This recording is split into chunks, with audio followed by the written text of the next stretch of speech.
Well, alrighty. We are live, which is much better than the alternative. What's up, guys? Hopefully, you guys are hearing me out there in the stream. Let me know. How's the audio sound?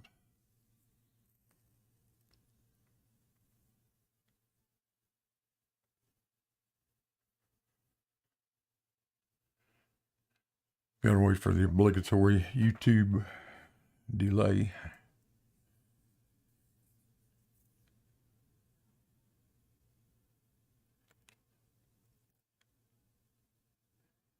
Audio sounds good. All right. Thank you, Jeff. And hello to all you folks who have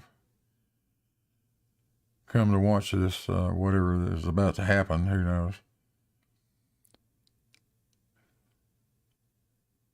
Echo.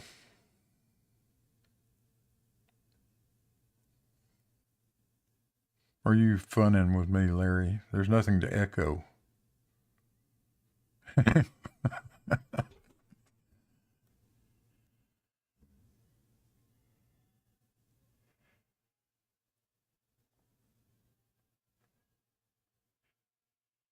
Yeah, Bev is going through his usual first 5 minutes or so of a Buster song at the moment. So I decided I would take that time just to get this stream going. Hopefully this will go smoothly.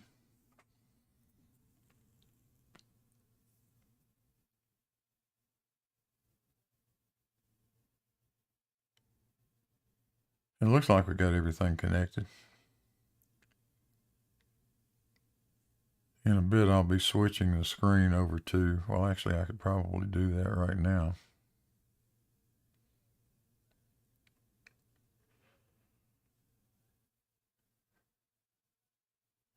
Let's see which one's which. I think this one, whoops. Yeah, you're seeing Bev's Discord, sort of a smaller version of it. And there's nothing much I can do about that, unfortunately.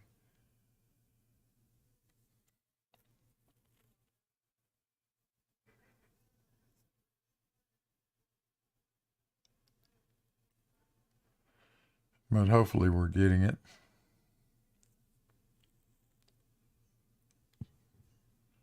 So I'm going to give Bev a couple more minutes to do whatever it is he's doing.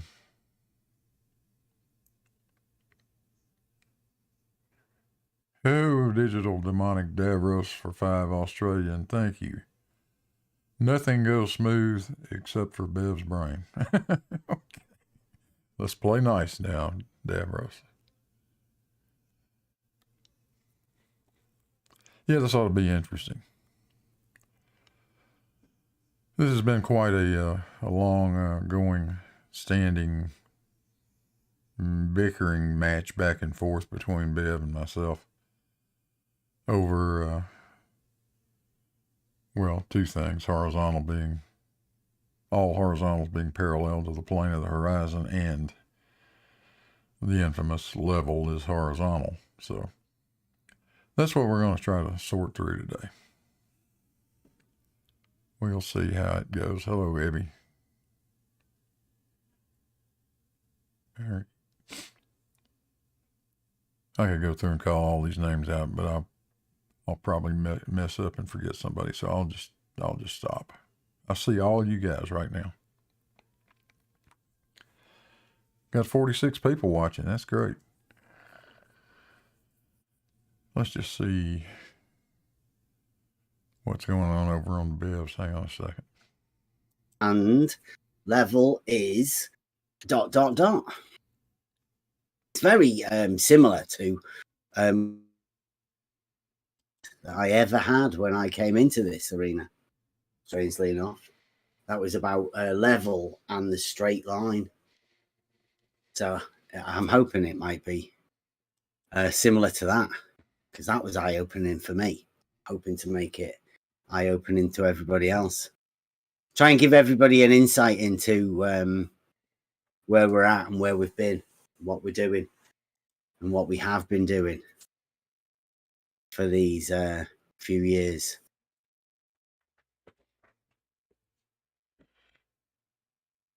Well, I'm back up with you, Bill. Oh, there we go. Yeah. Welcome, Blue. Yes, sorry. Yes. I know I'm not modding, but the first slide on the screen, is not how you debate. I'm going. We've already said I'm going first. Blue Marble's got a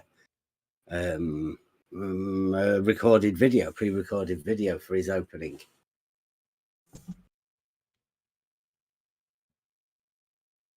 I can't. Yeah, I've not actually got that on yet because I'll be doing my first. So, welcome, Blue Marble Science. Thank you, Bev.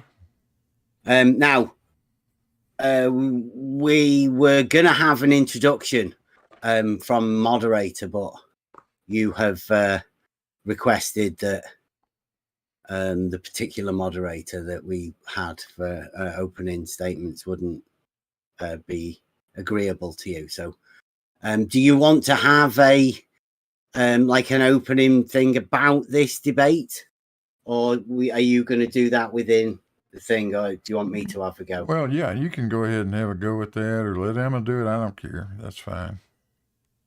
Okay, well, we'll keep Emma out of it. We know what you like. So, this, like I say, this debate topics and the actual debate was decided by you, right? Blue Marble Science. Blue Marble Science has requested this debate. Yeah, it was somewhat mutual, but yeah, absolutely. Okay, so, and the debate topics were also dictated by you. They were the topics that you wanted. Yeah, I think we mutually agreed to it, or at least we tried to, didn't we? Yeah. Okay. Yeah, well, you told us the topics would be the other day. Yeah. Well, somebody had to say something, so I did. Okay, so, and what I'm going to do with this debate is, well, in my opening statement, I'll go over all of that. So, you were happy for us to commence? You were okay with, like I said, I think we said about like a 10, 15 minute opener. I know you said your video is about 17 minutes. So if we stick to about 10, 15 minute openers, then we'll go into a rebuttal of the openers, and then we can have a like a rebuttal to the rebuttal, or a clarification of the rebuttal, and then some questions. That works for me. Okay. Yeah, it works for me. So that's the procedure. You have a live stream. So at the end, do you want to do like some of your super chat questions or whatever? Get them in, so you can get some questions in or whatever, and we'll add that on to the end into the questions at the end. Yeah, because obviously the rebuttal and the rebuttal to the rebuttal should sort us, shouldn't it? And then the questions are left for the audience and whatnot. Yeah, I think that'll work. That's okay. Let me see if I can mute. Let me see if I can mute my mic. Hang on. Oh yeah, okay. Yeah, that's muted. Yeah, that worked. All right. Okay. So are you okay for me to? Yeah, I'll go with mute. my opening. I will go on mute, and it's all yours. Okay. Welcome everybody. This is the debate done over on the Level Discord server. As we've said, requested by Blue Marble Science. I thank you for giving me the chance to be able to do this. I'm going to treat this as a sort of a dissertation type thing of an end of the study of what we do here. Now, what we do here is called, well, we've named it Advanced Simplicity. What we do is we find a topic or whatever, and we break it down to the most simple that we can. Now, as we do that, we have done it with geometry because of the initiation into this arena that we had was through geometry. It stuck with geometry, but along with that came to the breakdown of the geometry, which led to logic, and then the breakdown of the logic into words. So that led us to the trivium. Now, the trivium is a way to sort of a tool of learning how you process and how the mind works and how you link things together through the identity of subjects and through to the logic form, and then down to finally the rhetoric of how that's portrayed. That's what I'm going to aim to do today, is to give you a chance to have an insight into what we're doing here and what the way this works. So this debate is an idea where you present an argument. Now, an argument, I think, a lot of the time, back to words and all of that, has been taken over. It's now come to mean people shouting at each other, maybe body parts being dangled, and other acts that seem a bit strange. But in reality, the argument is a form of sentences that are put together in a way to make the mind do a little bit of work and for you to be able to come to a conclusion. So within what we're doing here tonight, I'm going to attempt to break down and give you an idea of a couple of arguments that I've made in order to deal with Blue Marble. Like Blue Marble wanted the debate, Blue Marble Science wanted the debate about level is horizontal, level is quest ... and all horizontals are ... So I'll give you a chance to try and do that. Let me see, is my camera on there? Oh. Wait 1 minute for you guys. I believe I had to reset.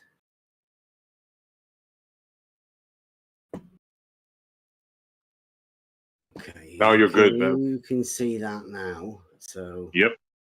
If I put the whiteboard on, can you see the whiteboard?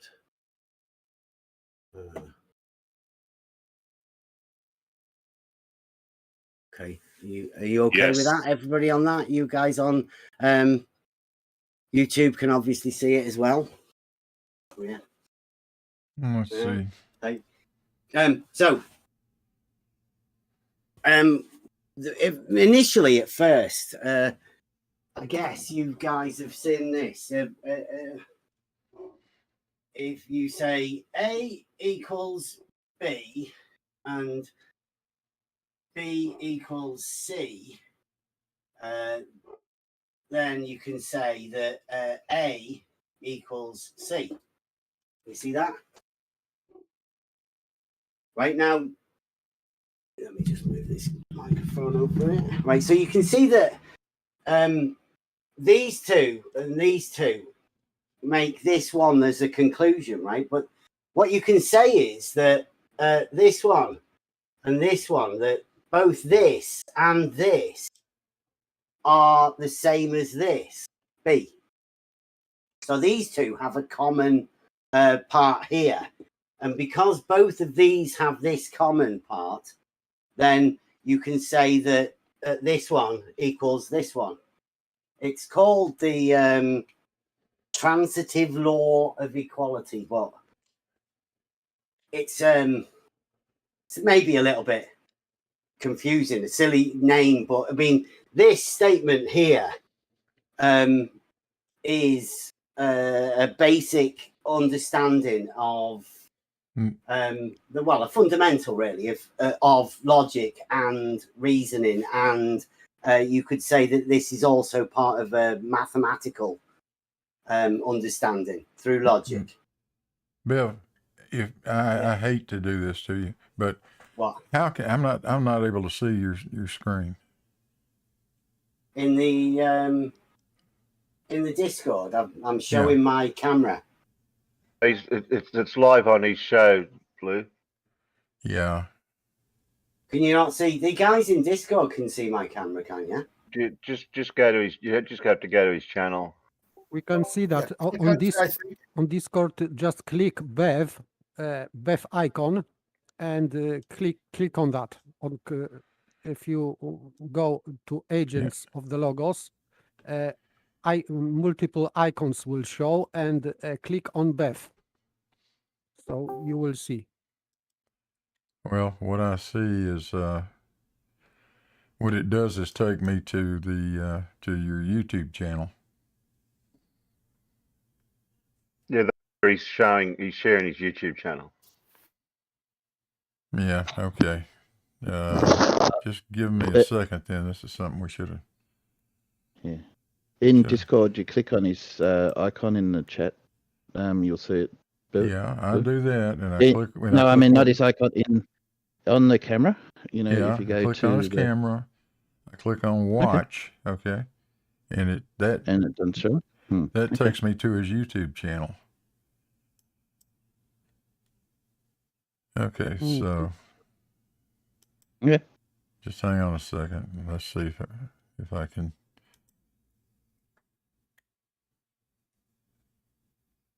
If I can figure out a way that I can share this, because that's not how I thought I was going to be able to see it on Discord.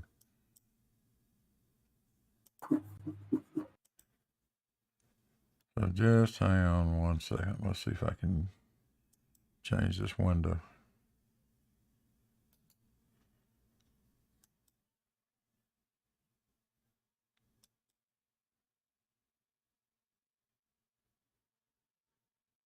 Yeah. I'll tell you what I can do, I think.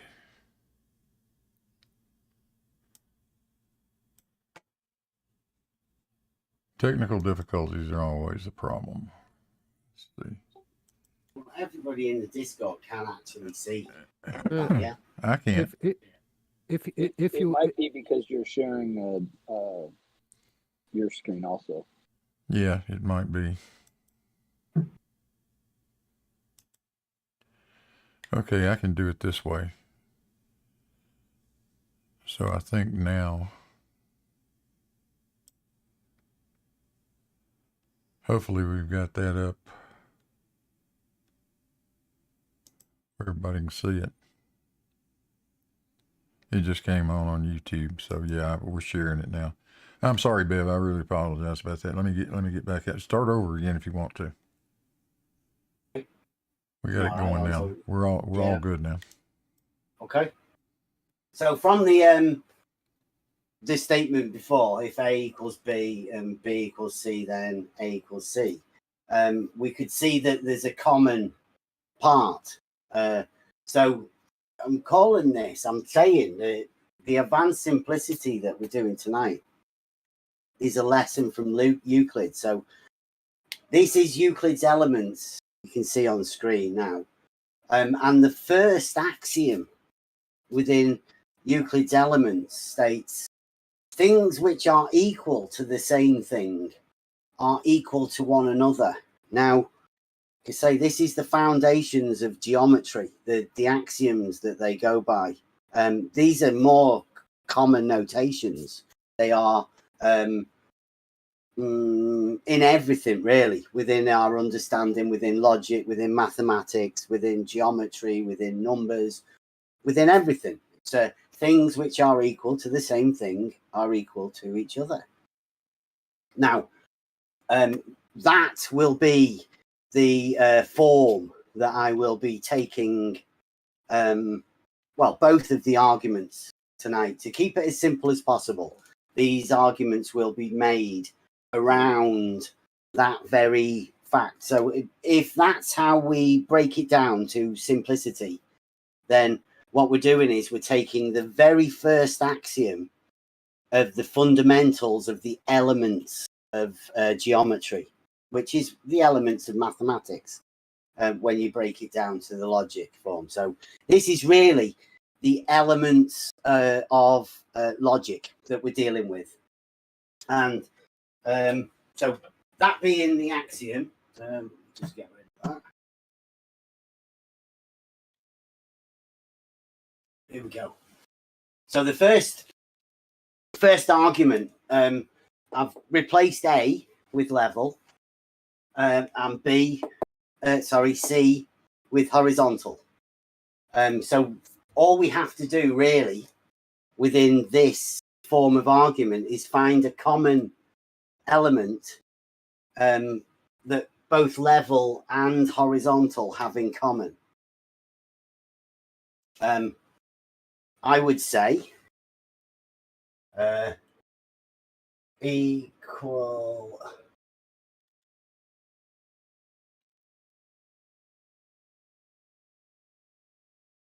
elevation.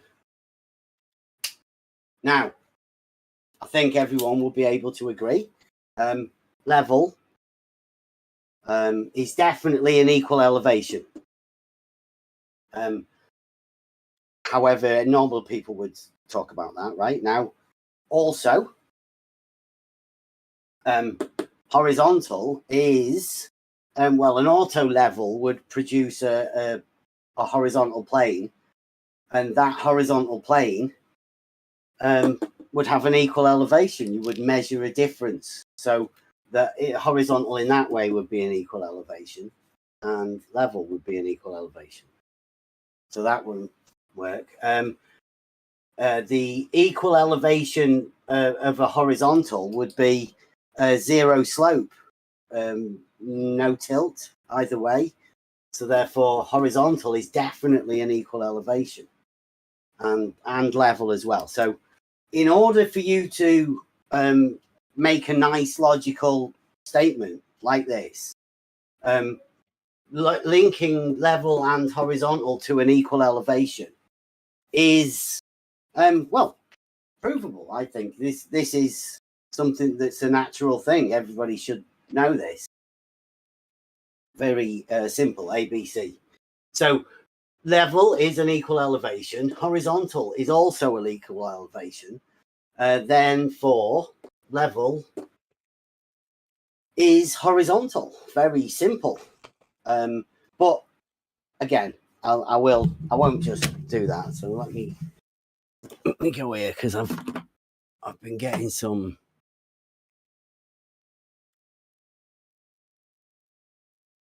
Been going over this. Let me.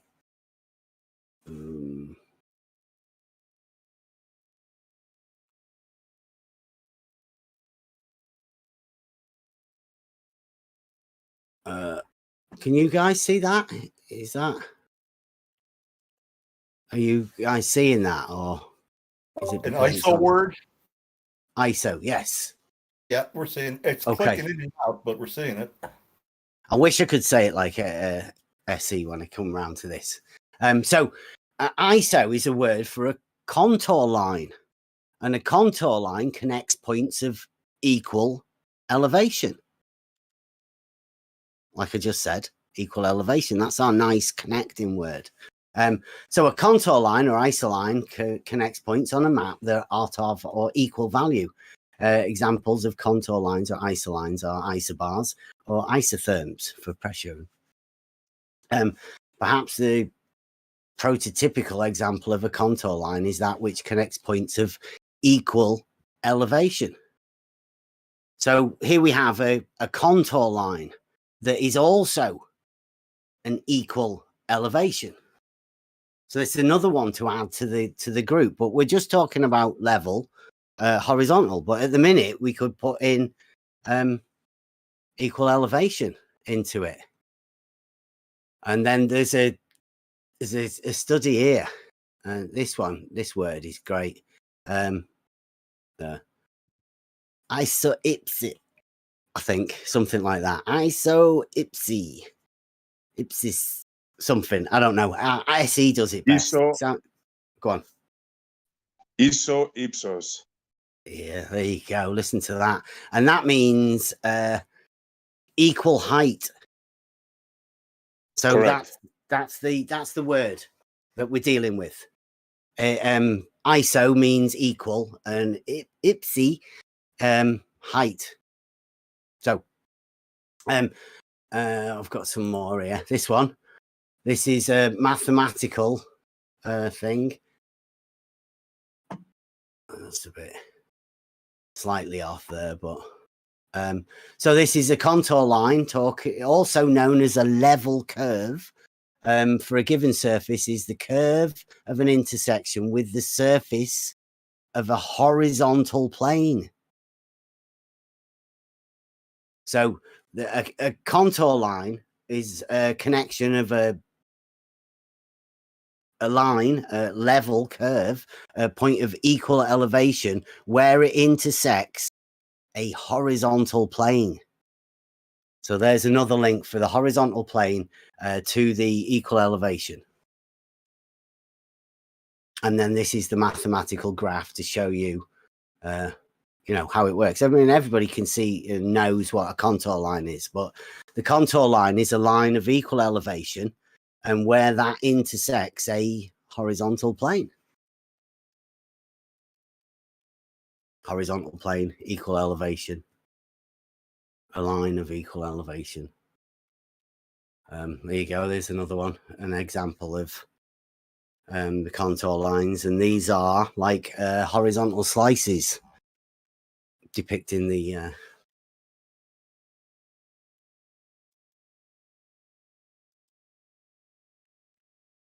okay, so through the put that back on. Through the linking of level, equal elevation, horizontal plane is also an equal elevation. You could say through this law that level is horizontal. I think I'll keep it quite simple. I mean, that's the basics of that particular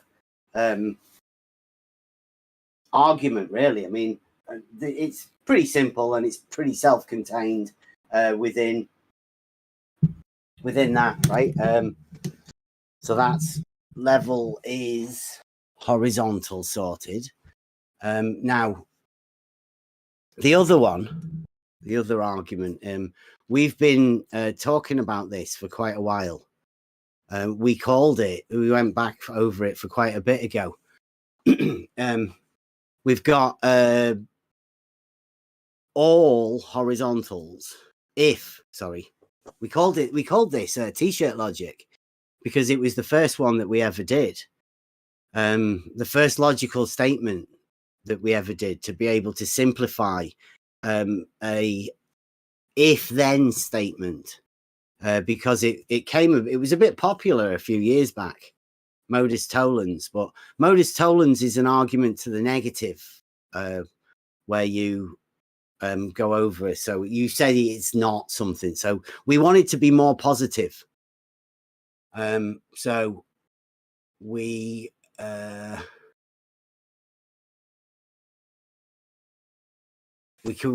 went with again Euclid in order to build the framework of the argument. We used Euclid to show us the way to build a well-framed argument. So this is the building blocks of another argument, and you'll see the commonality with the bit before. So Euclid states proposition 30, book 1 of the elements. It states straight lines which are parallel to the same straight line are parallel to each other. Meaning that if there are two straight lines and those two straight lines are parallel to another straight line, then they are parallel to each other. So you're basically saying a similar sort of statement as you were before. Two things are similar to something else, or they are the same as something else.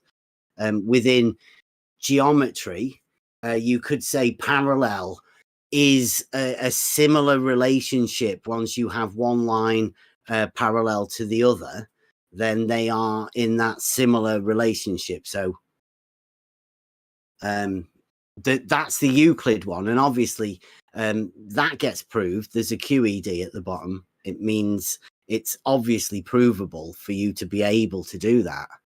So the form of the argument, straight lines which are parallel to the same straight line are parallel to each other. That form of argument is obviously well backed within Euclid. So what we do with that form of argument is we relate it and change it to some sort of reality, or we link it to reality. Let me just get back here, and we have a GIF. There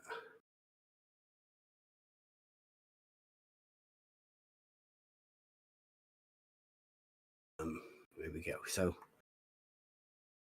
this GIF, this is what we call t-shirt logic, and the idea behind this was to make logic so simple that you could put it on a t-shirt and get people to do that process of the finishing the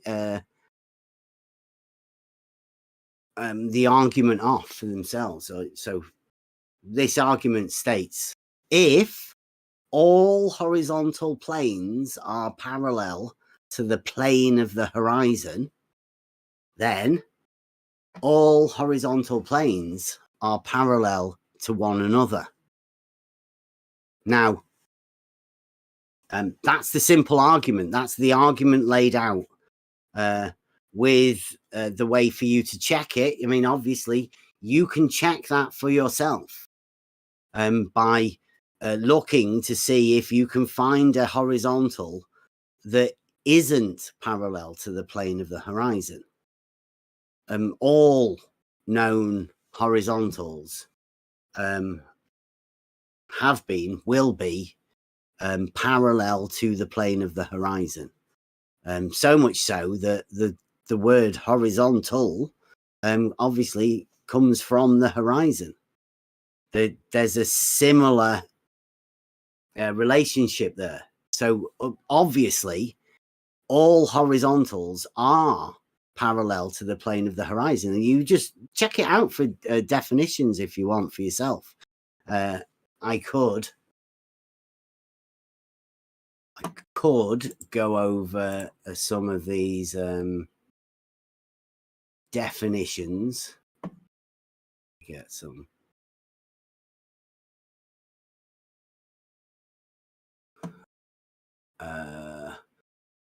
We get some definitions of horizontal, right?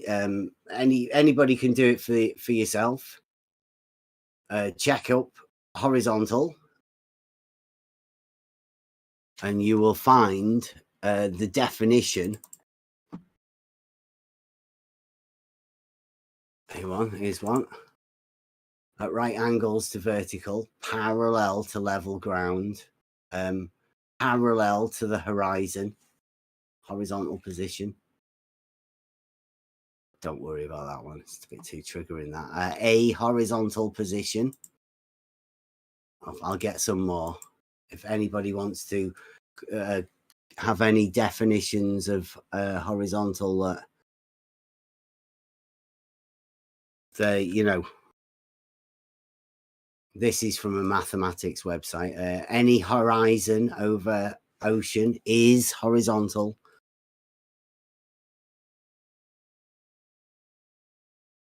There's loads of ways to do this for horizontal. So I don't think it really needs me to go over too many more.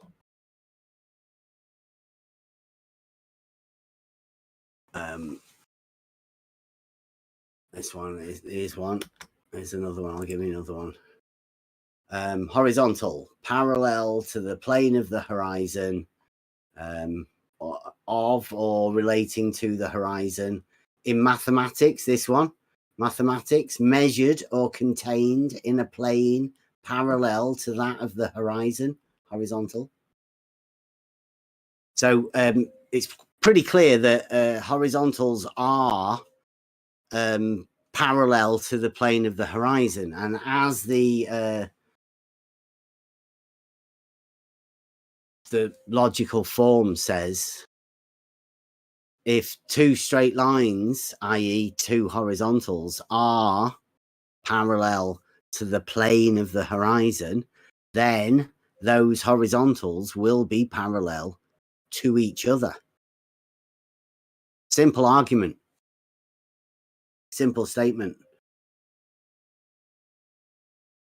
So those will be the two arguments that I will be bringing today up for discussion. I'm willing to discuss that. Obviously, those are just the basic arguments that we can put forward. There are plenty of geometric backings to prove these, the perpendicularity relationship, the shared straight line segments of straight lines, the existence of horizontal planes in reality, because they're established by tools called levels.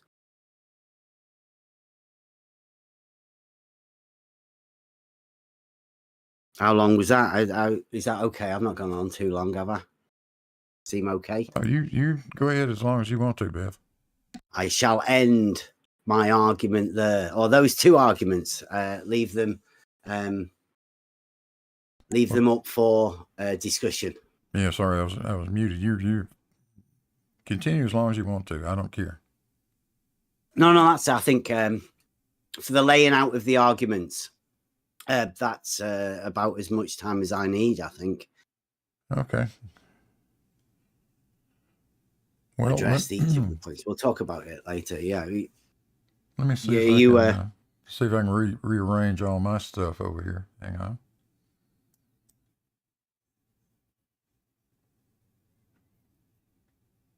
I think I can opt out of that and go back to this. And let's see, are you guys still seeing my screen over there in your Discord? Let me get that. I'm seeing it. Yep. Okay.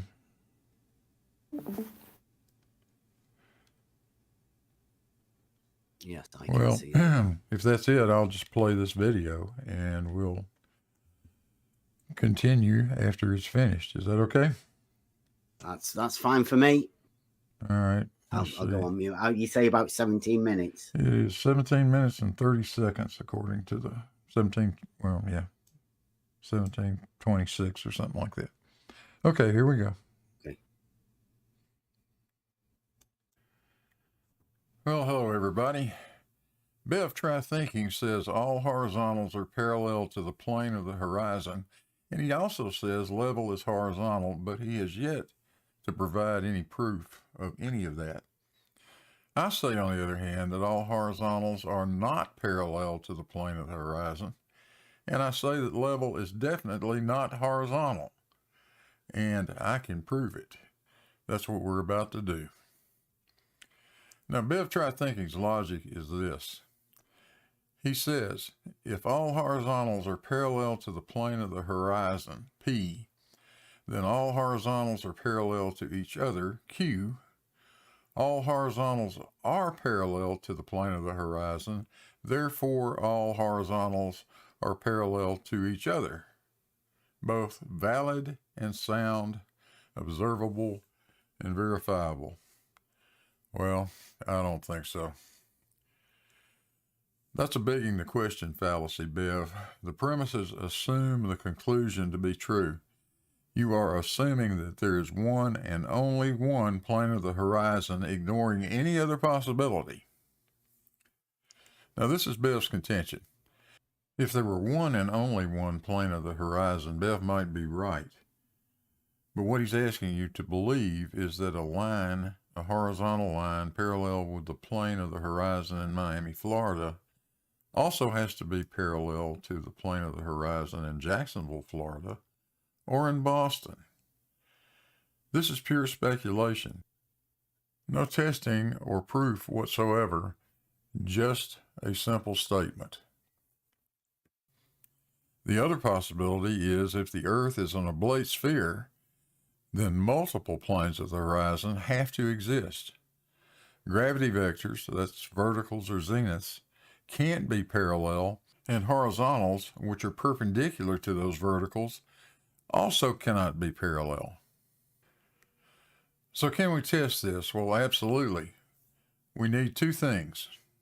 We need two fixed points, like a point there and a point there.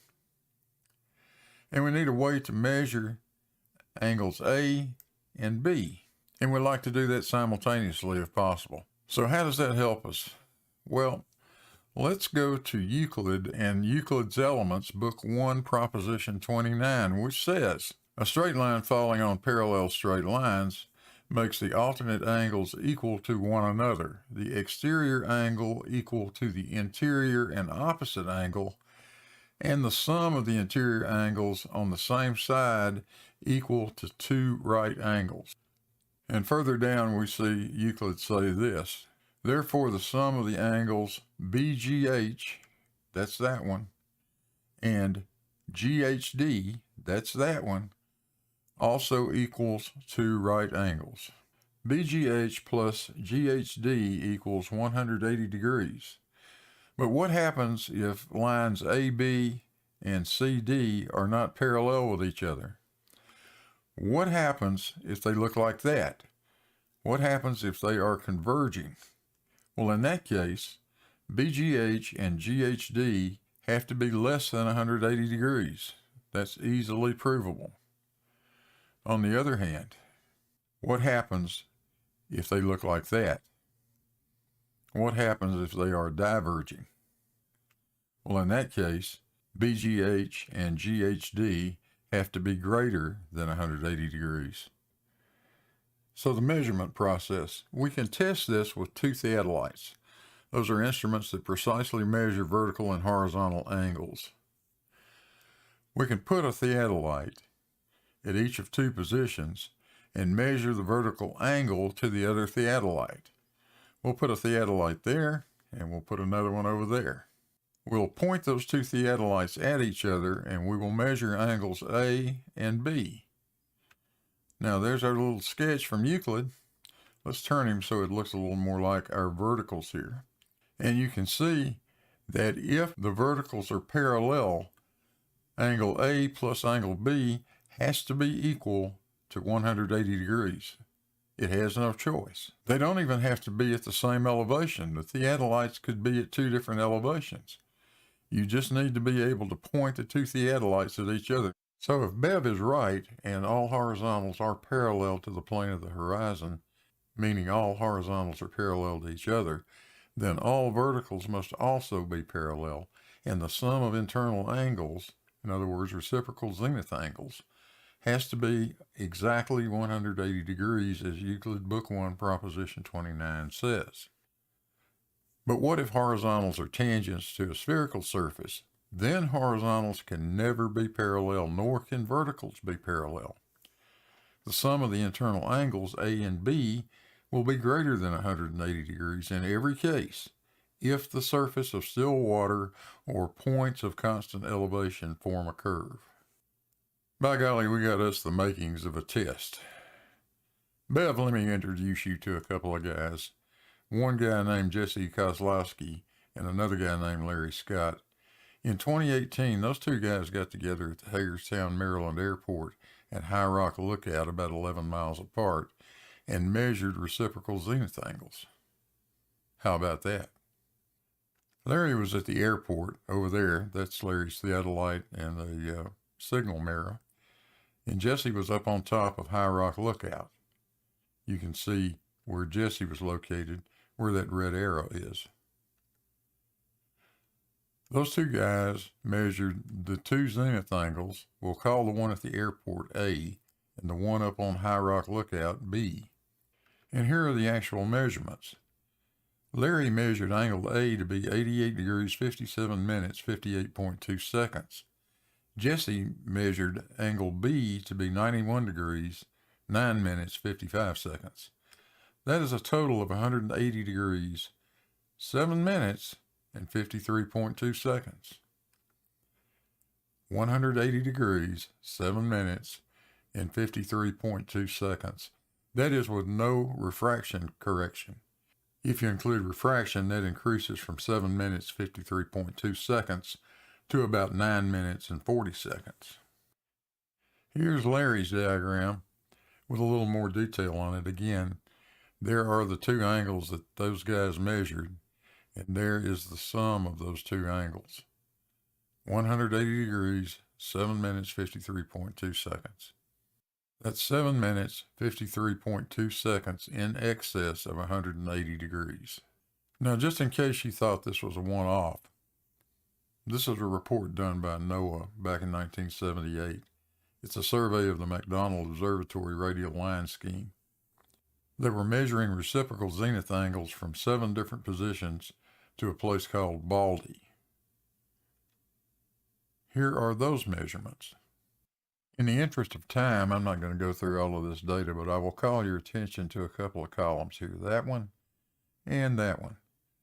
The first one is the sum of the zenith angles. The second column is plumb line tilt. That is simply the sum of the zenith angles minus 180 degrees.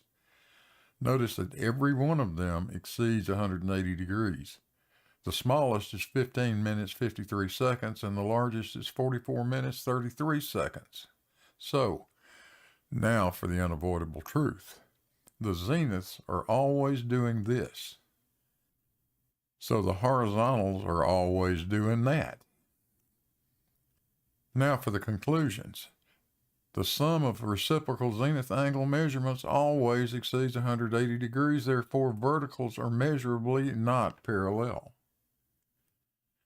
Horizontals, therefore, can never be parallel. And Bev's assumption that all horizontals are parallel has been shown to be false. Well, there's conclusive proof that horizontals are not parallel, all done and dusted. So let's move on to the fact that level is not horizontal, and we can prove that too. Let's talk about flagpole measurements. We probably all did this as a kid.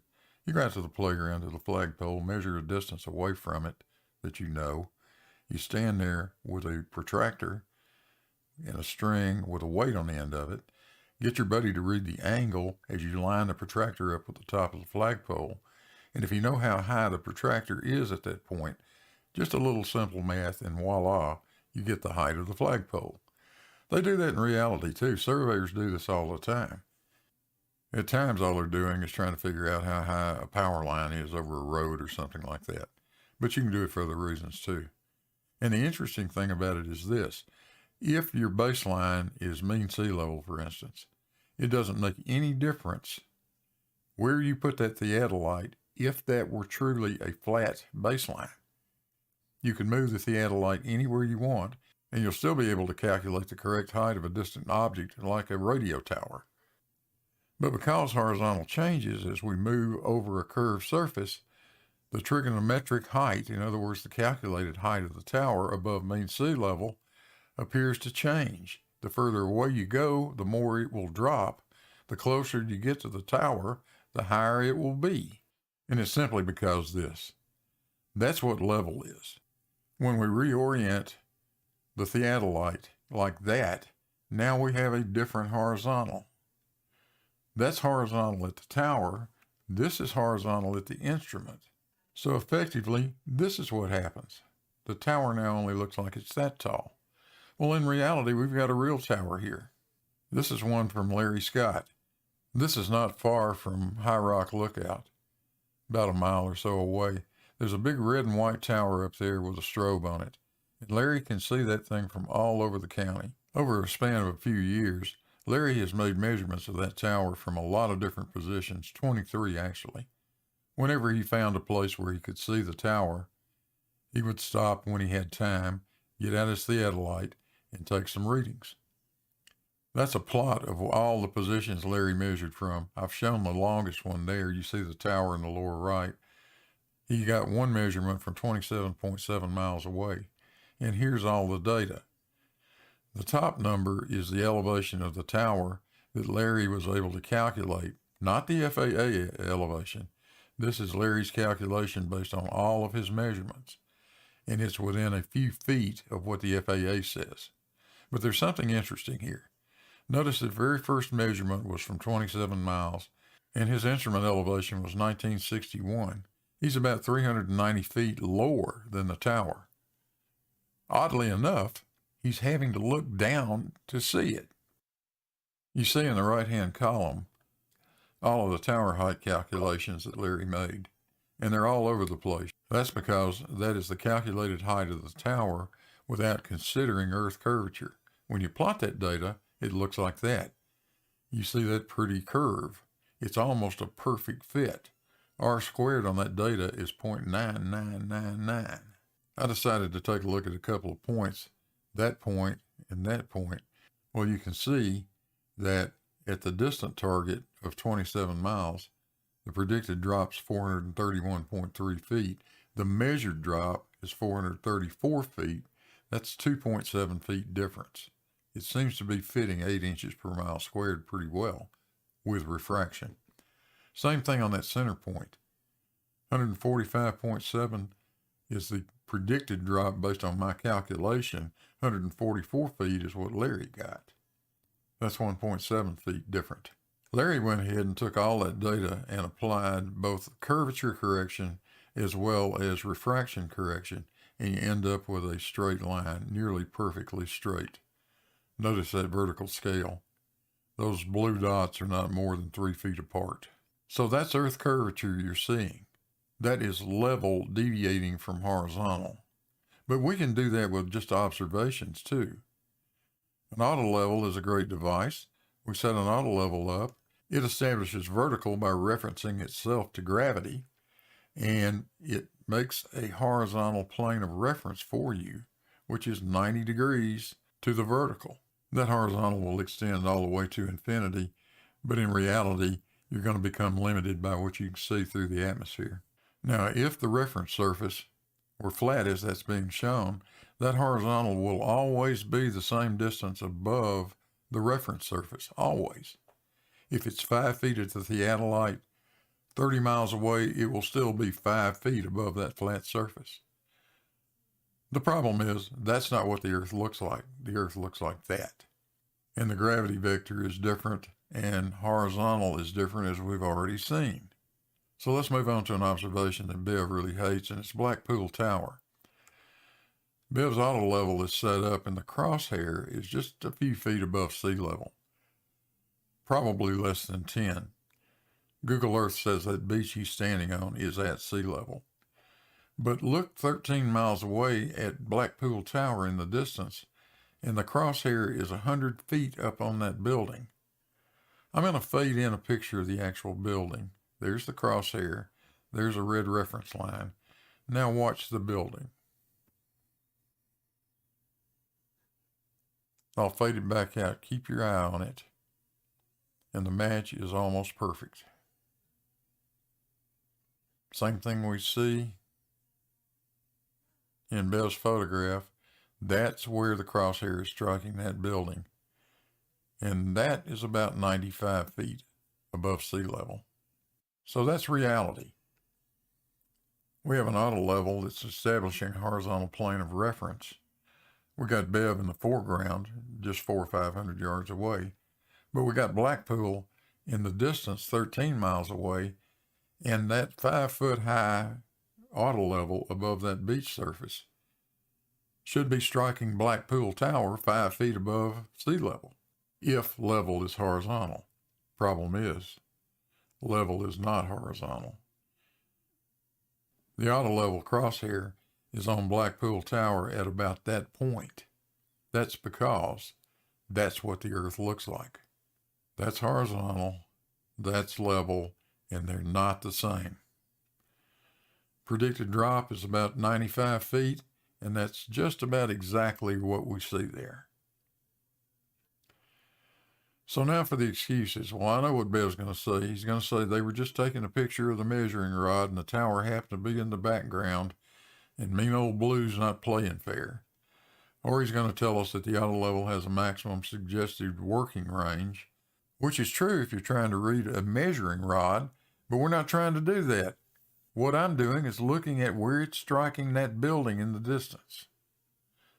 Actually, what it boils down to is reasons. So what conclusions can we come to? Level clearly and measurably deviates from horizontal over distance, and it does so at a rate of 8 inches per mile squared. We've proven that. This effect can be confirmed both qualitatively and quantitatively. We've just shown you that. And Bev's assumption that level is horizontal is absolutely false. So I got one final question, Bev. You still think this was a good idea? Hey, thanks for watching.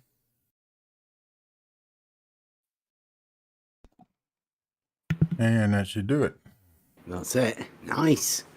Thank you very much for that. Do you want to go with your rebuttal to my presentation of the arguments first? Oh, let me see. I'll try to get the windows fixed back up here again.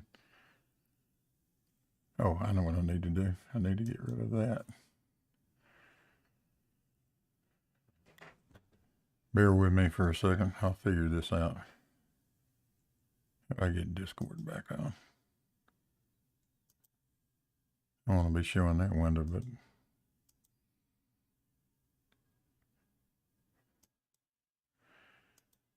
something is not right. I'll tell you what, while I fiddle with this, why don't you go ahead, Bev? Why don't I go ahead and rebut yours? Yeah, you want to do that? Or? Okay, yes. Your final question, do I still think this is a good idea? Well, you asked for it, and yeah, I'm thankful that you've given us the chance to do this. I think this is exactly what this arena needs at last, because we have been talking about what we call existential cognitive veiling. Now, that is the idea that people don't want to talk about certain topics and certain things because of the realness of the thing. And level and being horizontal is one of those things that most people are normally shied away from. Not many people have even thought about the consequences of that. I mean, it's pretty simple from hearing what you say, that there is a problem within the model that you said. I think you said something about it can't be, right? Like a model dictates type thing, that it's not allowed. And that is the fact of the matter, is that really you can't have a horizontal plane, like what everybody understands as a geometric horizontal plane with zero slope on it. Well, that cannot exist on your model. Now, I'm not bringing a model into any of this at all. The idea was to talk about all horizontals, which obviously are a geometric concept, but obviously it brought into reality by being parallel to the plane of the horizon, linking the horizontal to the horizon. Now, when you showed that, you seem to have horizontal planes intersecting a vertical, and they didn't look perpendicular, which like sort of breaks the law that vertical and horizontal are perpendicular. I mean, that's, everybody knows that vertical and horizontal are perpendicular. Therefore, to sort of show a picture where they're not, and like sort of say that, well, your model dictates that has to be true. So therefore you can imagine a horizontal and a vertical not being perpendicular to each other. I mean, it sort of allows the within the logical formula of a reductio ad absurdum, where you could say, take it to an absurdity and say that horizontal and vertical could be parallel to each other. Going with the rules that you've just stated, which, I mean, that's an absurdity, but I'm guessing that's where you are, right? You're in the land of absurdities and contradictions, whereas I just don't do that. I go with the geometric understanding of vertical and horizontal being perpendicular, and I assume no other shape of anything to dictate anything within that framework. It's just a purely geometric understanding of obviously a vertical is a straight line. I mean, nobody's going to deny that, right? And because a vertical is a straight line, a perpendicular is a relationship of a straight line in, you could say, maximum opposition, but in order to make all four of those right angles, Euclidean axiom again, all right angles are equal. So all four of the right angles are equal, making it that those two straight lines that are perpendicular to each other form those four right angles. And that's always the relationship of vertical and horizontal. So it's also within the definitions of Euclid, which I noticed you did use a bit of Euclid in your proof. I commend you for that. I think it's well worth pointing out to everybody that the logical arguments that are formed within Euclid are worth using within a debate, because it gives you a definitive answer. It's just that your fallacious reasoning in using that that was at fault. But the relationship of the perpendicular is within the definition of book 11. See if I can just get it quick here for you. Book 11 definition. A straight line is perpendicular or at right angles to a plane when it makes right angles with every straight line meeting it in that plane. That's a definition.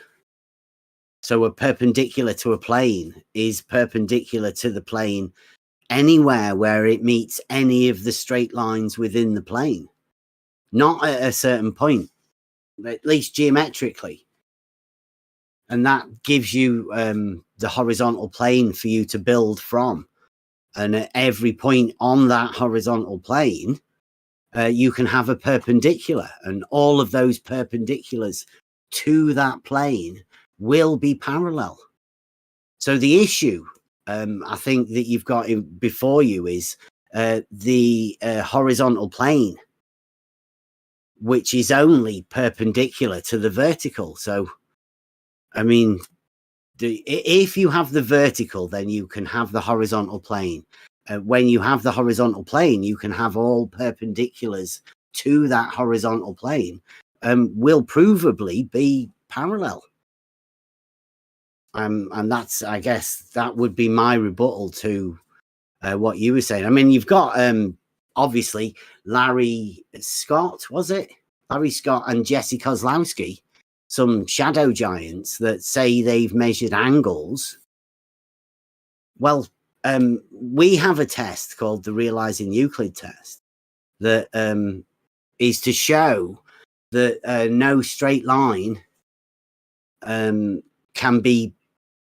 belong within the plane and then without it. The straight line lies within the plane. So that would be my presentation to you, to see the Realizing Euclid test and how the horizontal plane obviously can be established. I mean, it's talked about often. It was talked about within the contour lines of on maps. It's a horizontal plane, or as in all of the maps are. They're made and formed on the horizontal plane, and the contour lines are depictions of these other horizontal planes as slices through the terrain elevation.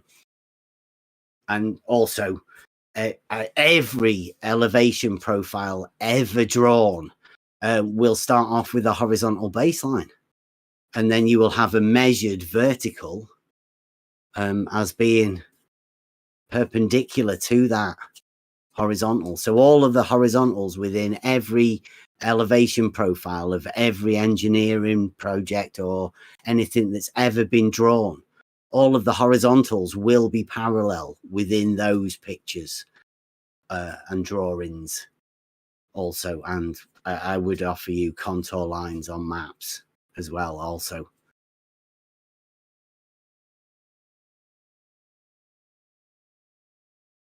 Are you ready to? Yeah, sure. I just want to make sure you say everything you want to say. I'm not too sure what more I could say, really. Well, let me see if I can go through a little bit of it. One thing you talked about was that you think that I didn't draw horizontals perpendicular to verticals, and I can probably almost guarantee you, because I did that. I didn't do that in a CAD program. I did it on PowerPoint. So maybe my eye is not as good as I thought it was. Maybe I got them a little bit out of whack. But in every case, in every single case, I fully intended to make sure the horizontals are perpendicular to verticals. That's the definition of it. Yeah, but it was when you extended it.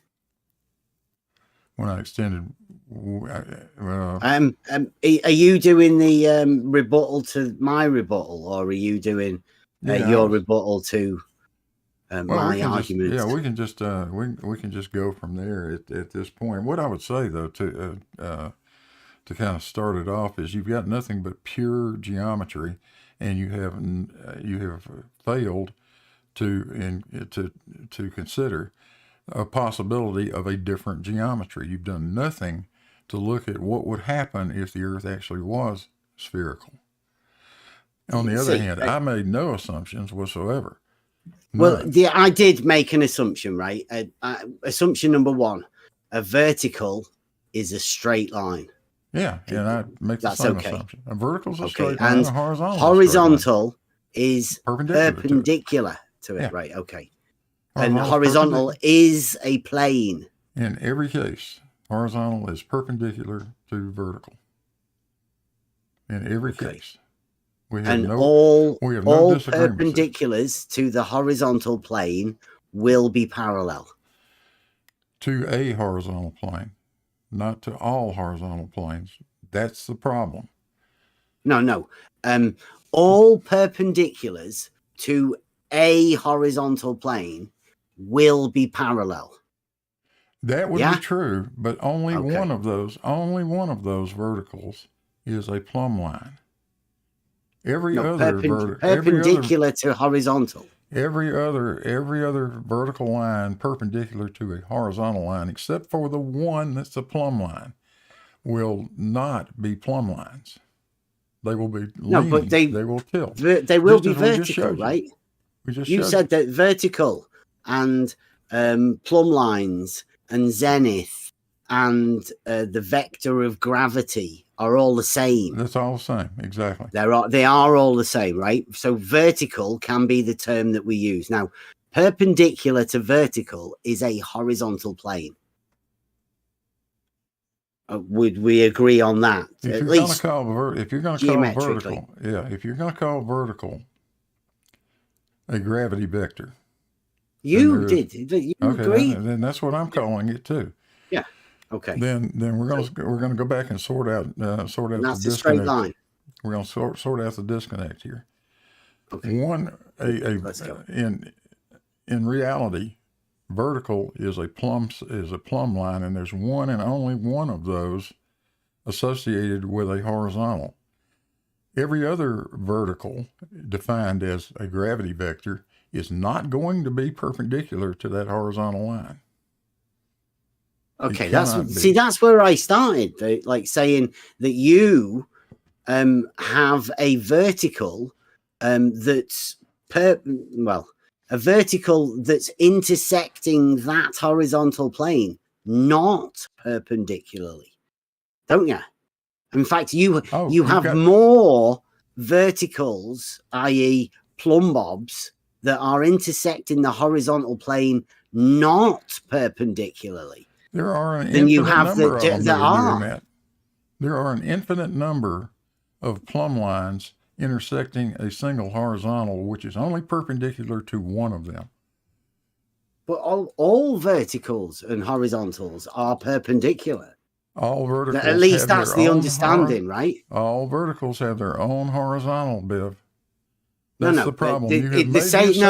That nobody says that, Blue. People say vertical and horizontal are perpendicular. That's a statement that you can make, right? With no queries or anything, right? You just say that vertical and horizontal are perpendicular. There's no qualifications. There's no special rule to that. They just are. Let's make sure that in reality, anyway, surely. Let me know when you're done. Go on. Let's make sure we're clear. When I said vertical, when I said vertical a while ago, when you were talking about to a horizontal, yes, you could have verticals too. You could have an infinite number of verticals perpendicular to any particular horizontal, but only one of them will be a gravity vector. Only one and only one. Now, the problem is that you have assumed that there is one and only one plane of the horizon, and the fact of the matter is there is an infinite number of them. That is the reason why we're talking about the horizontals. There are an infinite number of horizontals. If you define horizontal as perpendicular to the gravity vector, there are an infinite number of them. If you move your instrument, you've got a different horizontal. Even if you just move it an inch, you have a slightly different horizontal. And for sure, when you move it 10 miles, you've got two very different horizontals. Horizontal is a straight line with zero slope, right? It's a plane with zero slope to any corner. Do you understand that the reciprocal zenith angles show you that the horizontals have to be not parallel with each other? No, there's no tilt to a horizontal. Yes, it's measured. No, there's no tilt. I'm sorry, you can deny it, stick your head in the sand, and do all that you like, but it's just nuh-uh. I've got measurements, and it's not just Larry and Jesse. I showed you measurements of a tilting I showed you the measurements. Horizontal. I showed you the reciprocal zenith angles measured by NOAA. Comes from 1978. We can come up with hundreds, if probably thousands of those. Not by Larry not by Larry or Jesse. Independent sources. This is well known in the industry. It's well known. The angle of a horizontal to a horizontal. Those horizontals are not the same. Angle they cannot be because the plumb lines are not parallel. We have proven that. You've proven that there's a tilt to a plumb line now as well. Absolutely. The two plumb lines tilt away from each other. Euclid showed you why. I'm pretty sure there's no tilt to either a vertical plumb bob or a horizontal, a level. There's no slope, no tilt ever. All I can say, Bev, is that all the measurements ever made disagree with you. Those verticals, those plumb lines are always diverging, always. There's not a single case where you see the verticals parallel with each other or converging. They always diverge. Now, we don't do this sort of thing over just a few hundred feet or a mile or two, because the amount of tilt is not, the amount that they diverge is not enough to really get you up out of the noise. But when you go 10 miles away or 20 miles or 30 miles away, then you see it.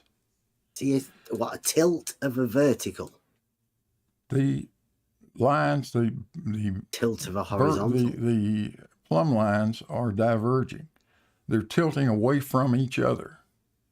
In fact, every vertical is tilting away from every other vertical. It all starts at one center point at the middle of the earth.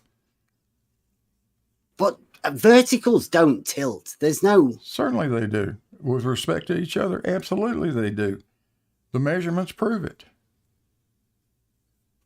You can't deny that. And it's not just Larry and Are Jesse. they both going to be perpendicular to the horizontal plane? At the instrument, at that point, yes. At that plumb line, yes. Horizontal is perpendicular to it, perfectly perpendicular at that one point. To both of them? Only that one point. No, you could. Perpendicular isn't at a point, though. That's not how perpendicular works. The horizontal that is established by an autolevel or a theodolite is reference to gravity. The horizontal doesn't exist. The gravity vector does. Horizontal is something that is derived from the vertical, and it is set to be 90 degrees exactly. That's what an autolevel does. It's the horizontal plane that's measured. Theodolite does. It is literally the horizontal plane that is measured within differential leveling. Yes. No, it is not. Yes, it's the height of the horizontal plane. Yeah, an autolevel is establishing a horizontal plane of reference. I just explained to you how it's doing that. It references itself to gravity, and that crosshair is set to be 90 degrees to that gravity vector. And therefore, the theodolite, or the autolevel, is establishing a horizontal plane of reference. No two ways about it. But in differential leveling, how do you do it? You set the instrument between 2 points, equidistant. No, when you do the two peg test, you don't, do you? When you're checking it, Bill, you don't. I don't give a crap about a two peg test. I'm talking about doing differential. That's your check for making sure it works. Check, right, check. Oh. You got it. Yes, you check it. Let's say we've checked it. Now what do you do with the autolevel? You set it up midway between 2 points, and you take readings, a foresight and a backsight. You know that. You take a foresight and a backsight, and the curvature to the foresight is exactly the same as the curvature to the backsight if you've got the instrument set midway between the two measuring rods. And you eliminate earth curve that way, you eliminate refraction that way, and you eliminate collimation error. Oh, don't do that to why it's done. Lou. That's the entire reason, and I've shown it to you. In fact, I can go find it somewhere, but you've seen that before. I've shown it to you before. There is no tilting verticals, and there is no tilting sloping horizontals. You're denying what we just There is saw. no angle between a horizontal and a horizontal. You're just sticking your head in the sand. It's not possible. You're just sticking your head in the sand and denying the measurements that you just saw, not just the measurements by Jesse and Larry, measurements by Noah, and we can bring a bunch more of them out. The shadow giants, Blue. You shouldn't be listening to them. Shadow. I don't even know. They're not here to talk for themselves. Well, then, what do you want me to do, Bev? The data. I don't know. I mean, they've got you to say this stuff that they can't say for themselves, which is really strange. Because you don't seem to know anything about it. And what you've just said is that perpendiculars aren't perpendicular, which is a little bit contradictory. I've given you the coordinates for all the points that were measured. You can go out and repeat it for yourself. Why don't you do that? Why don't some of you guys go and do that? What? I can measure a vertical and a horizontal. You can do the same measurement that Larry and Jesse did. I showed you exactly where they were when they made the measurements. You can go do it yourself. Do that. Well, you can't, but somebody here in this country, get one of your buddies. We do tests, Blue, but you just misrepresent them. So we have actually done stuff. We went over one the other day that you have avoided answering any questions about. What was that? When I walked out on the beach towards the horizon, the true horizon over water, and I managed to get myself underneath the horizon. I mean, how's that possible? Well, you're talking about the tree line. Yeah. The what? That horizon was a tree line, Bev. No, it wasn't, Blue. Yeah, it was, Bev. Pull it up. No, Let's it wasn't, look at it. Blue. Pull it up and let's look at it. What you want to see under the horizon? You want to show it to us again? What I saw looked like a tree line. Yeah, that's what but you it's were not. under. It's the true horizon, Blue. Well, the true horizon. You know what the true horizon is? Bev, it looked like a tree line in the distance. You were below the tree line. Not. That way is the way you look to see the Isle of Man from Southport Beach. Well, then maybe I'm seeing the Isle of Man out there. We were looking. Okay, well, I managed to get myself under the horizon, whatever the horizon is, whether it's topographical or whatever. But I would say it's a true horizon, the water. You weren't in the water. No, I wasn't. I didn't see any water in the picture, honestly. Where was the water? Above my head, the horizon, the true horizon. The true horizon, the water, the true horizon, the water was above your head. Okay. Yeah. Well, you said something else too that I wanted to address, and that was you brought up elevation profiles. You know what an elevation profile is, Bev? It's not. It's not a cross section drawing. It sort of resembles one, but that's not really what it is. The horizontal axis on that drawing is distance. The vertical axis is departure from some datum. So the baseline that you call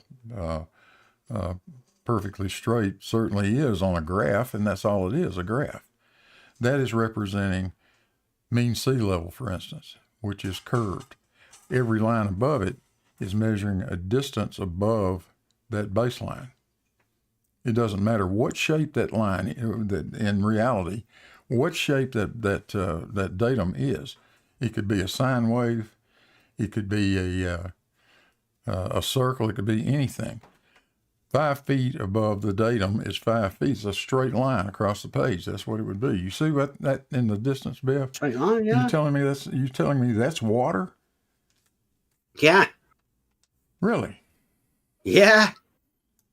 You're actually going to try to tell me that crap you're seeing that above your head is water?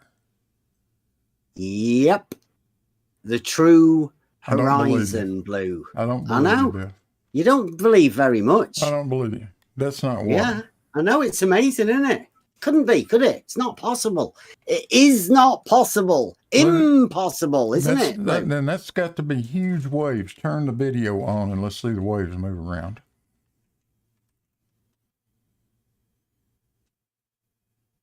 True horizon, Blue. We've done it many times. Look at how uneven the top of that thing is, Bill. The video is called Under the Horizon. Check it out on Try Thinking YouTube channel.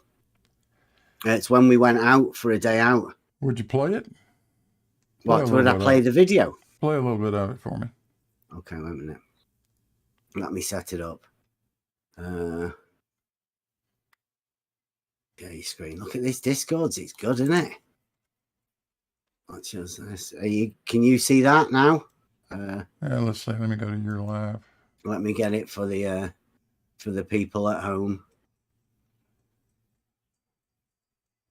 People out there. There we go. Hey, do you want to see us at the beginning? No, I want to see that part where you're under that horizon. There you go. Oh, wait a minute. It's a giant. DP, you're just gonna have to move your leg there. Yeah. Right. So that's us going out, so showing everybody how we do it. We set everything up, and then you want to see the end bit here, where we're walking out. Come on. Can you not? Even your If I get down low, you can't see it. if I get down low, I can see your stick. That's it. Wow. Music's Buster. Really? World's famous Buster. Your measuring rod is almost underneath the crosshair. Yeah. 5 Okay, it does meters. look like it's moving Yes, around, seven, Bill. I can't even see you. 10. That's what it looked like. It looks like it's moving. Have you never been out there with the camera, like a P1000? Look through it. The one on the left, the big screen there with the crosshairs, obviously, as you can see, that is an auto level. Yeah, I would imagine that would be true. Yeah. So as you can see within that picture, the horizon does not rise to it, does it? Never has done. Never had. That's how I came into this with a conversation with a guy who's got a YouTube channel, that attacks people for saying things like the horizon doesn't rise to eye level. How could it? Well, they're horizontal planes, and horizontal planes don't intersect with each other. That'd be ridiculous to say that sort of stuff, wouldn't it? But how could you have a horizontal plane rising?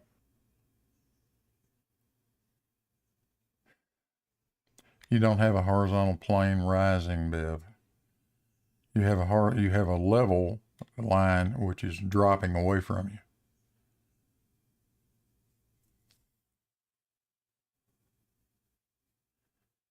I don't know exactly. Which level's dropping away then? I don't know exactly where you were, or the shape of the terrain around there, or the atmospheric conditions, or anything. The beach, Blue. Okay. Southport Beach. All right. You know where we go and do some filming. I mean, this time when we set the auto level up, we weren't pointing it at Blackpool. It's just further over to the right, Blackpool Tower. But it's the same beach, same place. So your auto level is sitting. Just on we're the looking beach. outwards. Yes, we're looking outwards. Your auto level sitting on the beach, right? What's the height of it? 5 feet or so? Yeah. How far above that horizon do you think those crosshairs are? How did that happen? How far? Well, they're like, you can see me in the thing. Yeah, it's about 5 meters where I am. I see you. You're a good, 4 or 5 meters below the crosshairs. Yeah, because I'm holding the staff there, and that measuring rod that you can't really read. Is that beach level? Is 5 meters. Is that beach level? Is the beach level? Yeah. What? Is it? It's sloping, isn't it, Blue? Is it? Was it level or not? How far away are you? How can a beach be level, Blue? I'm just asking you, how much deviation is there in the terrain there? Well, it looks like, according to that, I mean, you wouldn't use it over that sort of distance because that would be mental. But according to that picture, where I am is 5 meters. My feet are about 5 meters. According to that, that's presuming, of course, you imagine that horizontal crosshair that's within the auto level, about a mile away, is the same horizontal as the image that's coming from about a mile away where I am there. So you're only because it has to go through the prism system. You're only about a mile away, and you're already disappearing bottom up. Now there's a little bit of a. I can't make any sense out of this without more information. No. Okay. Well, the point to make out though is Blue, where you are, without knowing exactly over my head and where is the the horizon. Then I won't be able to. Is that how you explain the horizon being over my head? Intelligent comment about it, other than to say it's awfully strange that this 5 foot high horizontal plane of reference as the auto level is setting up, somehow or the other is at least 15 feet above. Maybe more than that by the time it goes a mile. That stuff. So either the measuring one of two things is happening. Either the beach is, either you're standing up on a hill or the auto level's up on a hill, or you're going over the curve of the earth, which is unbelievable at a mile. But still, with water the horizon being above my head in the distance behind me. I don't know, Bev. Without knowing more about this, the question was, how do you explain it? I'm not going to try to explain it without knowing the full story. That's what we were saying at the beginning. I've shown you the full story on the stuff I gave you. I showed you exactly where all the observations were made from. I showed you everything. Yeah, and you can see this is an actual video that we recorded. We do this live, broadcast live into Discord on the level. Well, let's Discord get back server. to the subject matter, though. You cannot explain why those reciprocal zenith angles exceed 180 degrees. What reciprocal zenith angles? The ones I showed you. I showed you one from Larry and Jesse, but I showed you 7 more from Noah. Okay. Well, so you've got 2 points, A and point B. Yeah. Right? Now, those 2 points, you have a shortest distance between the two of them. Yes?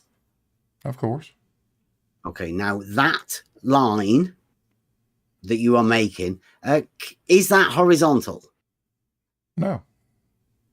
Okay. Can you make that line horizontal? Hold on a second. Is that line between the two theodolites horizontal? That's the way I was hearing your question. Is that what you asked me? Yeah, I said that line from A to B that is the shortest distance from A to B. Yes, Can you make that line? Hold on, let me answer the damn question, Bev. You're asking about the line between Larry's auto level or Larry's theodolite and Jesse's theodolite. Is that the line you're talking about? Just from any point from A to B. Can you make that line horizontal? Is it possible? Is it possible to make the line horizontal? Yes, you can set your auto level, or you can set up an auto level and do that, or you can set the theodolite at 90 degrees and do that. Yes, you can. You won't be looking at the other theodolite. They're not at the same elevation. Sorry, the line between the two would be horizontal with zero slope. No, sir. It is not. Oh, they're so not at the same elevation. The question is, Blue, can you make a line from A to B? Can you make that horizontal with zero slope? As long as A and B, no, you can't. You can't make a line horizontal. Bev, let's be specific. You're not confined or restrained what to you're asking me. Or you're talking about two theodolites separated by a distance of 10 miles. No, I'm just talking about point A and point B, separated by whatever distance you want. 10 miles. 10 miles. Okie dokie. Right now, can you make that line from A to B horizontal? Horizontal defined as perpendicular to a vertical, to a gravity as being vector? A straight line. I can make a straight line, yes. Okay. Horizontal. Not horizontal. Okay. Could you make a straight line with zero slope? As in no part being neither higher nor lower than any other part. Could you do that? Could I make a straight line? Could I make a straight line following a level? That's what you're asking. No, I can't. No, a horizontal line, a straight line, that has no part of it neither higher nor lower. Compared to what, Bev? With zero slope, compared to the horizontal. Neither higher nor lower than what? The horizontal, like the horizontal. There's no change from the horizontal. From a single point, are you asking me from a single point, from a single instrument sitting, can I make two horizontals that are parallel with each other? Sure, you could do that. Okay, so you can have horizontals. You can do that. They won't straight be lines. They will not be connecting any other point on the earth. Horizontals aren't. They're just established at an even altitude. They're not connected. Only at one point, anything. Bev. Only one and only 1 point. No, the whole horizontal. No, sir. That's the whole problem that you've got. What I've got. Elevation is level. We're talking about a level line and a horizontal line, and the two are not the same. Yeah, and that's the problem you've got. Okay. So are you gonna go and rebut my arguments from the beginning? Then are you gonna have a go and attempt at least to rebut the initial arguments, the two simple, basic arguments that I put forward? I think I've just done that. You've made a single fatal flaw in your logic by assuming there is one and only one plane of the horizon. And yeah, but all horizontals are parallel to the plane of the horizon, aren't they? All horizontals are parallel to one plane of the horizon. There are an absolute infinite number of horizons, planes of the horizon. We call them plane of the horizon, though, right? Whenever you establish a horizontal, it will be parallel to the plane of the horizon in front of you. The plane of the horizon to the left of you, the plane of the horizon to the right of you, the plane of the horizon behind you, because you will be establishing a plane. I just proved that they're not the same. What you cannot pick your auto plane level of the horizon in front and the plane behind. You cannot move, Bev, if you take your auto level and stay on a great circle. That would be the only way you could do it. If you stay right on a great circle, yeah, with the auto level, then yes, horizontals would be parallel to each other, but not planar. Not planar. They will not be in the same plane. No, they will not. A horizontal plane will be. It's not as hard. I'm thinking about horizontal lines now. You can have horizontal lines perpendicular. All the horizontal lines will be contained within the horizontal plane. Along that great circle will be parallel to each other, but no two of them. You've lost me, Blue. I don't know what you're talking about. Circles. We're talking about a horizontal plane. Lie in a plane. Only two of them could lie in a plane. Only two horizontal lines. You can't have a third. You cannot have a third horizontal line lying in the same plane. Sorry, a horizontal plane will contain all of the horizontal lines within it. Every line within the horizontal plane will be horizontal. I don't think you understand it. Please explain. Do you think there's something wrong with that statement? Yeah, I absolutely do. When I say, let me clarify then, right? I say that all of the straight lines that are contained within a horizontal plane will be horizontal lines, because that's how geometry works. The plane contains all of the straight lines within it.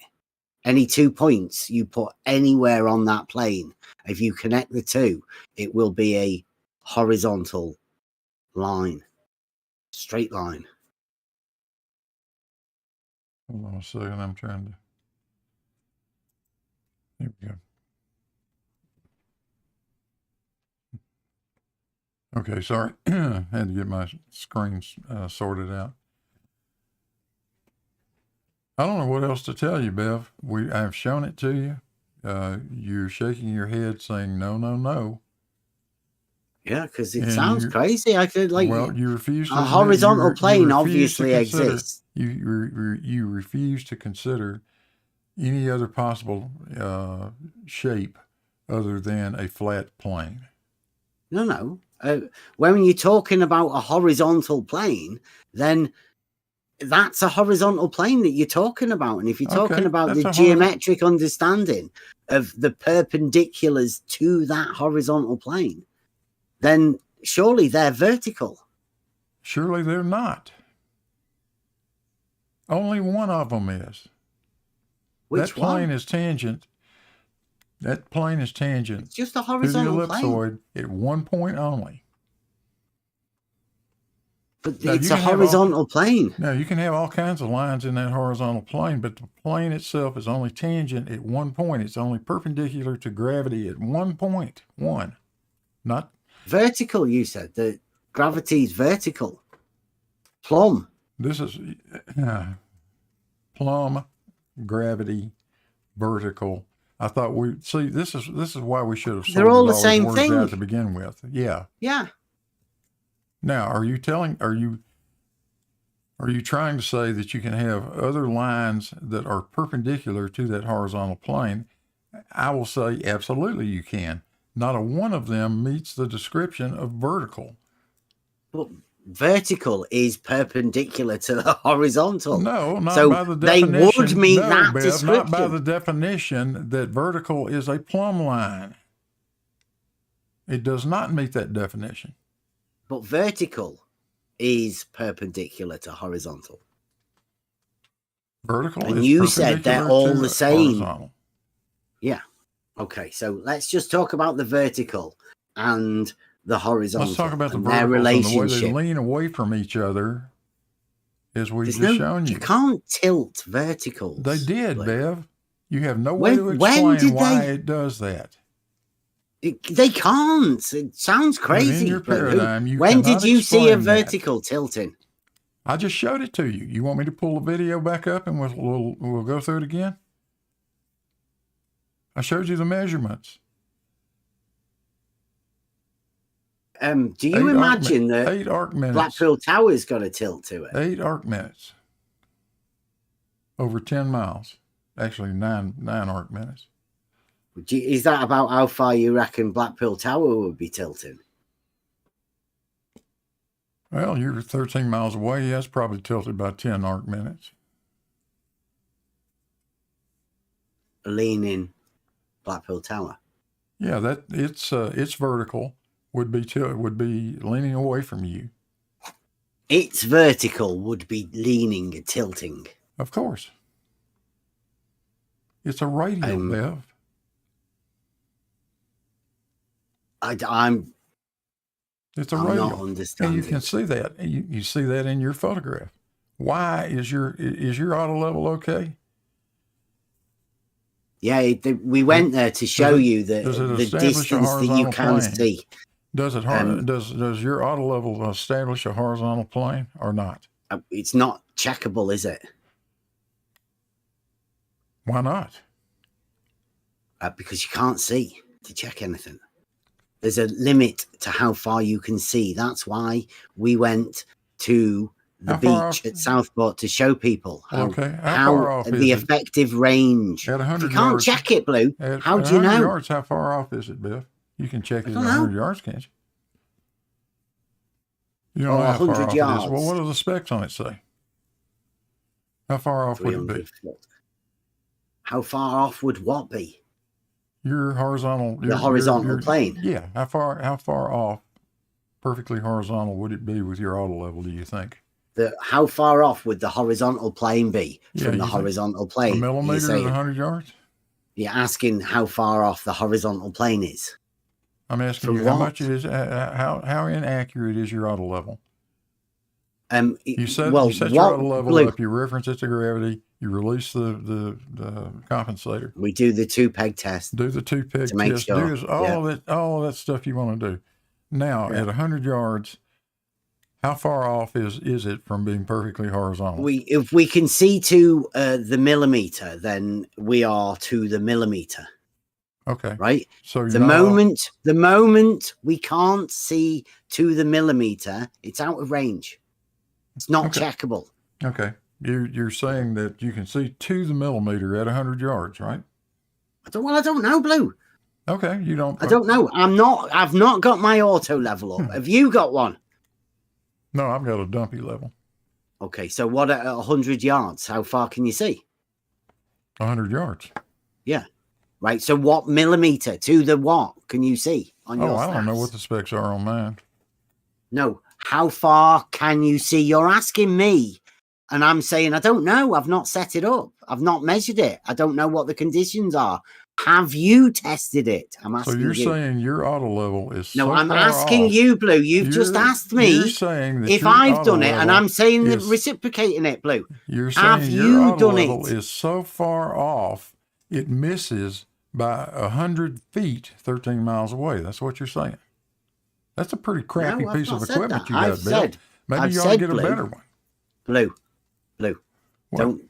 Don't have a go at the tools. You know it's how good accurate it is. You know the specs of the tool that I have. Yeah, exactly. The point is, Blue, you don't use it over those distances. Not if you're going to measure. Only with a measuring fool rod, you would don't, do but that. it doesn't make any difference for what I'm doing with it, Bev. I don't need a What are measuring you doing rod. with it? What are you doing I'm with looking at your where that auto horizontal level? I was looking What are at you where doing that- with your auto level, Blue? What are I was you looking at doing? I was looking at where your crosshair is striking Blackpool Tower, and it's 95 feet above sea level. You can't deny that. Sorry, it's your picture. Maybe you shouldn't have made the picture, but you did, and it shows what it shows. Maybe you shouldn't have took Chake's picture without It's not actually Shake's watching the picture. video It's your to see what we were doing. I know what you were doing, and I don't care what you were doing. Your presence in that picture. What do you mean makes you no don't difference to care me what I one was way or the other. doing? What do you mean you don't care what I was doing? I don't. But that's obvious because you're going against what we were going there to do. So your We were picture going there cannot to be show used for any other people reason than how what you went there far to do, you man. can use the auto level. That makes no sense. What the Bev. effective range is. And we went there to show that there are charlatans out there that claim that they can do impossible things. There's quite a few of them. They're growing. There's more.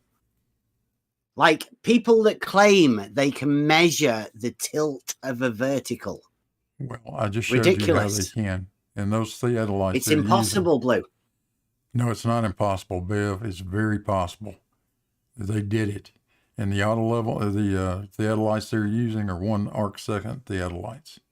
They're very, very accurate. Mm-hmm. You can measure the tilt of a vertical. They did. Can you measure the slope of a horizontal? And you measure the slope of a horizontal. Again, now we're getting into the semantics here. What are you calling a horizontal?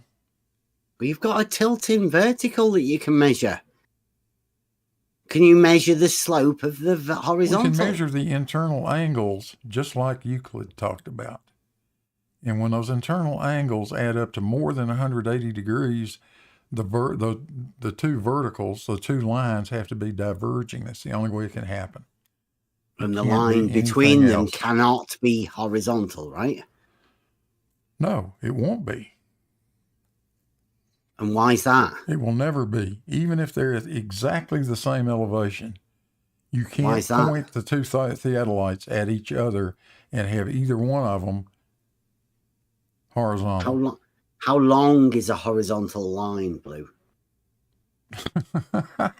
How big is a cloud, Bev? What kind of question is that? Well, it's a very simple question.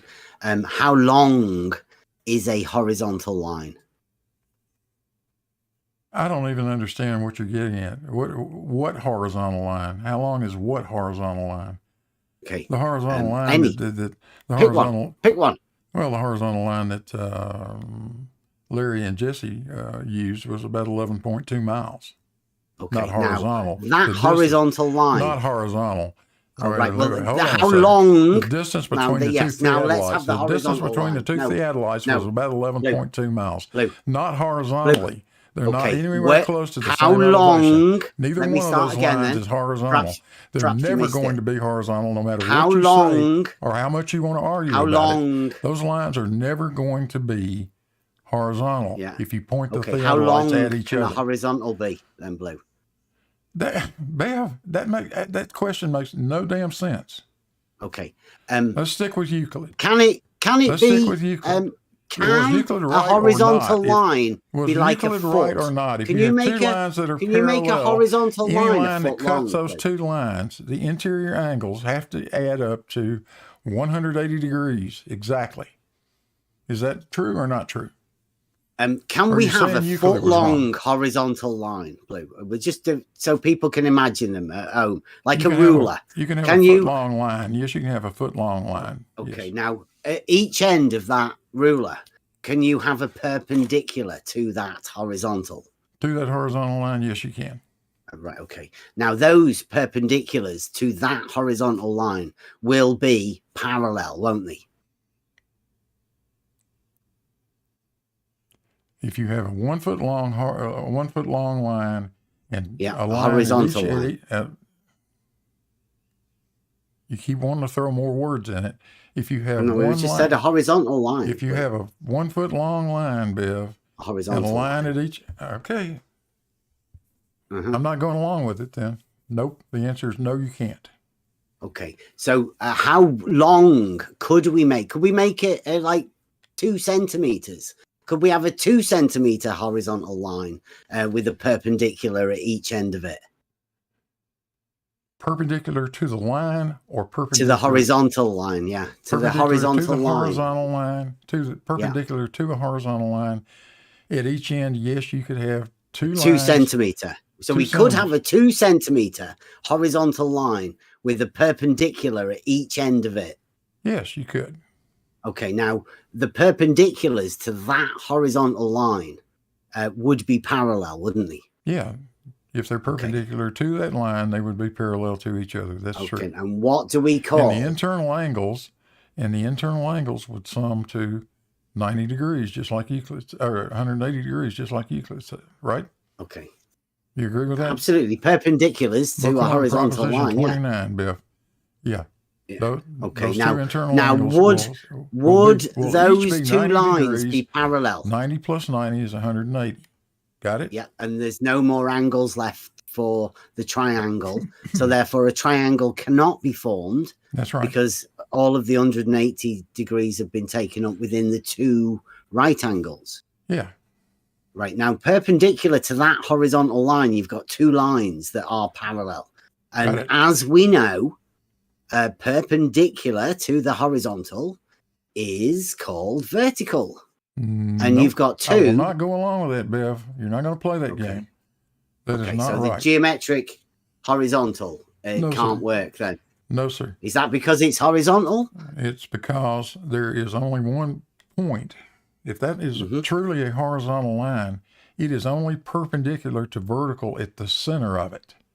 No place else. Okay. So how long can we have a geometric horizontal line being then? It just sounds like you can't really have a horizontal line for some reason. Of course you can have a horizontal line, Bev, but horizontal how long, is only then? perpendicular to vertical at one point. But yeah, but everybody knows horizontal and vertical are perpendicular. Everybody knows that horizontal and vertical are perpendicular to each other at one point. No, every point on the horizontal plane. Negative. Or, no, sir. What? Wrong. That's the problem that you've got. No, but I'm You're just arguing as far as I'm semantics aware, everybody knows that horizontal and vertical are perpendicular across the whole plane. No, they're not. If you have a, can you have a vertical plane then? Better. Can you have a vertical plane? Can you have a vertical plane? Sure, you can have a vertical plane. Okay, yes. Now can you have a perpendicular to the vertical plane? Yes, you could. And that would be a horizontal line, wouldn't it? Yeah. So you can have a horizontal being perpendicular to vertical across the entirety of the vertical plane. Just a moment. Oh, wait a minute. Hold on. Hold on. The phone. Yep. Okay. Mulligan time. Yeah. I'll start again. Can you have a vertical plane? You're playing a shitty game here, Bev, and I don't like it very much. No, I'm just asking you. Can you have a vertical plane? Forget about the planes. Talk about lines.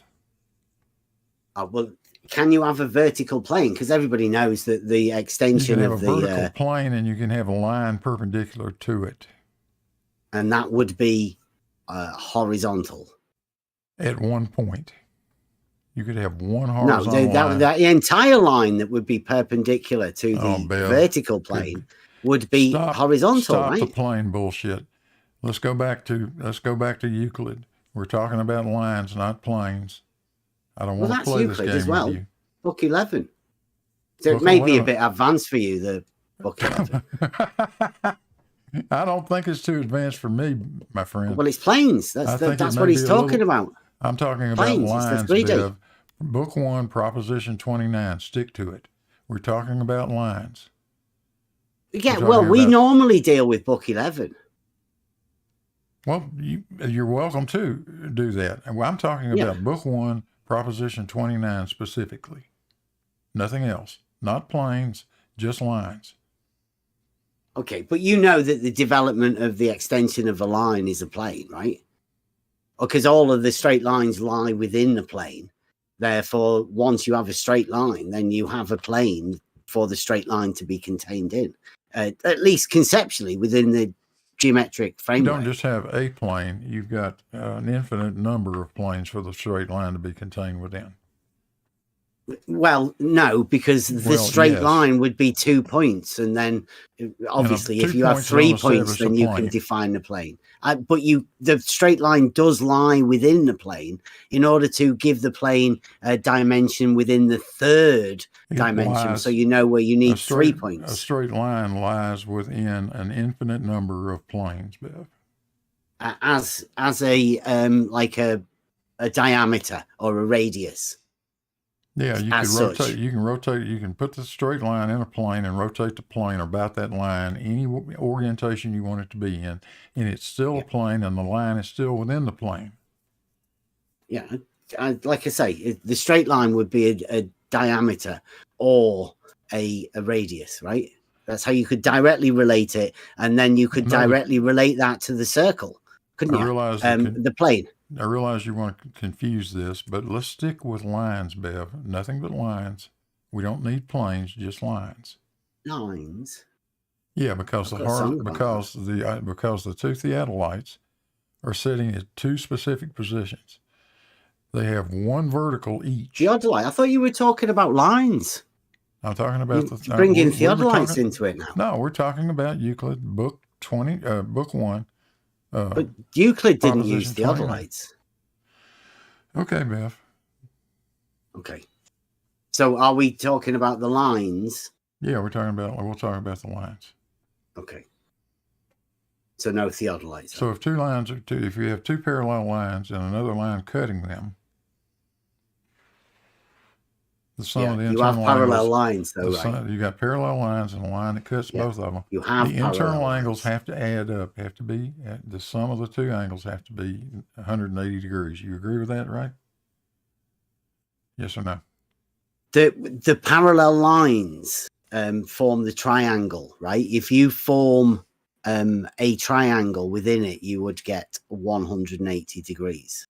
Yes. The parallel lines form a triangle. What? The 180 degrees forms the triangle, but within the parallel lines, you're talking about. Don't play with that. Perpendicular. Don't play that game, Viv. You've got two parallel lines and a line cutting the pair of them, a straight line that cuts them at any angle you want to put it at, as long as it passes through both of the parallel lines. The sum of its internal angles on either side of it, on either side of the line. Yeah. The sum of those two angles has to be exactly 180 degrees. Yes or no? Yeah, because they're parallel lines, right? You understand why the parallel lines are parallel. Exactly. Because of the right angle relationship of the line that's perpendicular to them. It doesn't have to be at right angles. No, but that's how you know. That's the proof. It can be at any angle. And in fact, it was not a right angle in Euclid. Take a look at it. They didn't draw it as a right angle. Yeah, I know. At any angle, it doesn't make any difference. As long as the two lines are parallel, any line you draw that cuts both those lines will have internal angles that sum to exactly 180 degrees. Yes. You agree with that? So you're starting off with parallel lines, we take right? we take two theodolites, we aim them at each other. Each theodolite is establishing its own vertical. You got two verticals. You claim those verticals are parallel to each other. Yet No, when if you measure those you have internal angles, perpendiculars. yet Blue. when you and the two theodolites are aimed at each other, and so that is the equivalent of that Euclid line that cuts two vertical lines or two parallel lines. According to you, they're parallel. Problem is, they're not. Every time you measure that, you get more than 180 stop saying, degrees. According to me, they're parallel. And Blue, the stop only way it. they cannot, Stop it. the only way they can be in excess of 180 degrees is if they are diverging. They are not parallel.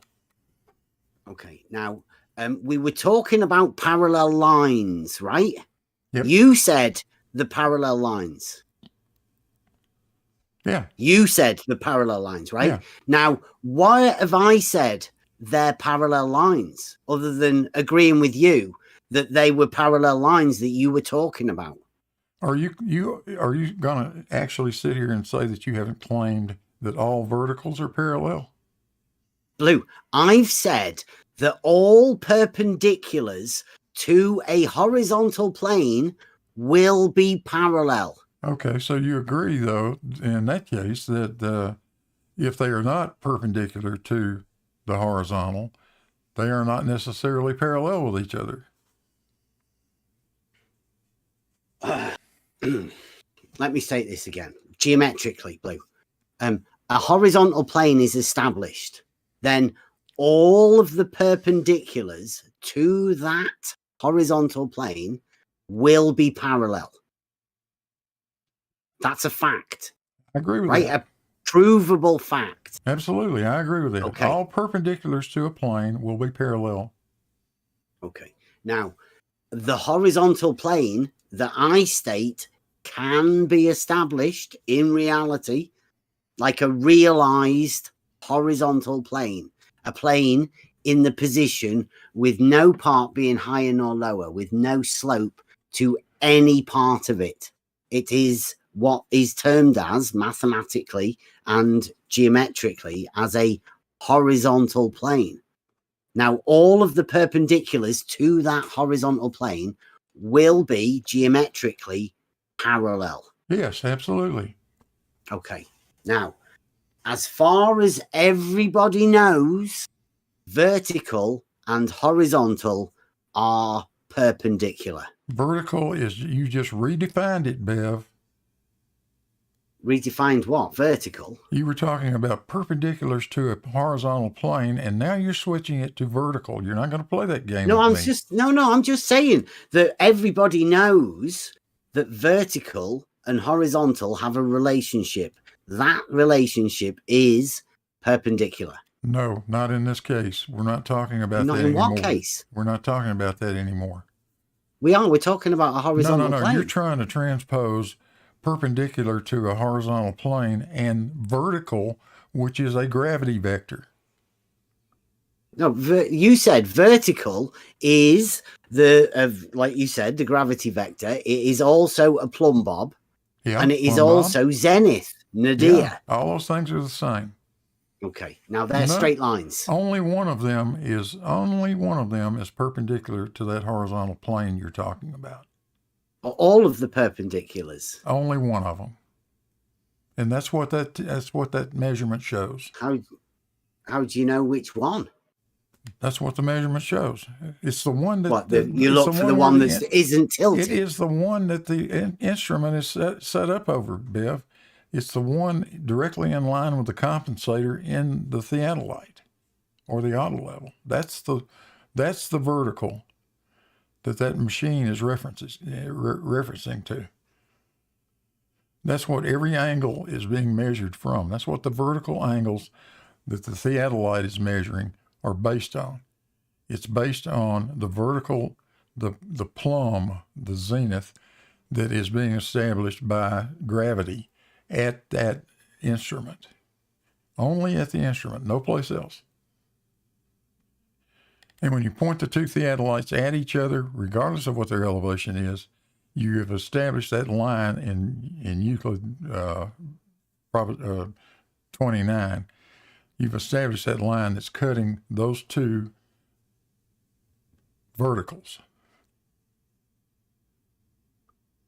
And every time you do that, the sum of the internal angles exceeds 180 degrees. That means that those verticals cannot be parallel to each other. And if they are not parallel, you then can measure an angle. Then the horizontals are not parallel. Where's your angle that you're measuring, Blue? Huh? Like where? Where's the angle that you're measuring? The angle is from the vertical to the other, to the line of sight to the other theodolite. That angle, that is the vertical angle. What, from the zenith? In surveying parlance, which I thought you would have known by now, but that's what we're talking about. The vertical angle that the theodolite is measuring is reference to. But the theodolite establishes an azimuthal plane, right? Whenever you set it up, you are setting up on a azimuthal, right? You're setting up a theodolite just like you set up an auto level. The modern ones have compensators in them too. The older ones, like Larry uses, like a Wild T3, it actually has a split bubble, very accurate level in it. Yeah. And you're establishing vertical at that point, only at the instrument.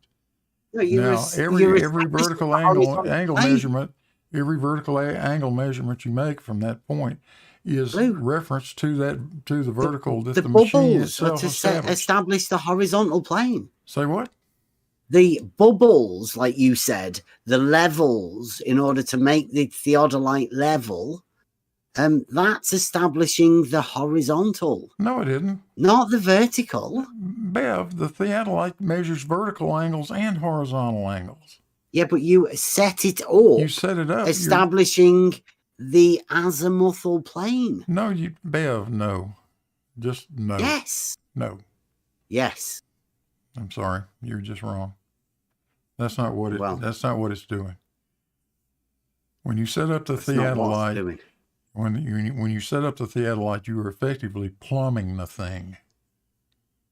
You're making it plumb. Vertical from that point is the adjustment. Making sure that the azimuthal plane has no tilt. Azimuthal plane. What are you talking about?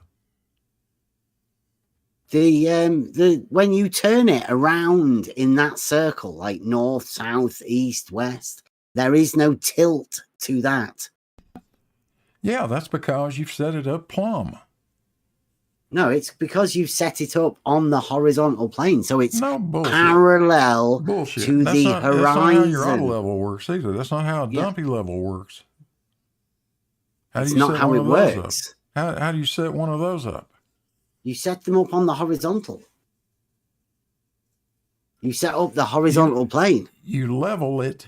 You level it, Bev, in 90 degrees. Yeah, but level is horizontal. It's a horizontal plane that you're establishing.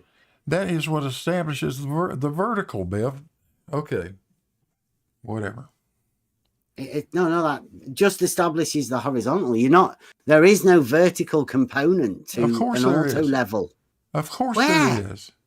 Well, the measuring rod. What do you think the compensator is looking at? It has no horizontal to reference to. It only has gravity. That is vertical, not horizontal. You do a 2-peg test to make sure it's horizontal. Bev, you measure the measuring rods in different positions to establish horizontal, Blue. Bev, it is gravity that is causing the bubble in a carpenter's level to find the center. It is gravity that is operating on the compensator in your auto level or your theodolite. It is that vertical gravity vector that you're referenced to. That's what the position then establishes the horizontal. That leaves you with the bubble in the correct position, right? So Once the spirit level is in the horizontal position, then the bubble will be in the center. Yeah, that's right.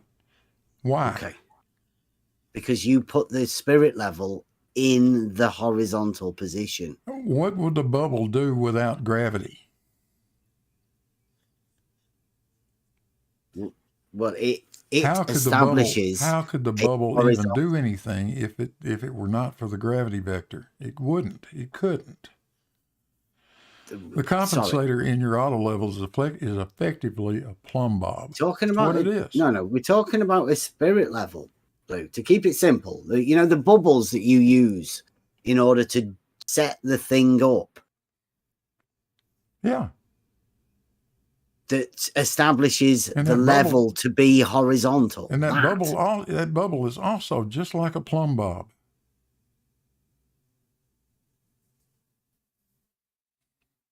In what way?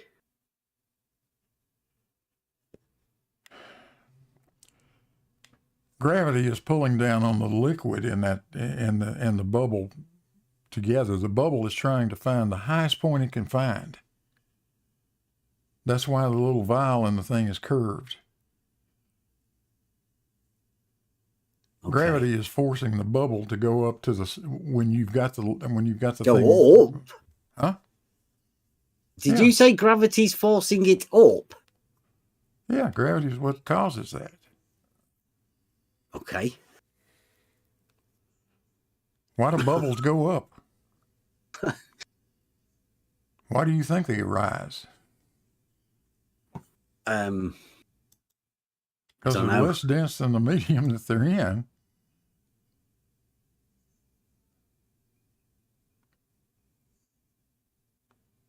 Okay, fantastic. So is that what you're going to go with for vertical and horizontal relationship?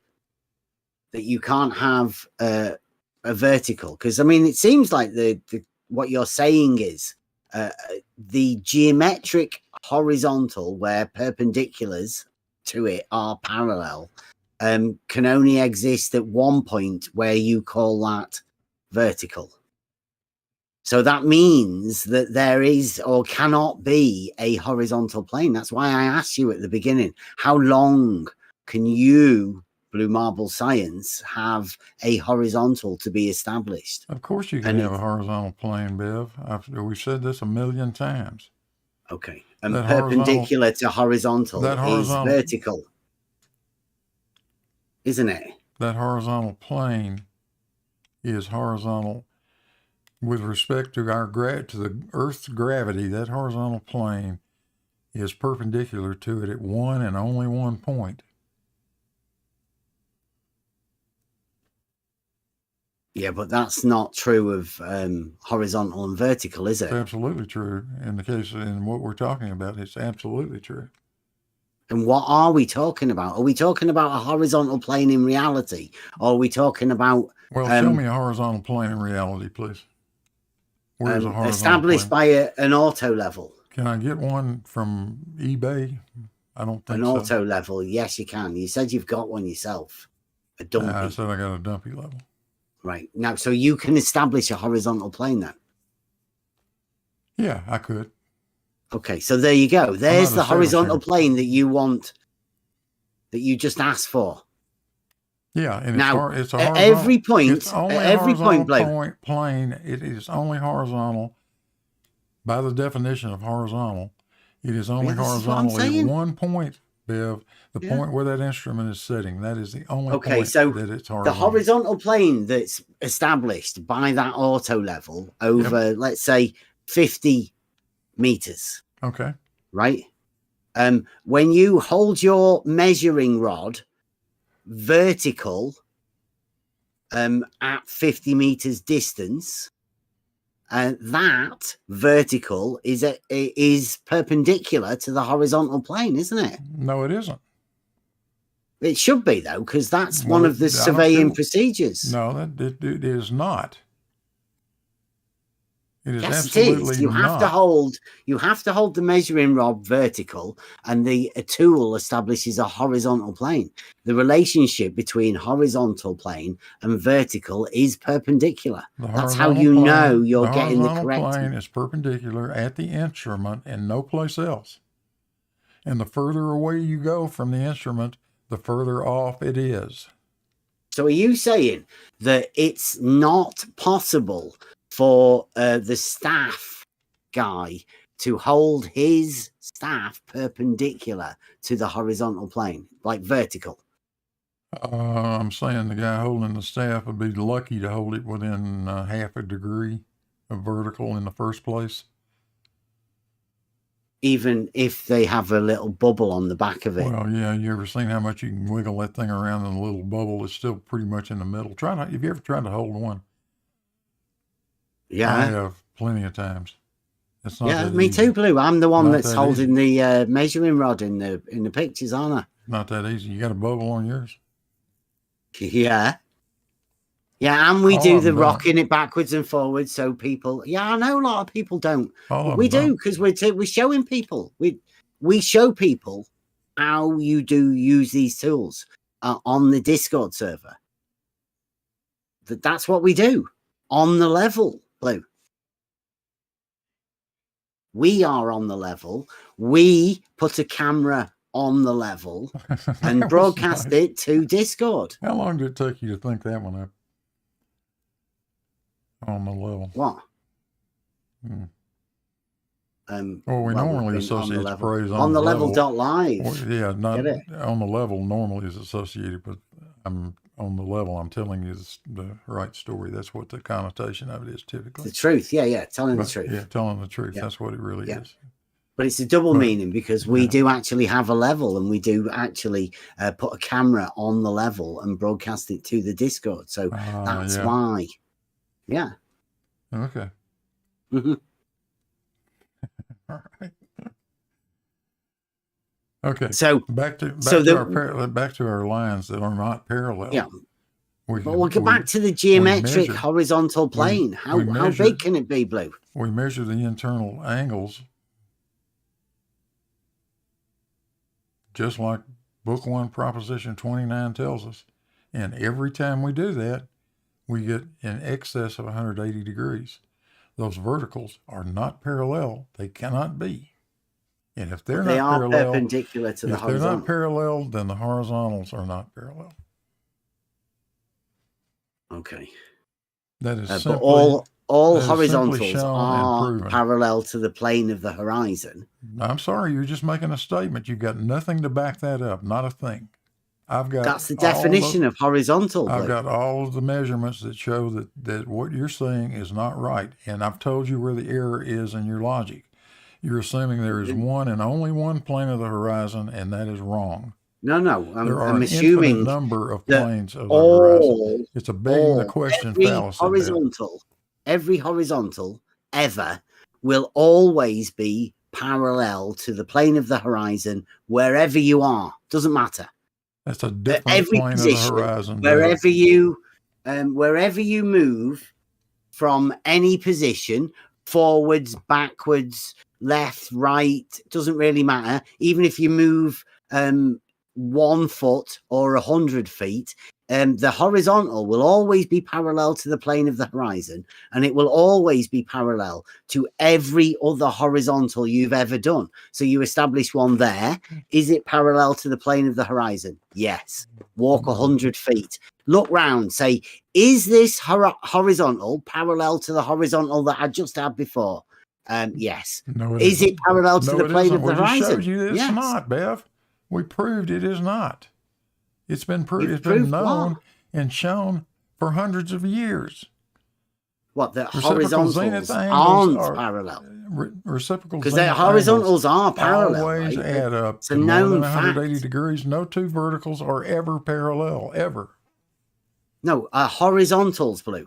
The argument was all horizontals are, right? Not anything to do with that's just an verticals. assertion, Bev. Don't You get got distracted. nothing that says that. The You got nothing argument. that proves, Yeah, we shows have. that. We've got the argument that I started That's just today an with. argument, Bev. I've got the measurements that prove you're wrong. That's what debates are for, Blue.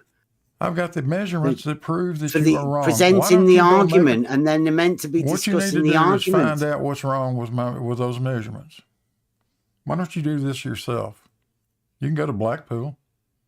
I know that all horizontals are parallel to the plane of the horizon. And I know the geometric implications of a statement that says more than two, every horizontal, wherever you are, will always be parallel to the plane of the horizon. And because of that, you can safely say all horizontals are parallel. That's an argument, Blue. The fallacy, That it you is have a to try and logical rebut that. fallacy, Bev. You are What's the assuming, fallacy? your assumption is there is one and only one plane of the horizon. I'm saying all And that is not right. horizontals are parallel to the plane of the horizon, Again, you just did it associated again. with All the you're going to do horizontal. is, look, Bev, all you're going to do is just sit here and deny it. Deny what? All you're going to do is just sit here and repeat the same fallacy over and over and over again. You're not willing to look at any data that shows you that that is not true. But you're not willing to pay any attention to the measurements let's just that say many people have made. Not just two guys, a whole lot of people have made those measurements. And every time they make them, there is an excess there's an angular excess above 180 degrees, absolutely proving that those two verticals cannot be parallel. And if they're not, the horizontals are not.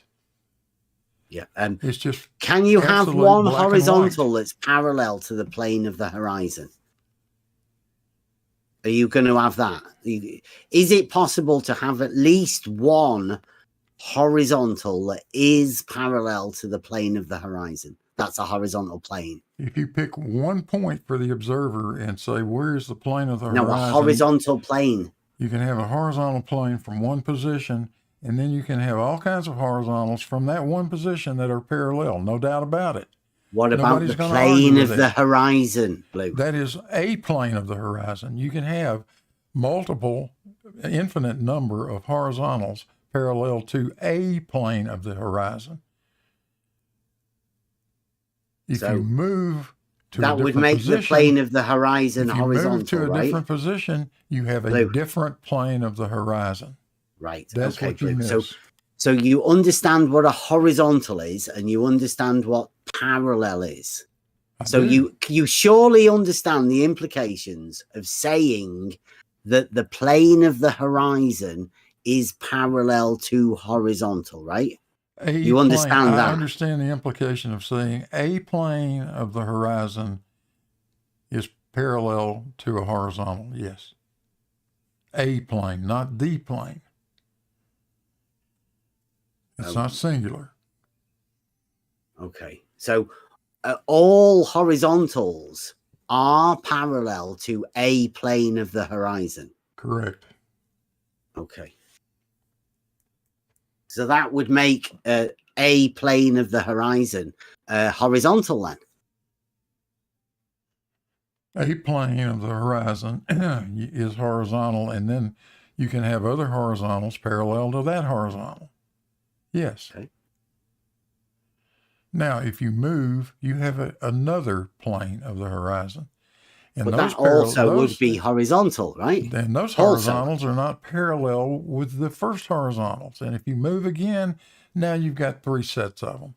And if you move 1,000,000 times or 1,000,000,000 times, you're going to have 1,000,000 or 1,000,000,000 different planes of the horizon and different horizontals. None of them will be parallel. Wait, whoa. What do you mean different horizontals? You mean the parallel to horizontal? Yeah, parallel from any point, Bev. Different points have different planes of the horizon. Points? Yeah, point of observation. Point where your theodolite or your auto level is set up. That establishes, at that point, you establish a horizontal. a horizontal plane. Yeah, and if you move the instrument a foot, you've got another horizontal plane that's not parallel to the first one. And if you move another foot, you got another horizontal plane. But that's there's exactly no what slope or tilt to a exactly horizontal. what the reciprocal zenith measurements are showing you. It's irrefutable. Terry's posting some nice pictures there. That's when we ran out. Are you liking that, Terry? Showing us going out to go under the horizon.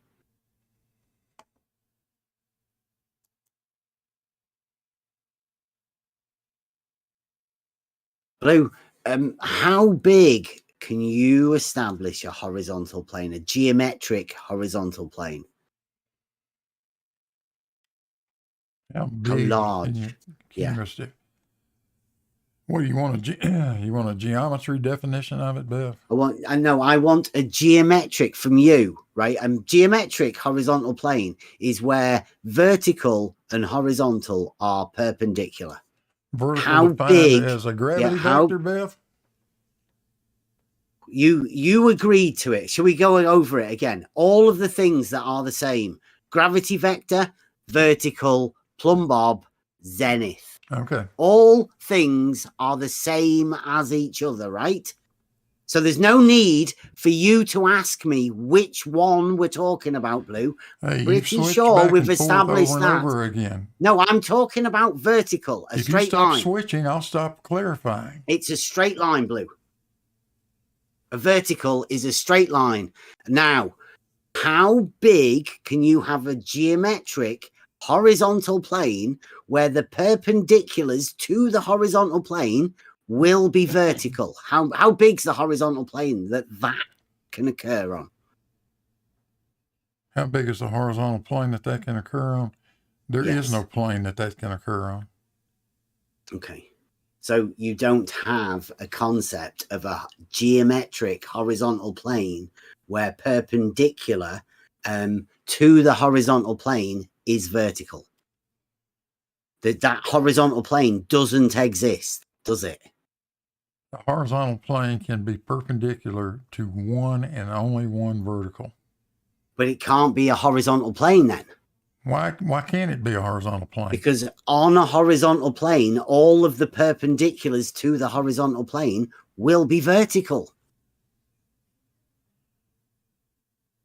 But you keep saying they can't be. There's only one. They are not. There's only one. So you don't have a horizontal plane. Sure you do. No. In reality, yes, we do, Blue. No, in reality, you absolutely don't, and I've proven that. No, in reality, we definitely have a horizontal plane. Nope. Right, so you seem confused, Blue. I'm not confused. You're saying we don't have a horizontal plane in reality now? You have a horizontal plane in reality that is perpendicular to one and only one vertical. One and only one. If you add another vertical in, it will not be perpendicular to that plane. In my understanding, they are vertical and horizontal. Well, I've shown you measurements that say they're not. I've shown you measurements that prove they cannot be. We have a test called the Realizing Euclid test that shows that you can have a horizontal plane. All right, tell me about this test. Show me this test. We can do this for another time. The debate today was about all horizontal are and level is. That was the debate today. Yeah. Not realizing Euclid. If you want to come back and do a realizing Euclid, how you can tell us how you realize Euclid. Maybe with an angle or something like that. And I'll tell you how we did our realizing Euclid test. We'll set it up for another time. Seems like these could be good debates for us to go over. I mean, this one's probably a bit boring for everybody, but I think when everybody goes over it and comes to the understanding that because we go out there with these tools to establish horizontal planes, we are the group that say yes, it is possible to have a horizontal plane in reality. We have tools that do that. And all of the perpendiculars to the horizontal plane will be vertical. Like, everybody knows that. These are known things. No, Bev, you're wrong about that. These are not, what you're saying is not a known thing. It's something you guys have made up. That's all. Everybody knows the shape of the Earth. Everybody knows gravity vector. About the Earth. No gravity vector. We're talking about horizontals and verticals. We're talking about verticals right now. No two verticals are parallel to each other. And we've got measurements that prove it. I've shown it to you. There's nothing else I can tell you. You came with nothing. I came with data. You came with a pure geometric argument, and not 1 ounce. Stolen concept. Not 1 ounce. No, it's not a stolen concept, Bev. Of course it is. No, it is not. No, it is not. Yes, it is. You use parallel lines in your proof. And those parallel lines. No, Bev, I did not use parallel lines in my proof, Bev. I used Euclid Book 1, Proposition 29 to show why they are not parallel lines. To show why what are not parallel lines? Verticals separated by 11.2 miles, or verticals separated by 30 or 40 miles in the McDonald data. Those verticals are not parallel to each other. Okay, so you're directly relating a measurement over so many miles taken by an optical device to a straight line. Yes, which absolutely agrees with all the physics we know, Beth. Okay. Physics. Yeah, physics. Straight line physics. Like geometry. Straight line physics. Like geometry. The measurements of distances and stuff. The equal height, equal elevations. So, how did you like that one? How did you like that? The level and horizontal proof. You seem to have missed out rebutting the actual arguments that I presented at the beginning. How about, would you like that? There's nothing left to debate when you start out with a logical fallacy. Which is the logical fallacy? That there is one and only one plane of the horizon. That's the logical And what about fallacy. the level is horizontal one? Where I associated level with an equal elevation, and I also associated horizontal with an equal elevation. Is that okay with you? No, that's not. But on all elevation profiles, a horizontal line would have an equal elevation, wouldn't it? Horizontal lines would all have the same. Yes, they would. That's right. Okay, so horizontal has an equal elevation, and level also has an equal elevation. You're talking about a chart, a graph. An elevation profile, yes. Elevation profile is not reality, Bev. And that is an elevation profile. That is simply a depiction of height above some datum versus distance. Yes, and they all use horizontal lines, don't they? Well, why would you try to draw it with curved lines, Biff? Why would you do that? Why would you do? You use the perpendicular relationship between vertical and horizontal. That's precisely why you use horizontal. No, that's not why elevation drawings are done the way they're done. That's a depiction of how. So you measure a distance, a horizontal distance, that's a measurement and a vertical height. That's a depiction of how terrain is varying over distance with respect to some known elevation. Yeah, it's the topography. Sure. And it doesn't matter what the datum looks like. It could be a sine wave, it could be a circle, it could be an arc. But they are all horizontal. They are all horizontals. Bev, that's the way you do a chart.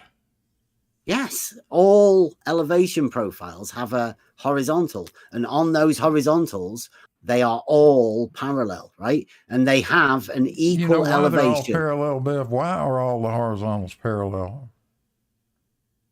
because all horizontals are parallel to the plane of the horizon, making Why? all horizontals parallel to each other. What are those? What are they telling you? What are they They're representing? all points of an equal elevation lie along that horizontal elevation plane. Is a curve. Elevation. No, it's a horizontal plane. No, it is not. No, in elevation profiles, it is. And you made a picture at Blackpool that proves in it. elevation profiles, all of the horizontals are an equal elevation. In space, Bev, there's no curve there. In space, Bev. No, we're talking about in reality, Blue, with the elevation profiles. In reality, yes. Elevations are curved. No. In reality, elevation profiles with are a radius on a of horizontal. 59. No. In reality, that's what it is. In reality, every elevation profile is shown as a horizontal. That's because you're baseline. Only showing the change in elevation reference to a curved baseline. No, it's a horizontal. On the chart it is. Not in reality it is not. You know there's a difference between a straight line and a curved line. Of course there is, Bev. Okay. No idiot draws curved lines on an elevation profile for any reason. Okay. What about a plan? Because that's on a horizontal as well, isn't it? Yeah, a plan. A plan. Have you seen engineering drawings? You know what right? a plan view is, Bev? You're looking down on it. Plan view is looking down. It's a 2D, yes. You're talking about now. You're talking about a plan view. How do you draw elevations on a plan view, Bev? Well, it's horizontal plan, and the elevation profile is the side elevation of that plan. They're related to each other. There's no fucking curve. Yes, there is, Bev. No, there is not. Absolutely is. And everybody knows that. Buster's engineer knows that. Every can you see Buster's knows that. Thing Every that cartographer knows that. Can you see the thing that Buster put up? These are all well-known facts. Can you see the thing that Buster put up? It's like a plan.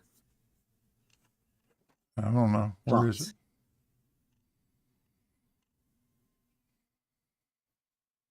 Looks like somebody's had a go at game of Dig Dug. But that's a plan for a mine. Is it on? Is it on your live or what? It's in the live stream, in the live chat. Buster just posted it. That's world famous Buster. I don't see it. Where is it? It's a plan. Oh, live chat. Wait a second. Maybe I'm on the wrong. Yeah. Okay.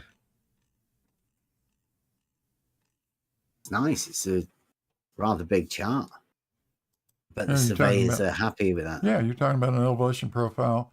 No, that's not an elevation profile. That's plan. Where? Oh wait, that's Terry. Let's see. Where is oh, there's Buster's. Okay, let me have a look. Yeah, that's a plan view, I guess. Yeah. Now that's on a 2D plane, isn't it? It's a plan view. It has to be. Yes. 2D. It's an orthographic plan projection. There's no curve there, is there? Bev, it's an orthographic plan projection. Where would there be any curve there? Okay. So in that plan view, there is no curve. Now, if we look at the side view of that, that's called an elevation. Through it, it would be an elevation profile. Yeah, it's called an elevation. Now, that baseline for that elevation profile would coincide with this two-dimensional horizontal and show the elevation change reference to the horizontal, the two-dimensional plane established with this. This doesn't establish. This is a plan view, Bev, not an elevation drawing. No, I know. But this plan view is perpendicular to the elevation.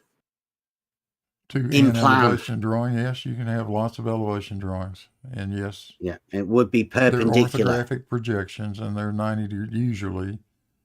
at Yes. right angles to each other. That's why all of the elevation profiles would change according to the horizontal. So all of the points on the horizontal plane. You're mixing up two things, Bev. I'm not mixing anything up. Yes, you are. You're It's just very simple. But talking I'm about trying a to set keep of it as engineering simple as drawings. I possible. can pull a bunch of them, and in fact, you can pull out. You can get. Have you got any profiles. that show a curved baseline on an elevation profile, or do they No. all? They will No. all have a horizontal baseline. No, they'll always show it horizontally. I know. There's no need to show it. We know it's curved. What? There's no point in going to the trouble of drawing a curve that you can't even see, Bev. No, it's horizontal, Blue. No, it's curved, Bev. No, there's no curve to a horizontal. The elevations are curved over the length of a horizontal. building. Over the length of a building, you'd need an electron microscope to see it. What about canals? Same thing with them, for the most part. But even if they have horizontals, right? Even if you go 300 miles with one, the radius of curvature is enormous. Now we can do it today with horizontal. We can do it today with AutoCAD. There's no radius of curvature. CAD drawings, you can do it that way. But back in the day, those drawings you guys, especially Mike Jones, keeps putting up, back in the day when they were drawing that stuff on a board with pen and ink, you know how big a compass you would have to actually draw the curvature? Nobody could have done it. There's no curvature in a horizontal, Blue. Hell yeah, there is. Sorry? Horizontally, on that elevation profile, horizontally is an arc. No, horizontal is a straight line, Blue. I'm talking about directions on a piece of paper, Bev, not reality. No, a horizontal on a piece of paper is a straight line. A horizontal in reality is a straight line. Everybody knows that. I mean, the geometric understanding of what a horizontal is comes from it being straight line. Nobody in their right mind would go to the trouble of trying to draw the arc, even over a distance of 300 miles. Nobody in their right mind would try to draw that arc. You know how slight that is? There is no arc to a horizontal. Yes, there is. It's not horizontal, Bev. It's level. Those are elevations. There's no arc to a level. And it is absolutely an arc. Horizontal. We're just bickering back and forth, Bev. I know, yeah. I think that's all. Yeah, it's just it's pretty obvious that you're stuck in your way. I'd say you're the one that's stuck. Somebody's told you that. Yeah, I'd say you're the one that's stuck. I didn't have any preconceived notions when I looked at it. I looked at the data, the actual measurement. Just a straight line as far as I know. And it's quite clear that it's curved. It is quite clear from your very picture that level deviates from horizontal. Your auto level showed you that. You just are denying it. You can't have a measured drop, Blue. You can't have water level dropping. You can't have level dropping whilst being a tool that establishes a horizontal. Level departs from horizontal, Bev. Your auto level showed it. Clear. An auto level, Blue, is a tool for establishing horizontal planes. That's right. And a beach is a reality establishing level. What? The water's right there. You've got an ocean right next to you. No, the beach doesn't establish level. That water next to it does. Who's told you that? That water next to it does, Bev. The true horizon. You telling me that the water is dropping away? The true horizon is definitely horizontal, right? Bev. I do thank you though for making that picture. That was brilliant because it clearly shows. It clearly shows clearly shows that somebody's lying about being able to measure 1 arc second over that distance, because it clearly shows you can't see that. That's what it clearly shows. It clearly and the reason shows, we went out there for that clearly was shows for that purpose. Blackpool Tower is 95 feet lower than your damn theodolite or your auto level. That's what it shows. You can't deny that. You can see. Yeah, I will. Exactly I'll deny that. Say that's is. fucking ridiculous, Blue. Blackpool Tower isn't lower than the auto level. Like, however you came to that conclusion, it's not, but it is just lower false. than the horizontal plane that the auto level is establishing, and it is clear as day. And if you're going to deny that, then that's the end of this. We need to just stop at this point.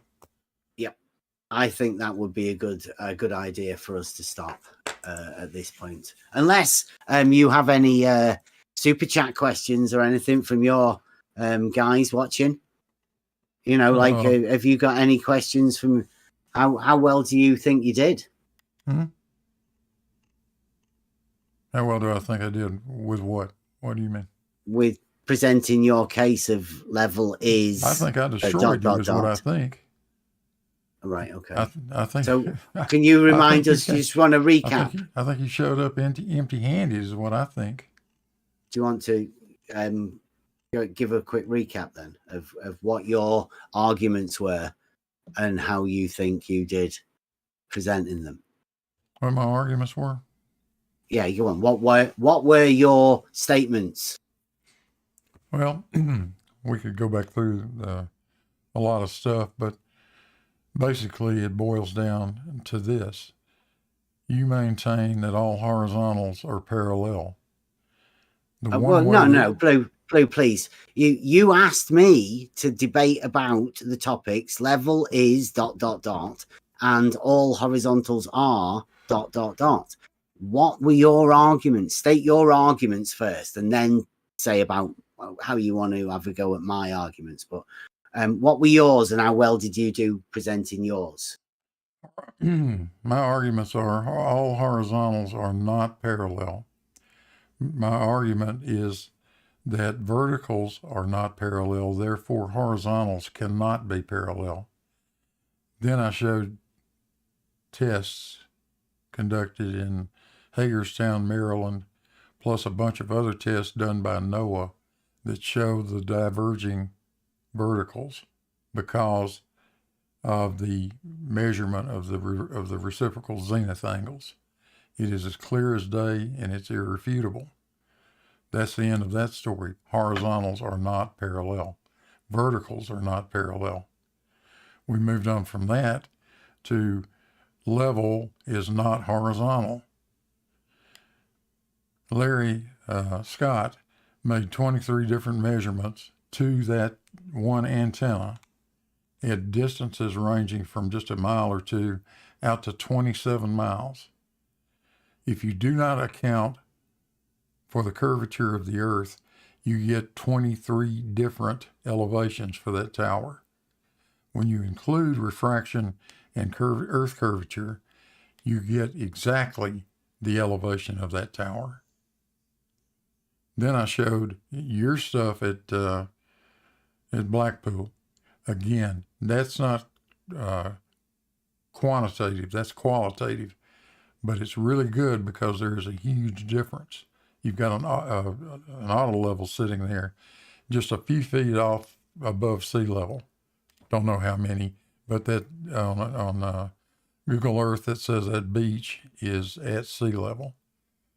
Yet your auto level is hitting a point on Blackpool Tower about 95 feet above sea level. That's my arguments.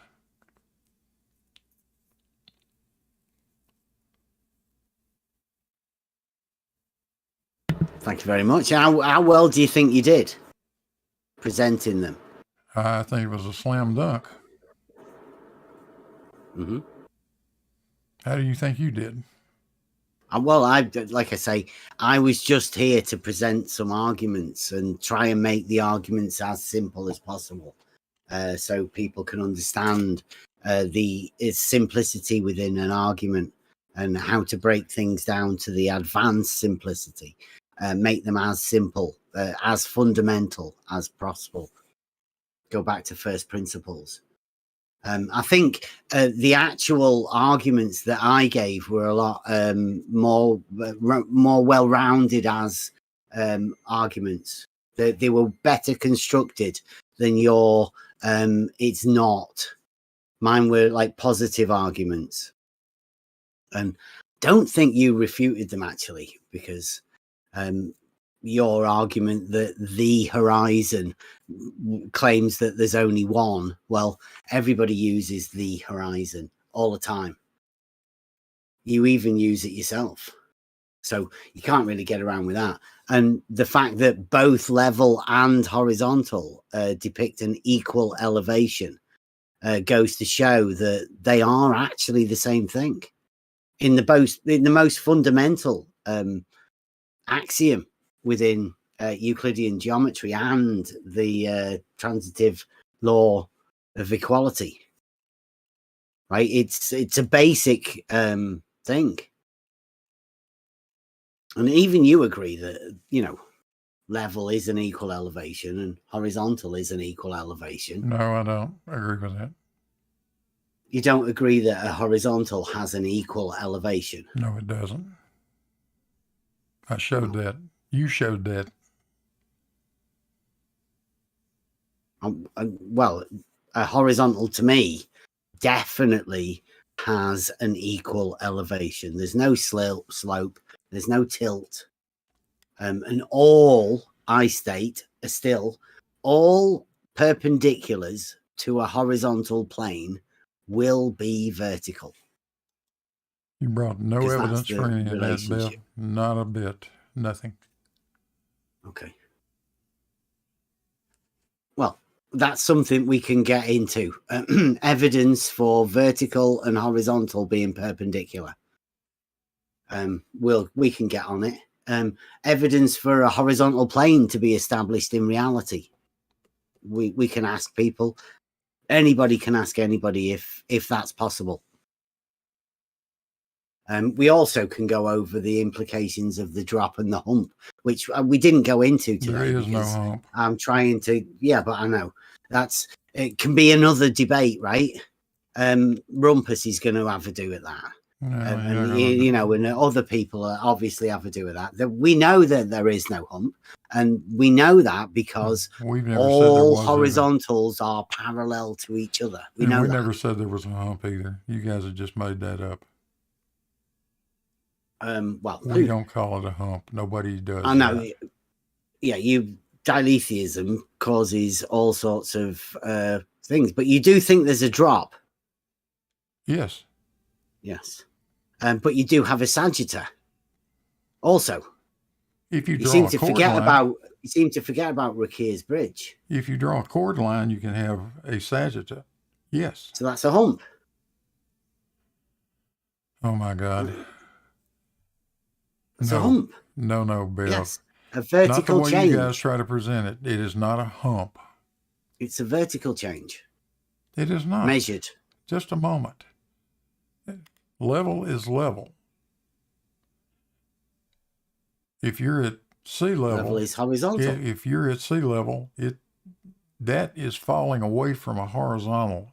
It's falling away from you in every direction. You're standing on top of a ball. Water levels don't fall away, though. We know how water flows. No, we Compared know how to a water horizontal, flows. Sure they do. And Rakir's bridge proved it. 90 feet. You stand in the center of that bridge, either end of it is falling away from you by 90 feet. So you're standing on the hump. There's no hump. You're standing on top of a sphere. You just said that it's falling away at either side. You're standing of course you're on the hump. Can you not imagine a sphere, a basketball? With you standing at the top of the hump. Any point on it. On the side of it. You standing on the side of a ball. Stick a straight edge on the. Come on.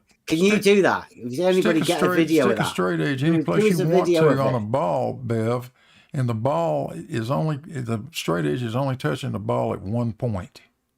Let's, can you stand on the side of a ball? I can stand on the side of a real big one, yeah. Can you? I'm doing it right now. Sorry. Can we put the camera on? Let's have a look at that. Standing on the earth, Bev. That's a really big ball. You're standing up, though, aren't you? Yeah. You're not on the side of a ball, are you? Yeah. Depending on what you want to call the side, but... You imagine you're standing on the side of a ball. Any point you want to pick, you can call the top, the side, the bottom, anything you want to call it. It's all the same. Nice. So can you imagine your vertical being at an angle? My vertical is not at an angle. My vertical is straight down to the center of the earth. Straight down. Vertical always is like that. With the tilt? Only with respect to another vertical.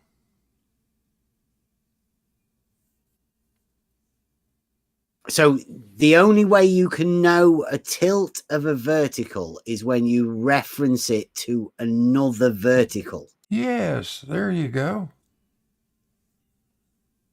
That's how you can measure it. That's the only way you can see it. Does that work the same for horizontals too? Well, let's think about that, Bev. If horizontals are perpendicular to verticals, what do you think? Equipotential angle of adjustment for the win. I have no idea what that word salad is. I know. I have no idea what You've that not word thought salad's about all this about. enough. The equipotential angle of adjustment. Well, that you guys are good at making up bullshit, so whatever. Well, that was George, actually. Really? God bless his soul. Yeah, yeah. I think George might have been having a little fun with you boys.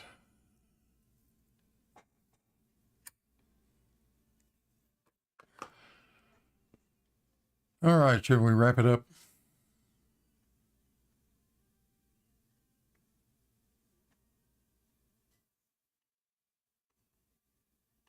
Whoops. Don't worry about that. We can actually have a debate about that. Do you like the chat? Kind of dropped. Yeah, I think, yeah. Are you back now, though? You said something about George. I said George was having a little fun with you guys, I think. Sounds like it. With the equipotential angle of adjustment? Or with the RBD face? Yeah, it sounds like he was trying to match you one for bullshit. Oh, it's a Donegal measurement. A measurement between a horizontal and a horizontal. I have no like idea. you said, could be measured. You did just say it could be measured. So that's the angle that could be measured, the equipotential angle of adjustment. You have no idea what that is, Bev. It's just word salad. George told us the equipotential, right, is the horizontal, isn't it? No. Well, that's what George said. The equipotential is the horizontal that's achieved by the perpendicular to the vertical. Then, as you move, that moves to a vertical. And causes an angular change, like you said. When you reference one to the other, there is an angular change. There's a tilt that occurs. Yeah, and the equipotential angle of adjustment is the angle that is adjusted because of that tilt. What is adjusted? What do you mean adjusted? The angle. I haven't. The angle. It's just word salad, Beth. Well, your Doesn't proof. make any sense. Your proof is a difference between one to another. The tilt of a vertical is the same as the slope of a horizontal. The angle adjustment from one to the other, because of the distance traveled, according to your model, like George said, that angle we call the equipotential angle of adjustment. It's the angle between a vertical and a vertical, or the angle between a horizontal and a horizontal. Providing, of course, you extend the horizontal past the point that you can't have a horizontal plane geometrically. You have to be able to do that. Otherwise, you'll never get them to intersect to be able to form an angle on your model. Yeah. Mm-hmm. So if you measure a divergence in the verticals, in other words, the verticals are not parallel, then the horizontals can't be parallel either, can they?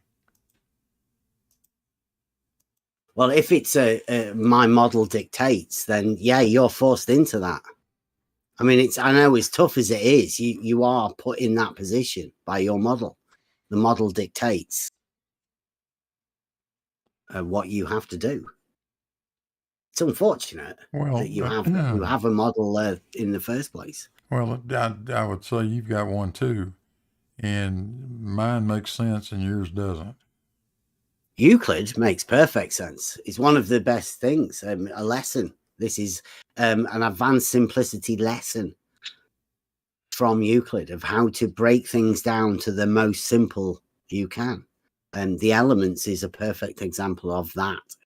Why don't you take what you've learned through your studies of Euclid and apply it in reality like I did? I do, yeah. That's where logic is, Blue. That's where logic comes from. Reality. You need to go out and make some measurements to prove any of it. You've got nothing. You've got a pure geometric argument, that's all. Yeah, I think that's pretty good, isn't it? That absolutely does not prove anything. Well, like I say, everybody knows vertical and horizontal are perpendicular. And everybody knows that horizontal is a line or plane and vertical is a line or plane. Everybody knows that vertical and horizontal are perpendicular. And now everybody knows that verticals are not parallel. That means horizontals are not parallel. But you do know about the grid system of the XY. Yeah, I know all about it, Bill. Well, that's how perpendiculars go with each other.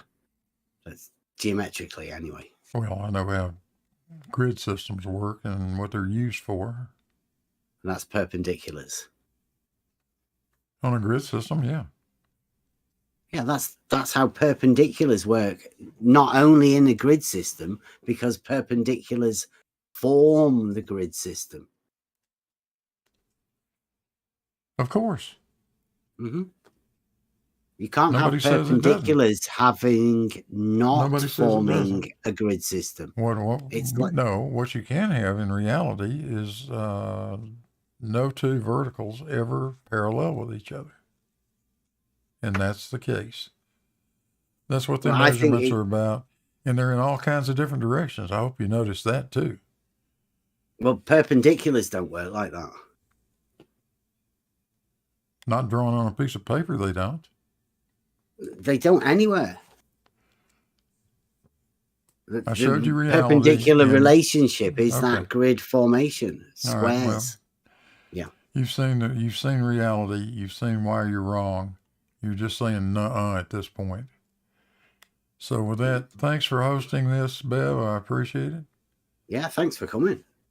Tell your friends. Anybody else want to come and try this? I'm going to hop over to my Discord at this point and then spend a little time talking to the folks in my YouTube. And okay. Maybe we'll do it again one day. Yeah, I hope so. I hope I need to do this. I hope we can progress into more finer arguments to get narrowed in on the points a bit more. I know that's where we're going to be going from now on.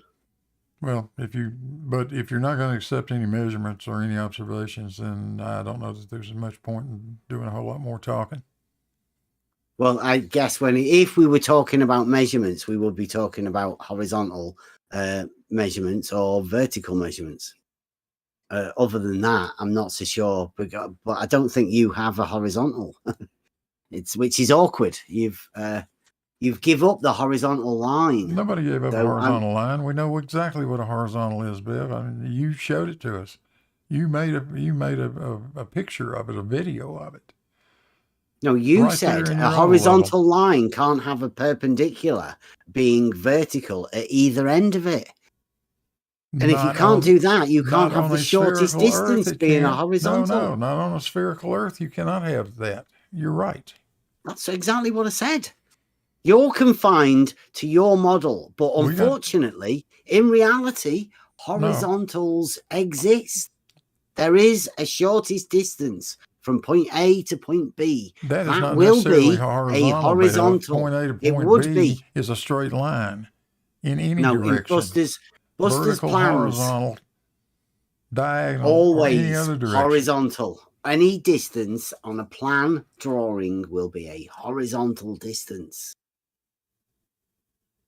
That's why elevation profiles have a horizontal baseline, Luke. They have a horizontal baseline because they're a graph, basically, Bev, representing perpendicular elevations. Relationship.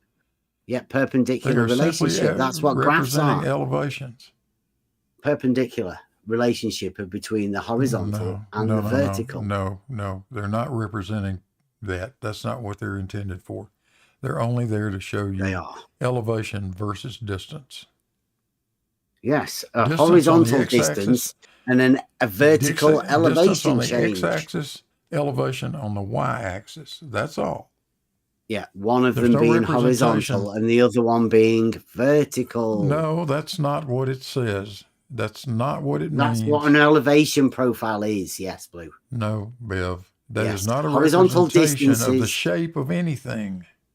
It's a representation of the elevation of the land. It is a representation of the change in elevation over distance. Yeah, that distance being a horizontal distance, and the change in elevation being a vertical. That being a distance across an arc, over an arc. No, sea level is an arc. Mean sea level is an arc. Mean sea level is a point. It's an average on a vertical. It can't be an arc. Mean sea level. Mean sea level is established at a point, and it goes everywhere. That is the geoid, Bev. No, it's literally just a point. A datum point. No, it's literally the geoid, Bev. That's the definition of the geoid. Those are all points of equal elevation. That's what it is. Anyway, I'm going to go. Okay. All right. Thank you very much. Yep. See you later. See you later.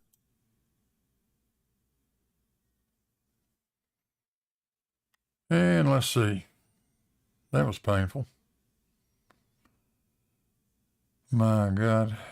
Let's see. I need to get back over to my Discord if I can find it. There we go. Got that thing back up and running. Let's see if I can go in there. I'll go in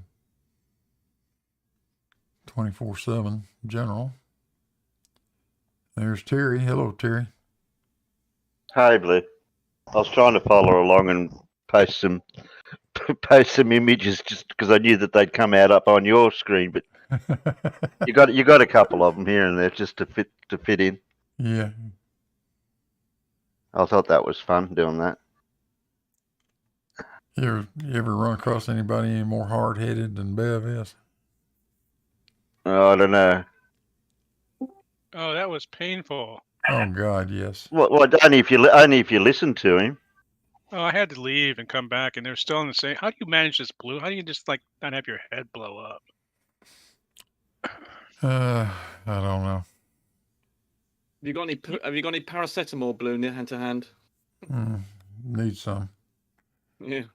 You kept oh my God. You basically kept saying the same thing over and over again. And he kept saying the same thing back, and you're like, "No, that's not what I said." And you'd say it again, and he'd come back and say the same thing. Yeah. Totally I crazy. think you should have dwelled longer on the Valley survey. You needed some more diagrams, Blue, to explain the basics, because he didn't. When immediately you showed him that table of data from Larry and Co., that was it. I imagine his brain just shut down. He didn't understand what the hell was going on. He didn't. I mean, you had to explain to him later. He was shocked when you, about 5 minutes before the end, you said something, oh dear, about the verticals. And he was thinking that verticals in different places were not vertical. You know, that he didn't understand they were relative to one another. It was only in the last 5 minutes or 10 minutes. You said, yes, relative to another vertical. And he obviously did not understand a single thing about your presentation. And of course, his own argument was a non-existent one. His argument consisted of, I'm going to assert these things. He did not present a logical argument with some premises. And if he had, I mean, you can imagine if he formulated it, his premises was that, whatever it was, one about horizontal being equal elevation, I think it was. Well, that's a false premise. But he didn't present it as an argument. He did not have an argument. And he certainly didn't have any evidence. He didn't have any logical argument. He didn't have any evidence, whereas you did both. And unfortunately, you were just too nice to him, basically. I think his whole argument can be boiled down to, if the Earth is flat, then the Earth is flat. Well, that's basically what he says. He doesn't understand that down is towards the center therefore of the the Earth is flat. That's his total argument. I'm not sure I agree. Well, the way he avoided, it just totally blew off the fact that the crosshair of his instrument was 100 feet up on the fucking tower. And it was in his photograph with his instrument and that crosshair. Yeah, and another point of this crosshair is this obviously at the tower it's sloping down, right? Yeah. If you put the marble on this, you have a perfectly a flat surface without friction. You put the marble there, it will roll down to bed. I think Tony was trying to say something. Was that you, Tony? Yes, it was. I was just trying to say that I'm not sure that I agree with Rumpus that he doesn't understand it. I think he does understand the argument. He's just rejecting it, and I'm not sure that I entirely understand why. He doesn't sorry, go on. I just think that the clarity of Blue's presentation and the way it was based purely in observable reality. It was presented beautifully. Here's what would happen on a flat. Here's what would happen if the Earth were not spheroidal. Here's what would happen if the Earth's spheroidal. We do the calculations. We do the observations, and it comes out entirely compatible with spheroidal. It was a brilliant presentation, and I don't think that, and I think that Bev understood exactly how powerful it was, and instantly went off into the weeds, and he did it deliberately. And his refusal to engage with observable reality, he was talking about plans and maps and drawings and all of this sort of nonsense, but absolutely no real world observations, well, except for his beach stuff, which all depends on the elevation of the camera and looming conditions over the water. Beth might as well have said measurements mean fuck all. Yeah, that was a good presentation, Blue. Is that something is that a previous video? Or did you, because I haven't seen that Larry data that you presented with the curve on it before. Is that a new one? No, that's I did that just for this. Right. Because that was a lot of information to try to pack in 15 minutes. Yes. Yeah, it was brilliant. It was really, really good. Thank you, Tony. Yeah, I like it. It was good. Yeah, I thought it was good, Blue. And Larry, I wish I could have spent more time on the valley. But look at what I was trying to get through. I could turn the valley into 2 hours easily. There's no problem. Yeah, and therein lies part of the problem is trying to give these simple descriptions of something that's subtle and complicated. Because it's 52 arc seconds per mile. They go, oh, arc seconds? You can measure an arc second? Oh my! Yeah, we can. Doesn't understand. And purpose-built equipment, specifically used by Ordnance Survey, NOAA, U.S. Coast and Geodetic Survey, Academy of Sciences, Paris. Mason and Dixon, yeah, purpose built and repeatable. Like the 1970s, using the T3, I have the same T3 in the 2020s.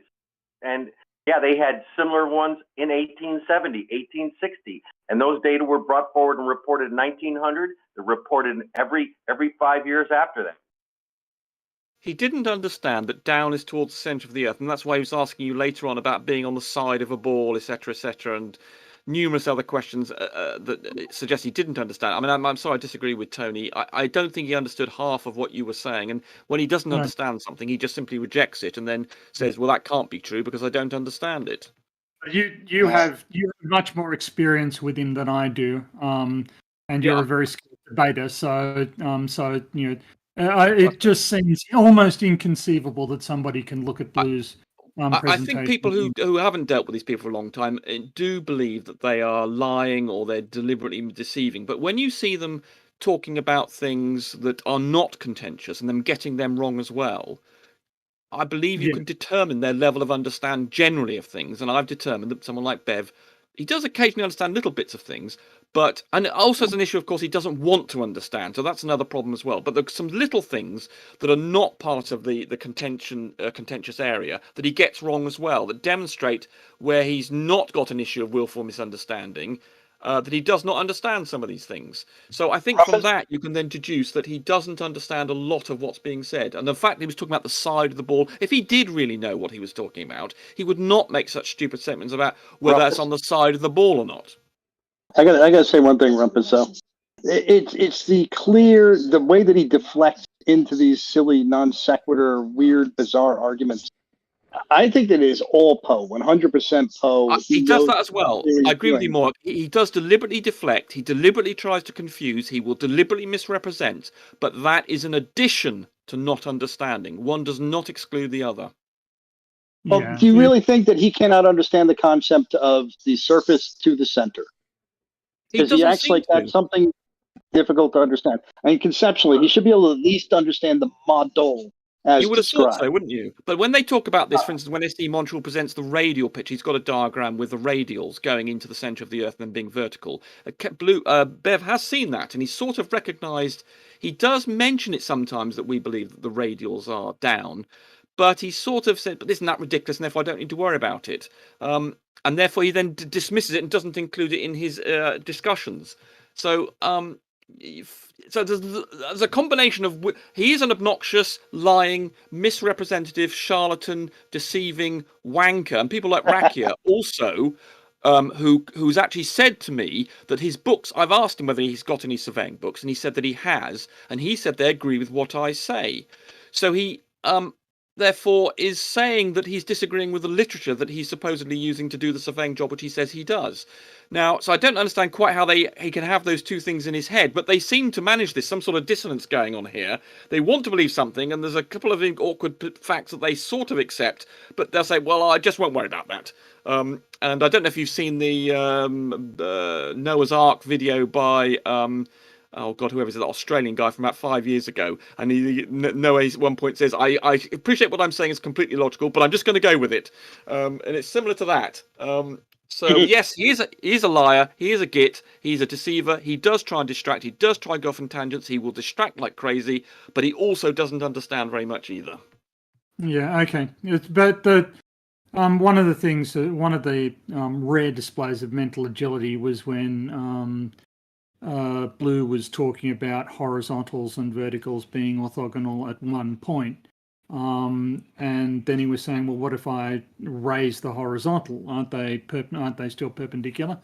That's true, but obviously not the point where you're tangent to the to either the surface of the Earth or the equipotential plane, whichever one you're using. So that, you know, it's that display of sort of, you know, he's thinking about it, and he's deliberately trying to sort of misconstrue what's going on.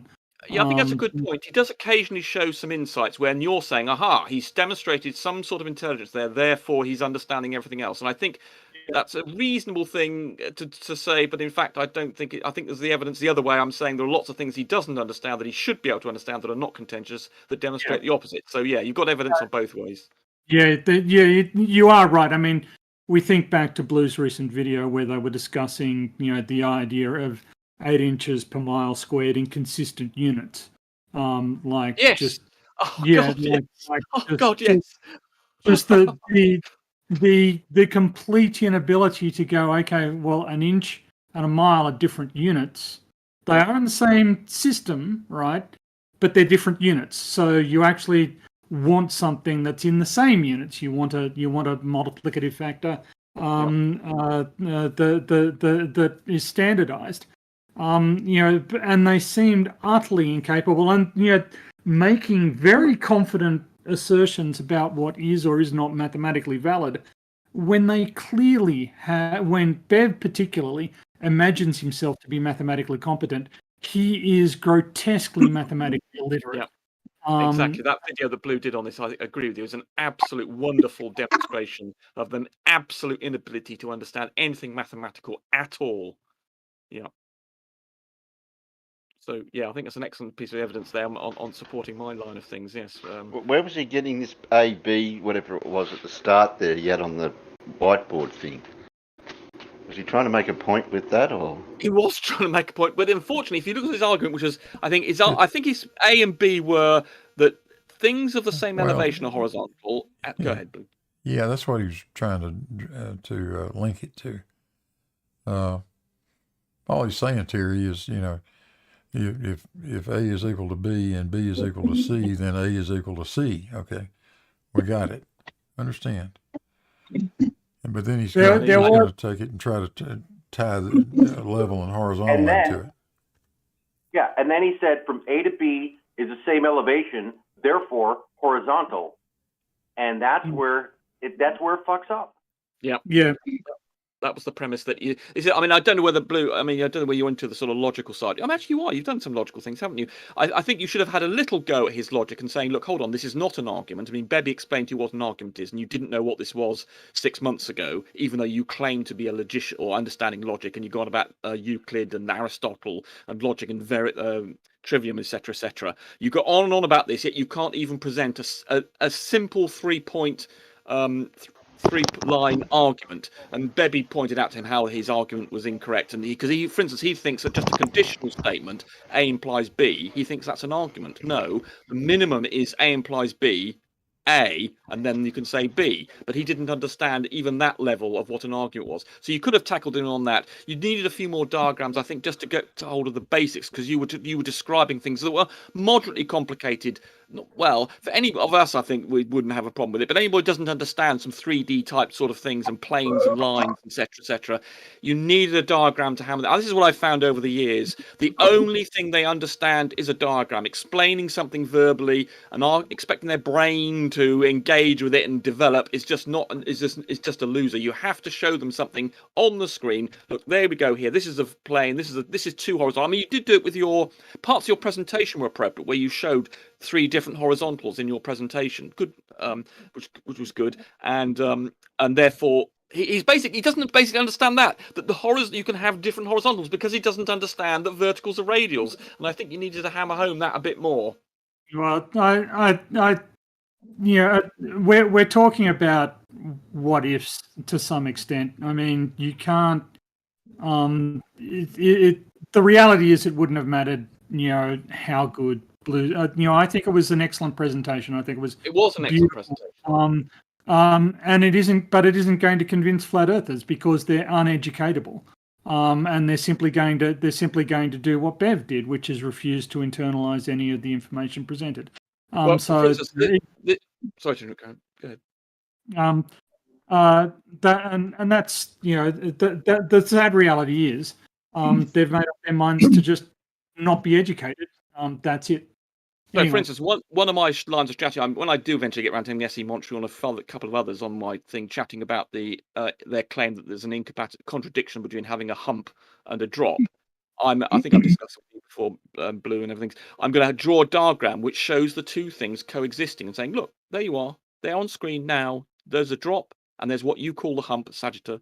They're coexisting. There's not a contradiction. And I'm hoping something as visual as that will actually make some sort of impact. Because in the past, even with Oakley and things, I have actually caused them to change their arguments and stop making arguments that they which I believe I was able to show to them was incorrect. But of course, they just move on to a different argument. But nonetheless, if you can get hold of a visual thing to demonstrate this is what it is, you can't argue with that, can you? I can see these two things on the same diagram, for instance, in the case of drop. But yeah, I think you needed a couple more visuals. But then I as you know, I'm always keen on saying that. So. Yeah, it's hard to wrestle with a live stream. Yes. And yes. do all of that stuff at the same time. I agree with you totally. I find I cannot argue, I cannot draw, and I cannot think those three things all the same. And if then I had to do the managing the channel as well, and also do things like, I mean, I think you were reading the comments as well. So yes, it would have involved doing about 5 things at the same time, which is indeed demanding. I kept sending you that diagram, Blue. You sent it over in Discord, didn't you? Yep. Yeah, and I couldn't see it because I'm in Discord on his Discord. Yeah, I sent it to your email. I cottoned on early on to start posting images into the side chat so Blue could tag him and put them on show him on his live stream. Yeah, your presentation that you did, is that on your channel? No, I'll put it up on the channel though. All right. Well, you won the debate with the presentation alone. When he didn't address it, I mean that was it. Yeah. I do have two corrections for you. What's that? When he asked how long is a horizontal line, by definition, all lines are infinitely long. Yes, right. Yeah, I didn't know what. Yes, I didn't understand your reluctance to say that, Blue. Is that like how long's a piece of string? Is that the same thing you mean? How big is a cloud? I mean, yeah, it's a silly question. I was trying to get him to tell me what he wanted, the information. Yeah. What he meant was the interval between 2 points. Yeah. Yeah, exactly. But the horizontal is defined only at a particular point. It can't be extended laterally any distance and still remain a horizontal. And the central element there is that points do not have length. Right. They're points. They're so there's no distance that it can go. And this is if he's such a great master of geometry, he should understand points don't have length. I'm not sure I agree with you there, PhD Tony, because you can say this is a horizontal to this point, but things on that line you can say are horizontal to that point. Yes, but they're not locally horizontal in that sense. Correct. That's the difference. That's why you need to make that difference. They are horizontal. So you've got all these horizontal planes, and all the points on those planes are horizontal to themselves and to the point, but they're not their own personal vertical. Their only local vertical will not obviously be perpendicular to that, but they are on a horizontal plane. I would prefer to use different notation. So and this is one of the things that Bev is relying on is the fact that language, everyday language, is not set up for mathematical precision. I'd agree with that. You can you can have the set of points that lie in that horizontal plane. Okay, they all lie in that horizontal plane. And if you want to call that horizontal to that point, that's fine. But they do not all lie in the horizontal plane at that defined at the point. So there's a distinction between the two sets. Indeed, and this is the thing. I'm doing this presentation I was going to do for this the thing I was doing with this, and I've gone into this in some detail where I try and make that very clear that if you just don't get upset about the fact that for instance, the moon can be horizontal to my line of sight. So you just need to say, okay, I'm just going to accept that there's a plane that's coming out that's my horizontal and all points on that horizontal. And of course, what's more, a point on that horizontal plane can be intersected by an infinite number of horizontals. It can be horizontal with an infinite number of other points that exist around the world, inside the world, outside the world. So there's all these intersections of all these horizontal planes. And so a single point is actually part of an infinite number of horizontal planes. You understand you're arguing geometry with somebody who can't understand an elevation profile. Yeah, that's slightly different. Yeah, you've got to be careful of that because a couple That, of times that proves flat Earth, those elevation profiles. Didn't you did let him Oakley get do that away one with. time off one time, getting it off Google Earth? He said, "Here, this proves flat Earth." Yeah, I plotted my bank balance on a graph like that. Apparently my earnings are level. One way of tackling, when they do say that, I've just thought that the best way of tackling when they start talking about these elevation profiles being having horizontal, because that's just on a piece of paper, as Blue correctly said. I was thinking the one way to say, let's suppose, I've used this argument before. Imagine that you wanted to know, you were a billiard ball producer, and you wanted to know how it varies. The radius of the thing varies over the surface of your billiard to see how your quality control.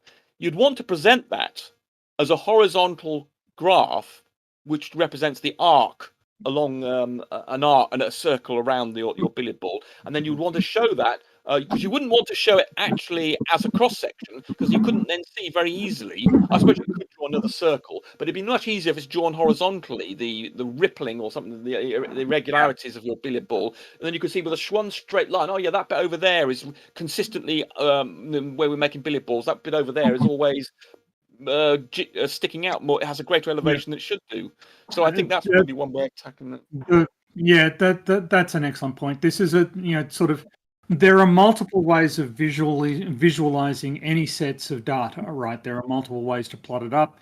You can use bar graphs, you can use pie graphs, you can use tilted pie graphs. There are an arbitrary number of ways to represent data sets.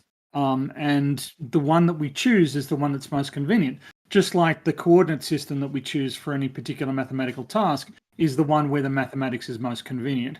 I often hear flat earthers going about, you're using Cartesian coordinates, therefore it must be flat. No, we're using Cartesian coordinates because that's the most convenient coordinate system in which to calculate distances and velocities. That's why we use Cartesian coordinates. Yeah. Completely exactly. That's what human beings do. We look for the easy way out. We like flat maps because they can fit in a pocket. Well, my PhD thesis was on a flat Earth model for calculating deformation under a surface load, because the mathematics isn't that convenient, but it certainly it offers sort of some way to simplify the problem. We use the most mathematically convenient formulations to save ourselves a lot of effort. So Tony, just quickly on your PhD. So when you say deformation, so in other words, if I were to plonk a big lump of rock or something on the surface of the Earth, how much it would deform? That's what? That's exactly right. Go in the next fucking lane, you idiot. Huh? I think that was. I think that was the traffic thing.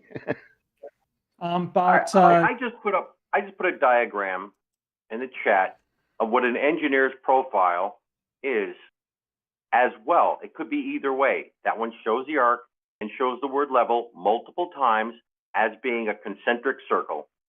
Okay, so that is an optional drawing. Sure. Ooh, let me go post that over in Bev's. Yeah, I'm stealing that. Yeah, it's actually very similar to a drawing I've drawn as part of my presentation. Actually, when I came across that one, I said, "Look, this is what an engineer does when he's measuring the monitoring of a dam for public safety and trying to present it to the public at large, not just another room of engineers." The ridiculous thing. Sorry to interrupt. The ridiculous thing is, of course, that if Bev or Arakia were to open up a piece of literature on engineering and surveying, they would see that level is not equal to horizontal. I mean, it's just simple as that, and just outrageous, really. We have to do this anyway. Karen. Well, it is astonishing, and I mean, they seem to be under the misapprehension that they are, geniuses possessed of unique insights. Like we're sheep. Yeah, my PhD supervisor, his undergraduate training was in surveying before moving into geodesy. And the same with my current boss. He started out in surveying and then moved into satellite geodesy. They know what they're doing as far as the accurate, accurately determining what level is and what level means, and they've taken it to postgraduate extremes. They're I'm sorry. No.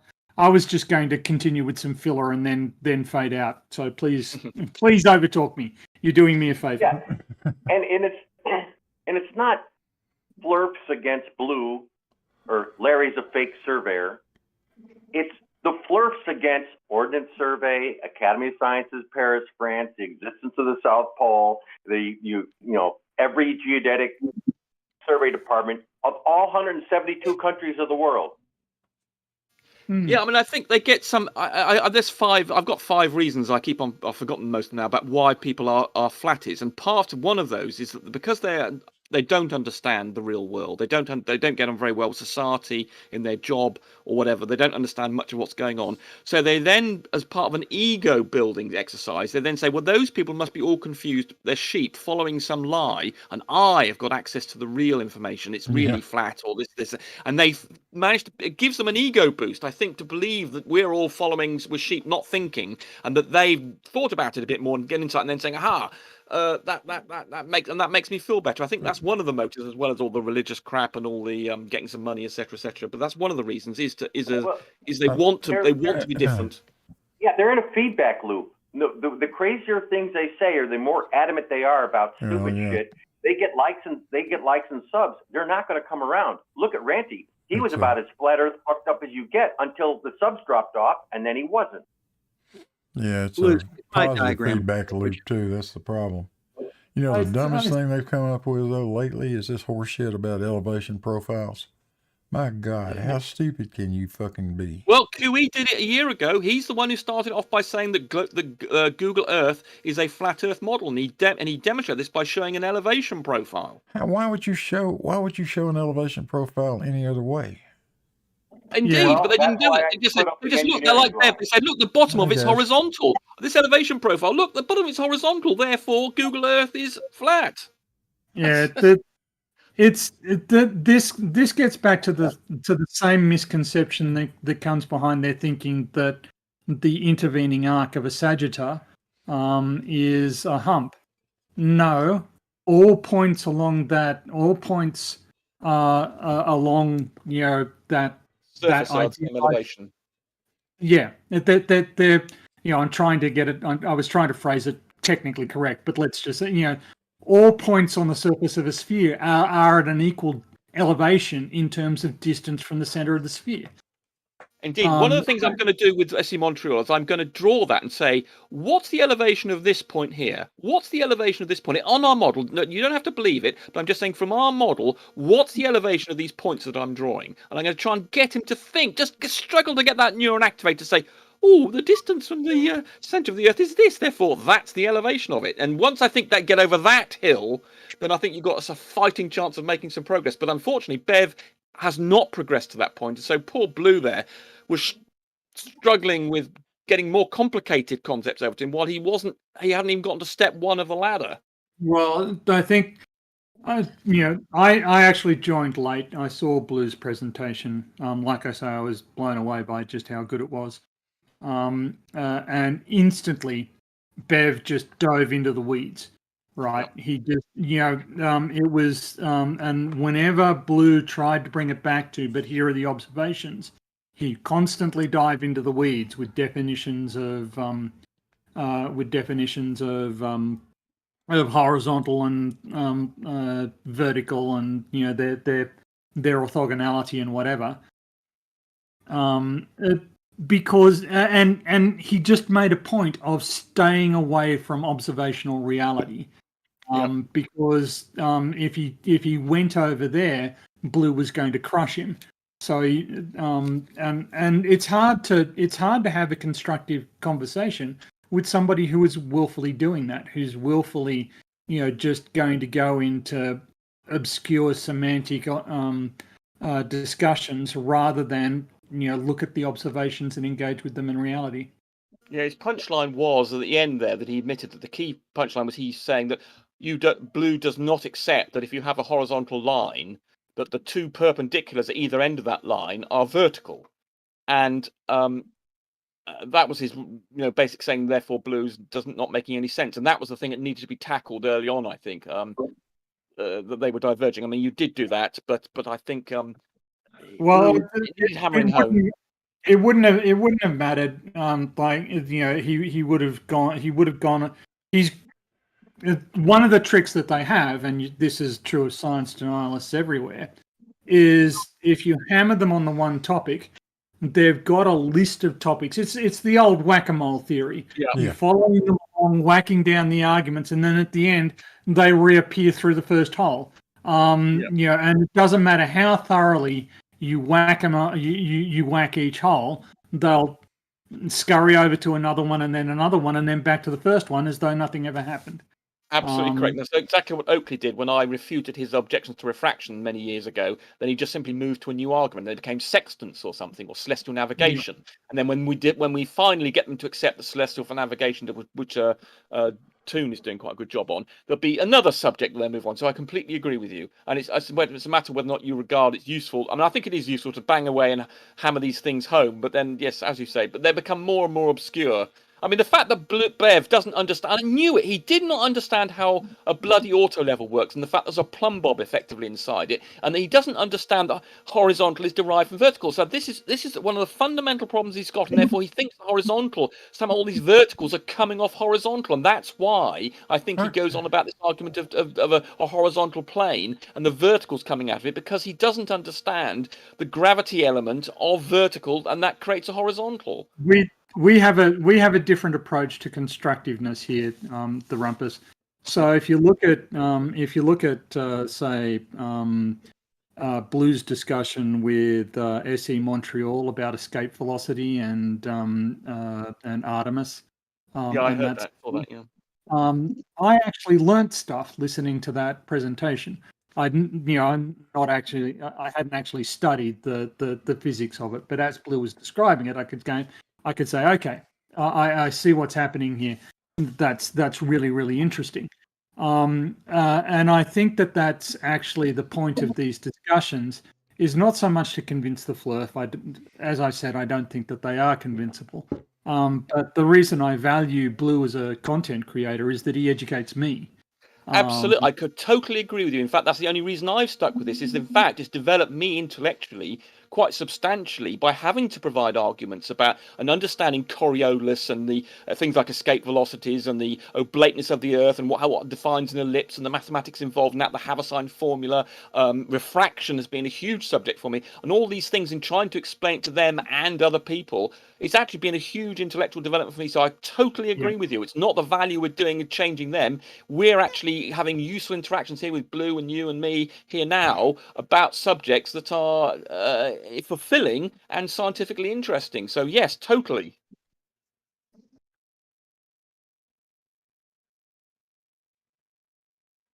By the way, I passed them a lesson about how the auto level works, so Bev can't say he doesn't know.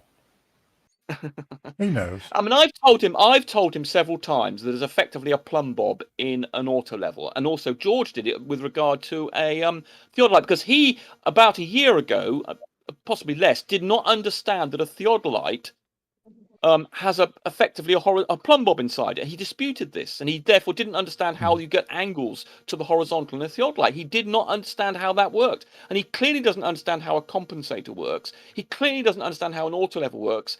And this idea that he's also got, it picked up by DP when I was having an argument with him about a week ago on another server.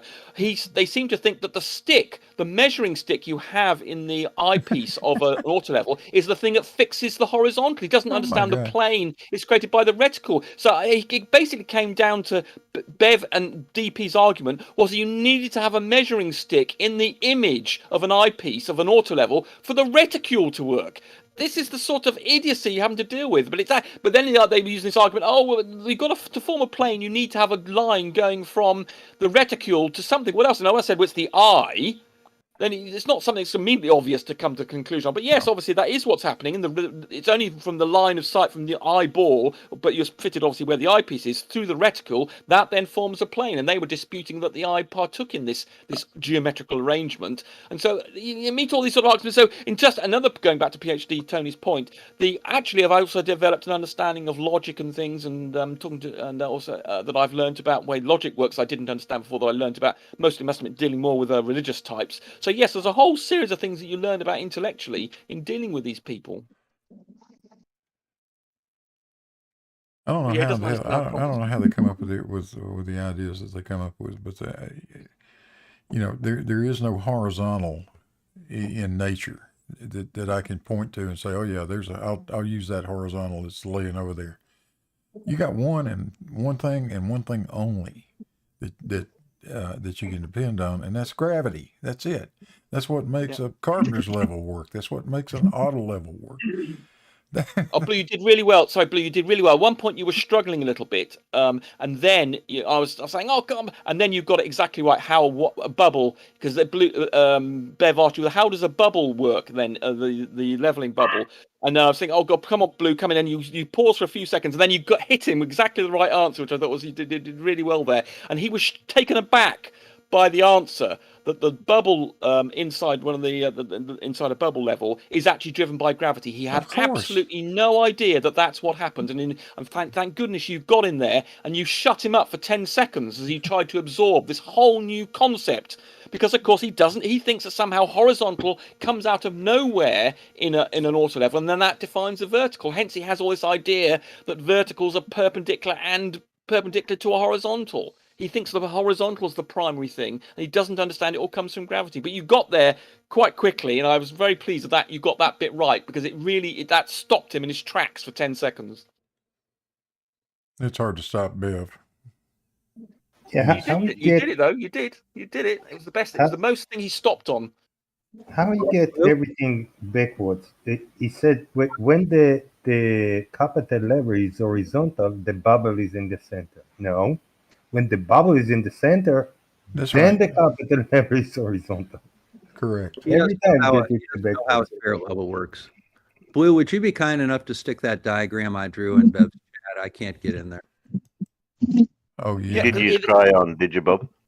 I say he's got this magical idea of where horizontal comes from, and he thinks it's something to do with water levels and bubbles, and he doesn't quite realise where that's come. So the explanation, that's why it was so shocking for him when Blue explained that it's down to gravity, it's down to the direction of going down that gets your bubble to give you the horizontal. And but otherwise, before that, he didn't realise where that came from, and that's why he's got this sort of magical idea of where horizontal is, and then vertical's coming off this, and this is a good 50% of his problem. That one, Bob.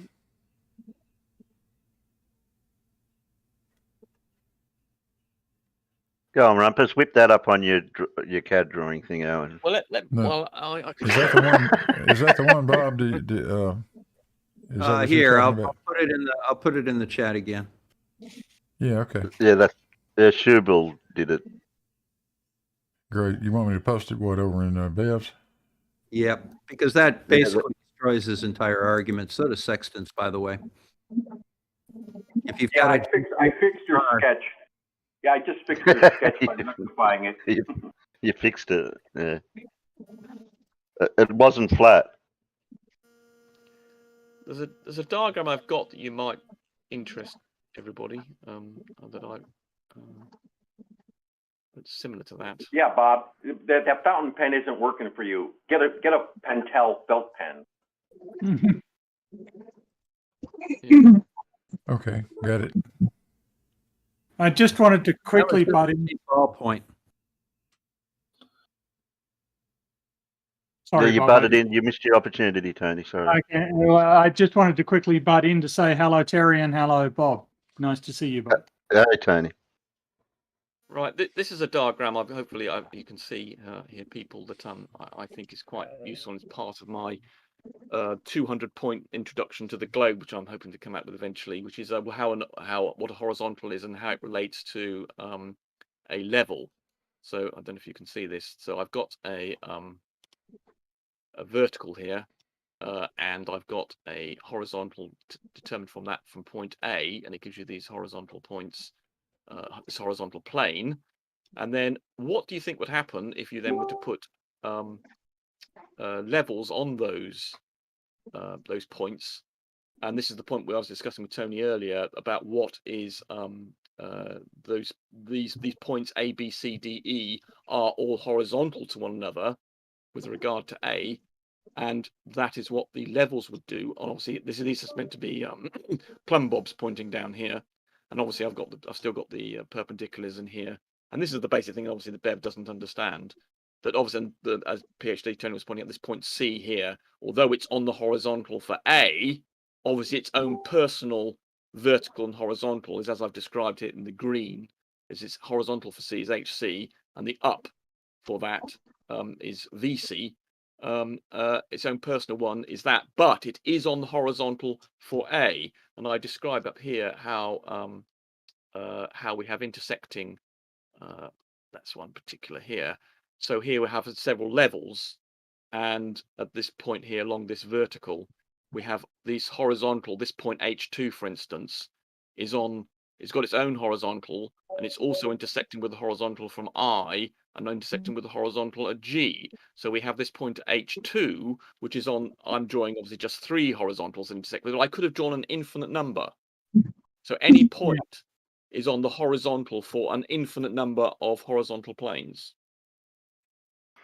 And Bev's confusion is that the horizontal to the vertical is what we have in reality, not geometrically. Well, of course, Jim, and this is I've got some more diagrams here, but what various horizontals and things. But that's where I was going to start off from, just demonstrating to begin with all these plumb bobs, showing you. Okay, we're just going to do verticals first. So all these verticals point to the center, and in fact, any line that goes through the center of the Earth is actually a vertical. That's all you need to have for a vertical. Wherever point you are, if it goes through the center of the Earth, that's it. It will form a vertical line. And then I threw in the horizontals here, and then showed you could have multiple horizontals at different elevations. And I'd later on go and talk about levels and things.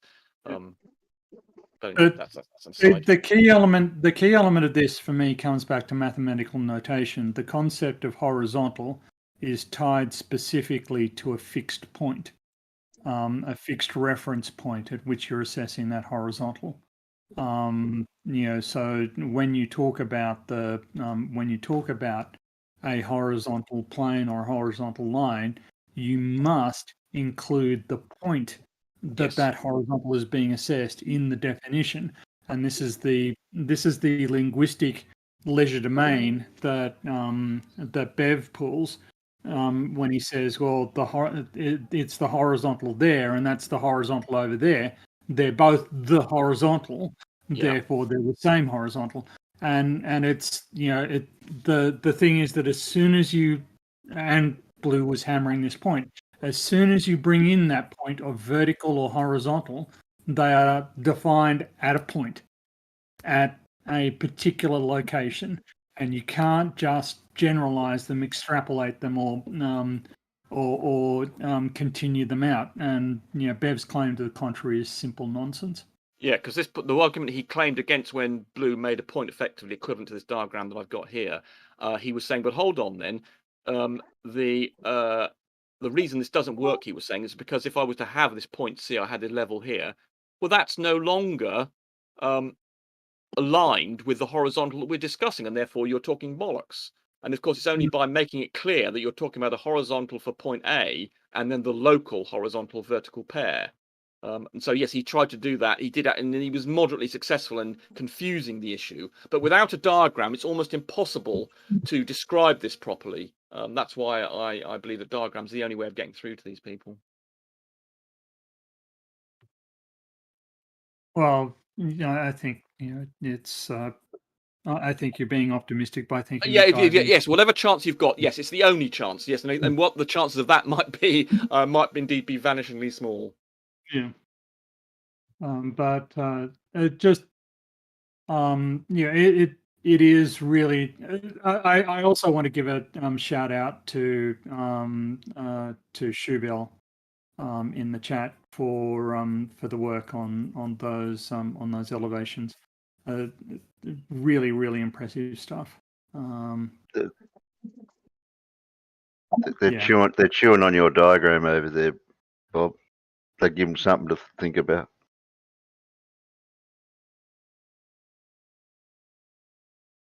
Yes, I mean, but Bev, did try a couple of little tricks that did manage to confuse the issue, and it's only, I think, when you've got a diagram to refer to, you can sort of brush it away. But like I say, he'll dive over to something else. But not in this case, because he couldn't. The whole point this discussion was focused on a particular issue, and I think he did try and change something. And he started to, I can't remember now. He did try go off on 2 tangents at one point. But if you do have him on a particular subject, then I think anyway, I'm hoping to pin down some of these people in my own discussion, and I'll perhaps see how successful I am at holding them to. Well, I mean, you're a very skilled debater in your own right, and you know, you've got an immense amount of experience talking to these people. But again, I think that the successful, you know, a measure of success is from a flat Earth an anti-flat Earth presentation is, have you educated the impartial observer? And I think this worked. You know, I never really thought about doing these using these surveying techniques to demonstrate curvature quite so directly, and it was quite masterful to see. So, you know, in those terms, it's this was really, really successful. In the survey, Valley survey, at no point was a horizon observed. Yeah. Yes. Ever. This is another key issue. Or a celestial body. Yeah, the key issue that, of course, is that horizons do not appear in the engineering surveying literature ever. Don't worry about it. Not an issue. So you don't need to discuss it. It's not an issue. And I do wonder how Bev would consider how you work out what horizontal is without being able to see the horizon. Because he says horizontal is defined by the horizon. But okay, what happens if you're in a cave trying to define horizontal? And then suddenly he'll then switch, I think, to, well, that's what an auto level does. But the auto level doesn't worry about the horizon. It has nothing to do with the horizon. Nobody uses the ocean horizon as a point of reference for anything ever, with the sole exception of a marine sextant in a marine environment, only because they have to. Exactly, that's what I was saying, yeah. Well, that's the only time you would ever use it. It has no practical value for any other reason other than celestial navigation. You can get by without it. Yes, you can. Absolutely. You can make an artificial horizon if you want to. Yeah, exactly. Yeah, you can go. The whole Easy point enough. of a marine sextant, is to get to zenith. And when you're using the ocean horizon, you have to calculate the dip angle. If you're on land, even if you could see the ocean horizon, you can go directly to zenith with a reflecting pool. Yeah. Exactly.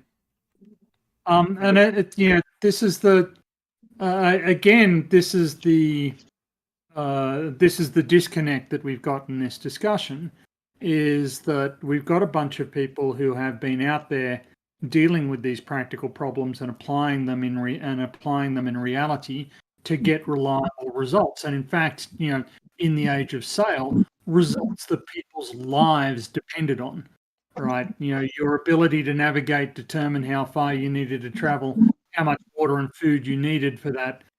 People's lives depended on getting that right. And today, you know, fueling airplanes, people rely on getting the amount of fuel correct. But the flat earthers don't have anything like that. They don't have any real life applications. They don't have any real life achievements. They've never had lives depending on them getting stuff actually right.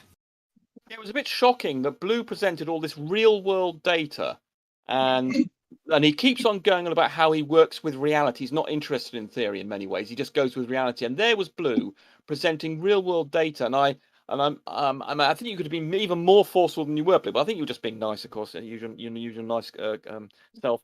And but I'd have been more aggressive and say, look, and you did say it at the end, actually. Here, you summarised it really well, actually. Here I am presenting you with some real world data. It disagrees with your model. Too bad.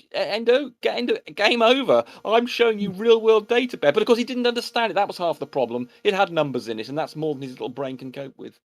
Well, it is somewhat endearing that he thought that he'd absolutely crushed Blue in the debate.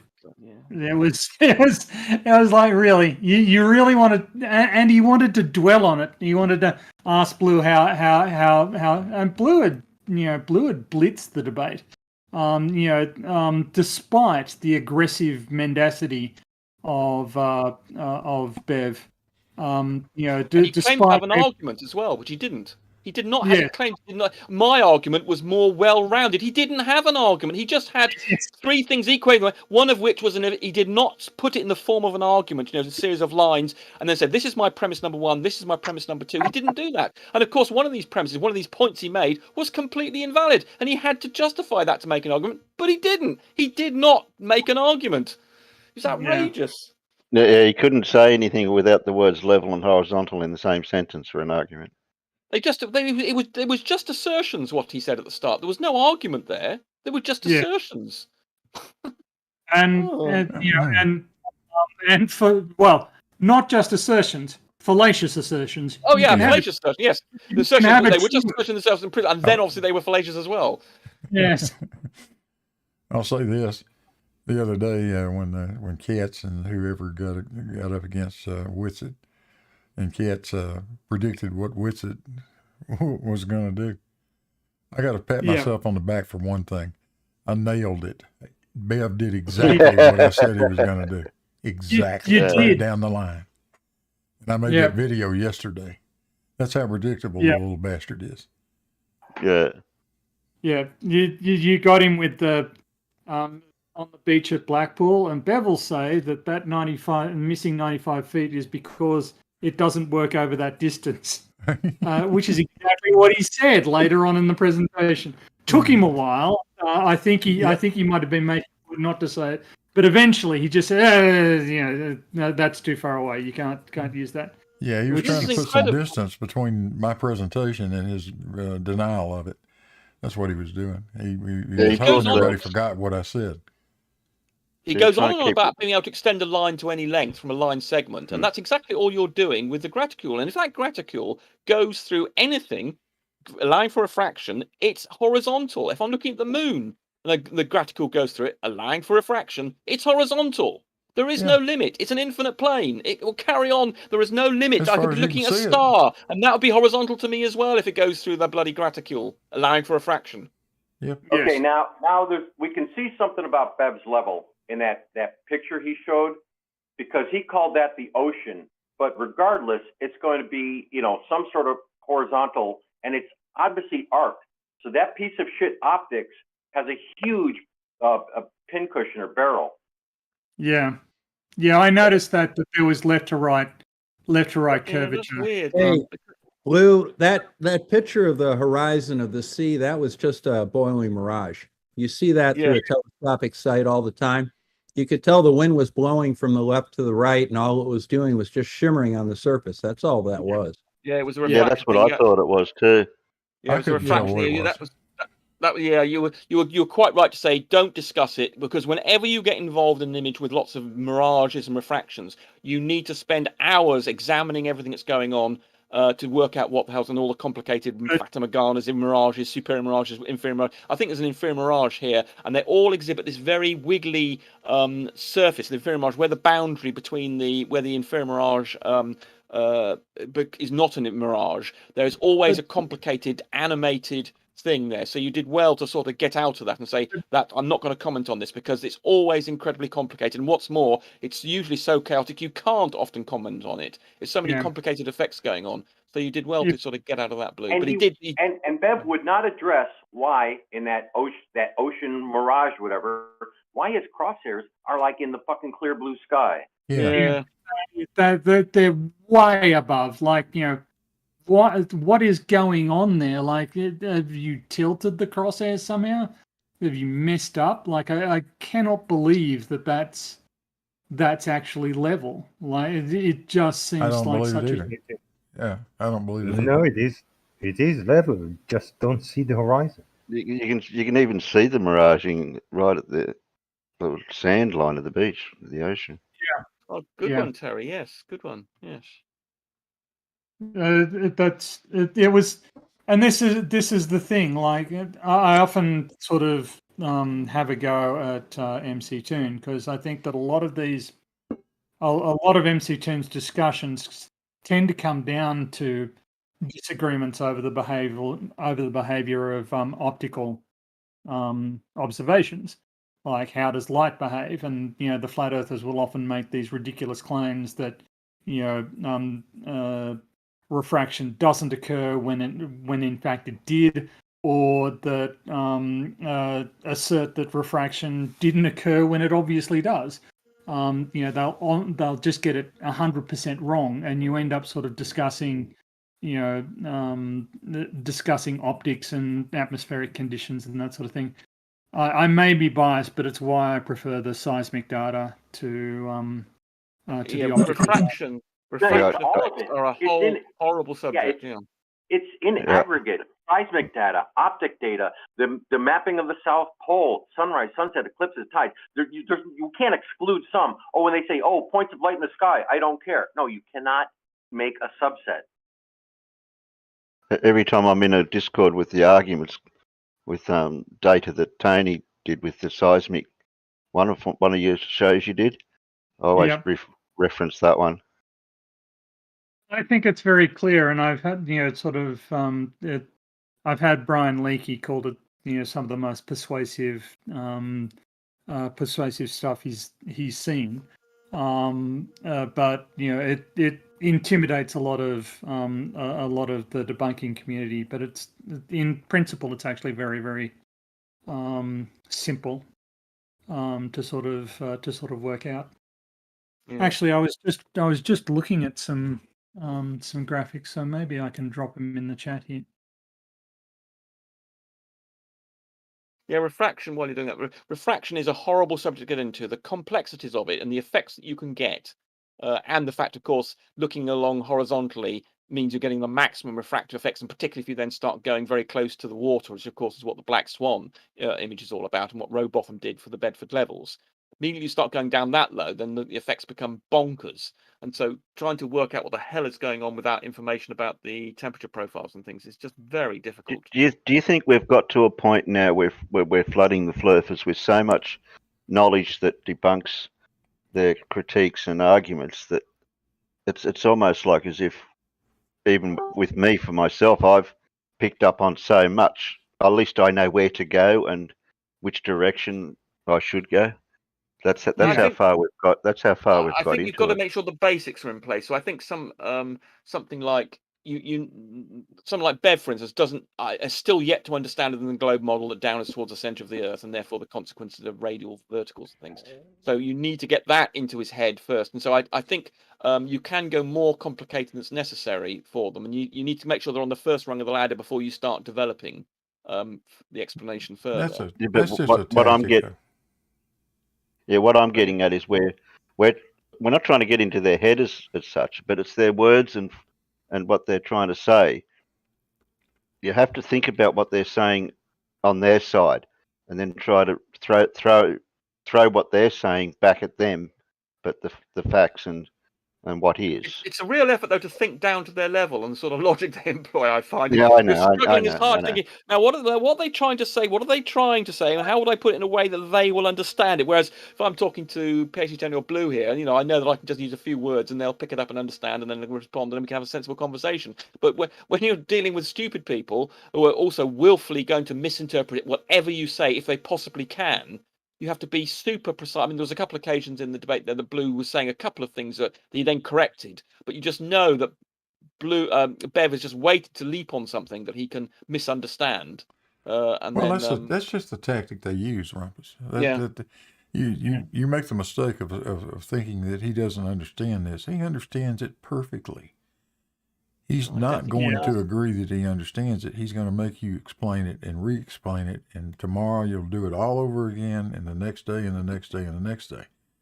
Because if he ever gets trapped into if he ever got himself trapped into a position where he says, "Yeah, I got it," verticals are all radials, and they all start at the center of the earth, and horizontals are always perpendicular, but only at the point of tangency. If you ever get one of them to admit that, they know they're done. Yeah. They're about to lose, and they're not going to let themselves get there. Yeah, you've got to. But that's where the tactic is. What I notice what we're doing is we're trying to narrow them down on just one specific point, which is the debating tactic that on our side. That if we can hammer them down on one specific thing, not to go all over into the weeds all the time. Oh hell, Bev's like Ricochet Rabbit, though. I mean, he's from this to that, flitting back and forth. Yeah, you can't pin him down.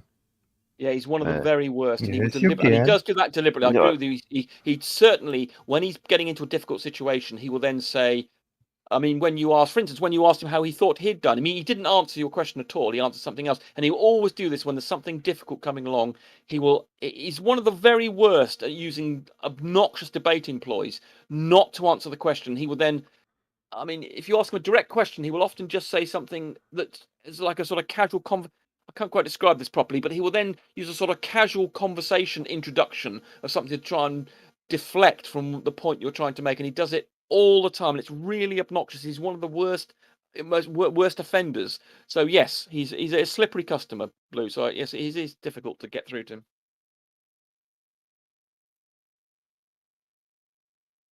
That's why I believe that diagrams are so important, and then you can point at things and say, look, Blue, Bev, is this, like something like the elevation, for instance? What on our globe model? What's the elevation of this point here, then, Bev?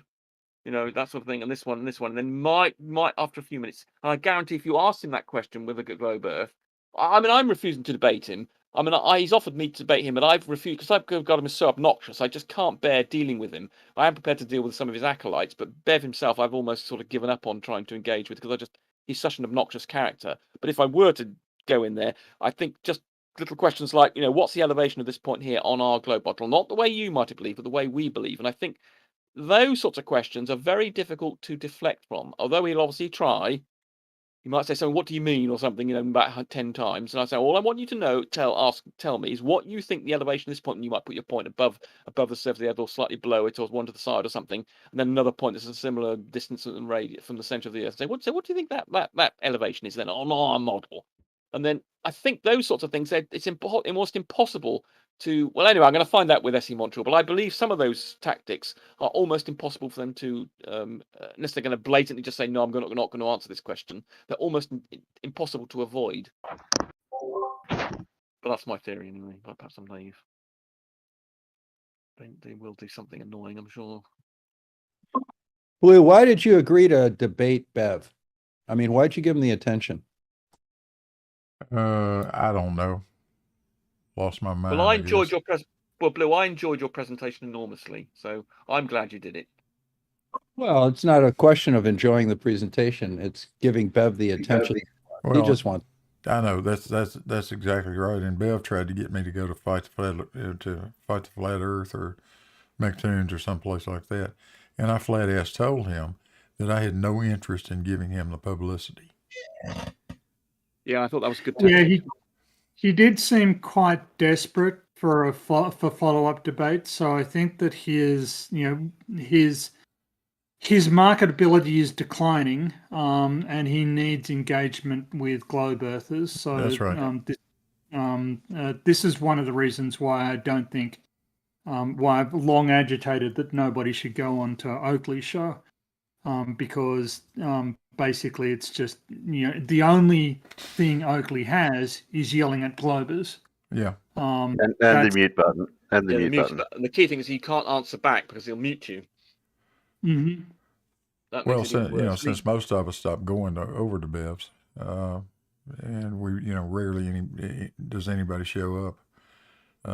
All that's happened is his channel has just continued to lose viewers. Yeah. He's sitting over there with 39 watching him right now. We got 105.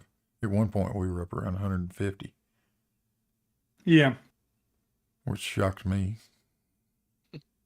Well, as Tony It said, shocks me. you learn things when you've been driven to. I mean, without Bev, you wouldn't have made that presentation. So, although as Tony says, you give.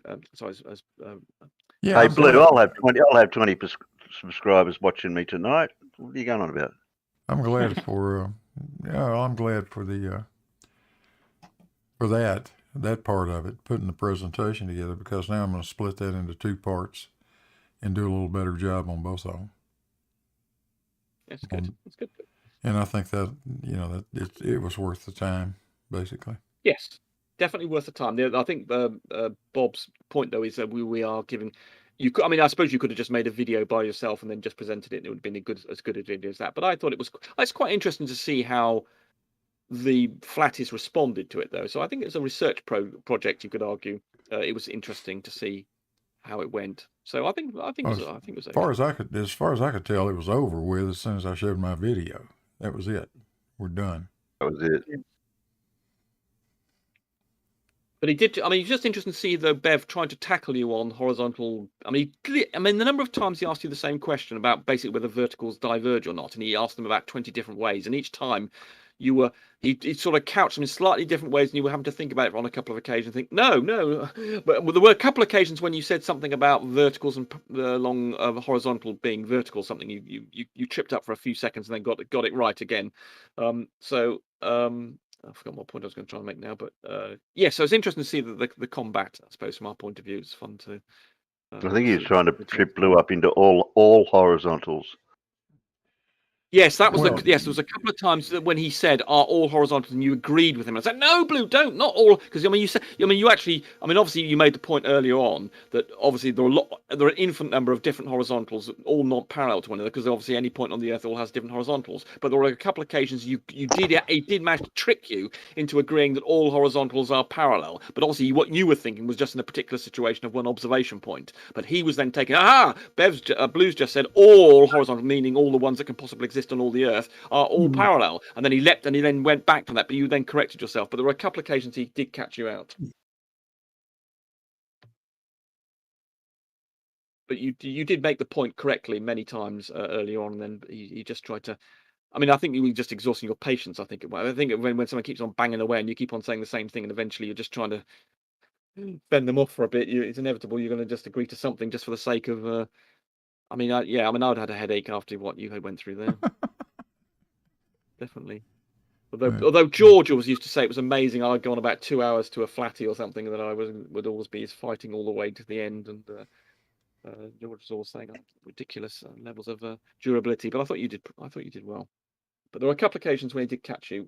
But you corrected yourself. But there were a couple of occasions when he managed to, by asking the same question 20 different ways, eventually. You were getting agitated. I get agitated as well. And he's saying, "Rah!" And you said, "Oh, he'll do it." Yeah, that will do it to anybody, basically.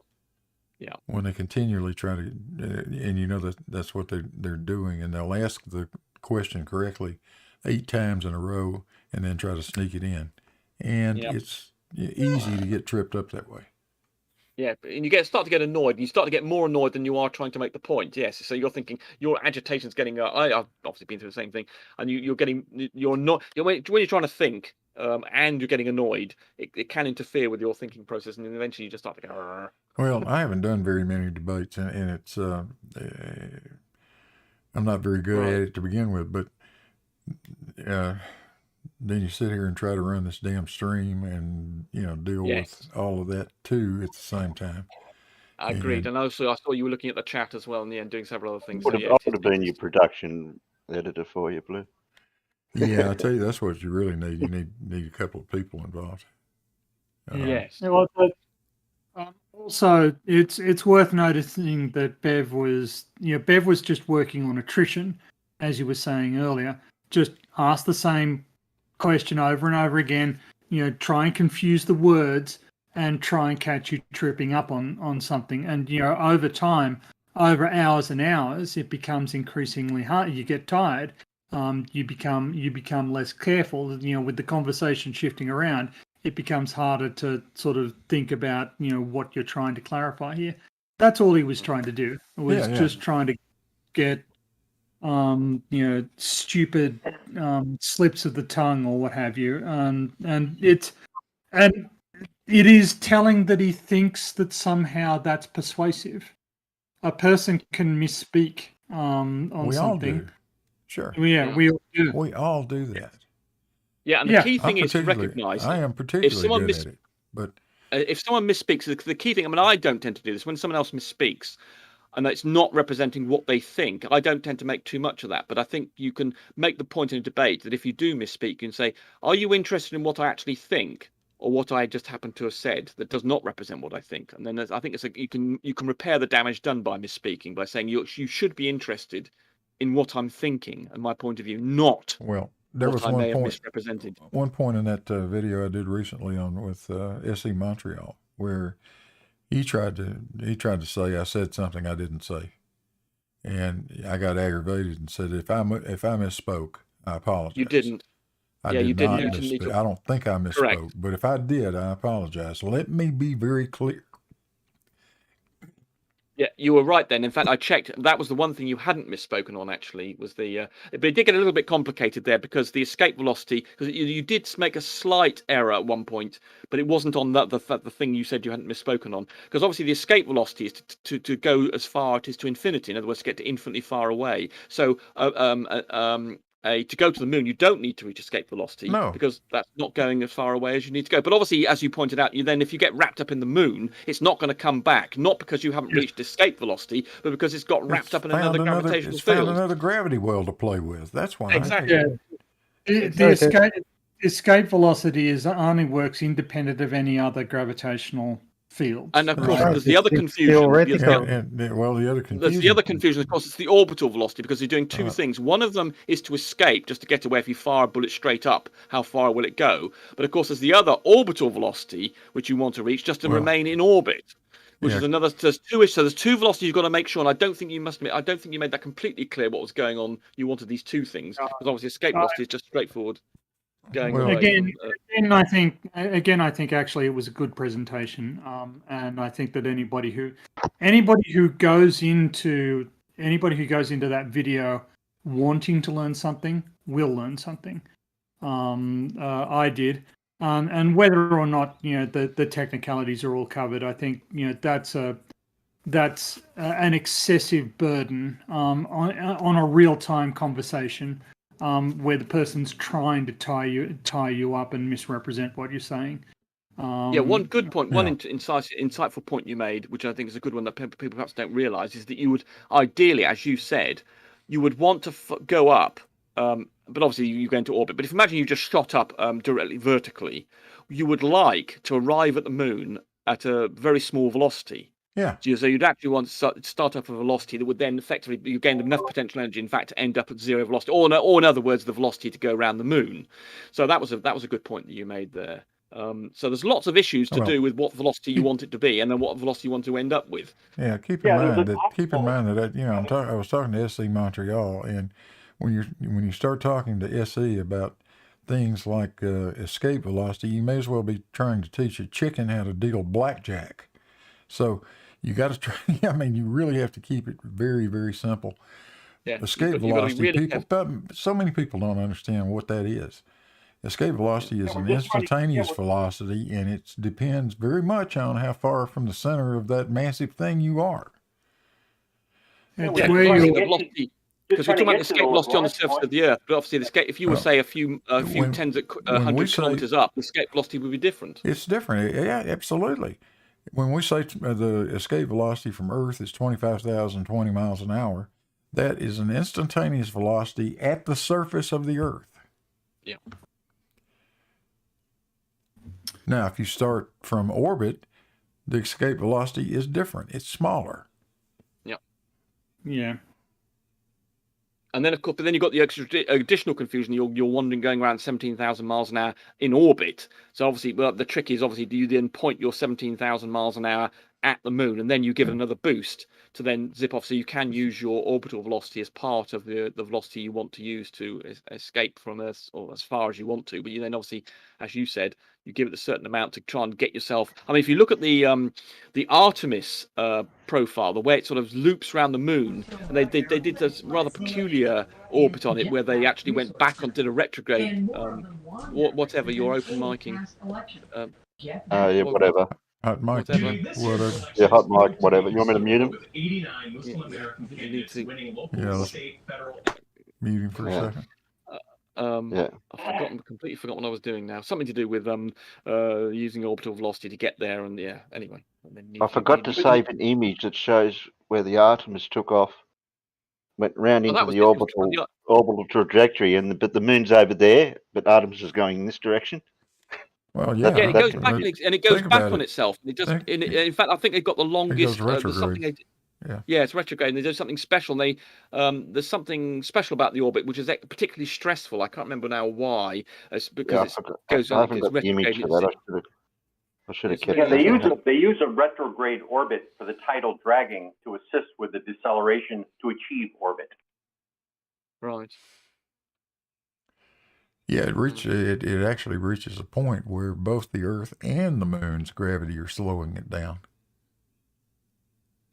Yeah, like I said, there's an optimal speed. The optimal speed is to get to the Lagrange point at a minimum speed so that you start falling towards the moon. Right. And even then, you got to use braking so that you're captured in orbit and don't go right on by. If they kept the engines running, went to 27,000 miles an hour, they'd be blowing through the L2 so damn fast, they'd have to use all the fuel to get rid of all that excess velocity, or skirt right on past. Or you're on a free return path back to the Earth.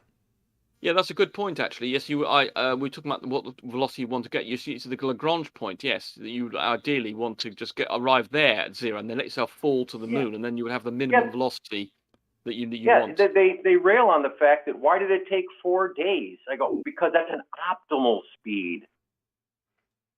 Yeah, but the minimum amount of fuel, which I didn't want. It's bloody heavy enough as it is. Let alone if you want to, if you want to carry twice as much fuel. No, you don't.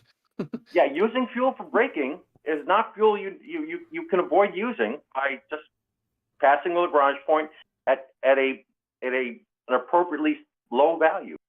Yeah, I mean, if you're carrying extra weight for fuel, you're not carrying extra equipment, extra people.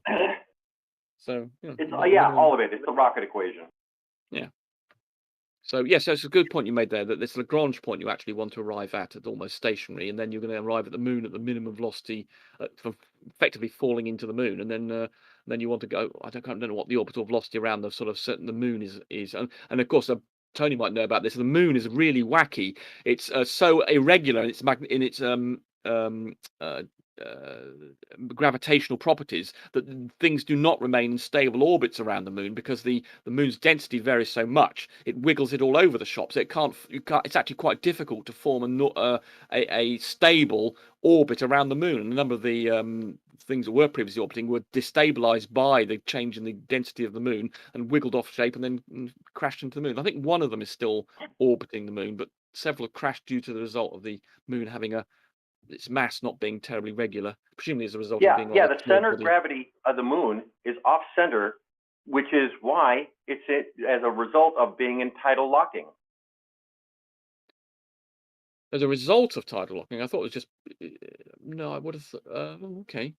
No, I think it's more worse than that. I think it's not just there isn't just one. It's not as though the moon is sort of pointing slightly distorted towards the Earth. It's actually got lots of different lumpy bits inside of it, a greater density than otherwise would be, and that causes difficulty to generating stable orbits. Yeah. So the first satellite gravimetry mission was actually to the moon. It was the first of the modern gravity missions. Was the Grail mission, and we've used we now apply sort of the same methodology to the Grace and Grace follow-on missions, which I'm helping analyze at the moment. But the rumpus is right that there are large-scale heterogeneities in the mass distribution within the moon. And mapping them is a bit difficult because there's ambiguity about the size of the heterogeneity and its density. So there are trade-offs between them. So sort of the best you can sort of infer is sort of a you can come up with some constraints, but you can't really map it that well. So it is very difficult. It's But, quite amazing to think that just lumpy bits, extra dense bits inside the moon make orbiting it tricky. It's quite a very subtle thing. I think you wouldn't really think of that off the top of your head. So I mentioned my PhD supervisor before, but one of his first jobs was he had a fellowship at the Smithsonian at about the same time as Carl Sagan, and he worked on the satellite orbits. And they were actually quite surprised by how irregular Earth's gravitational field is. They weren't expecting they weren't expecting at all for the for Earthbound satellites to deviate quite so much as they did. Obviously not in the catastrophic fashion, but it was news to him. Actually, he has quite a funny story of turning up to work one day and being locked out because the satellite that he was working on was showing the positions of US submarines bright as day.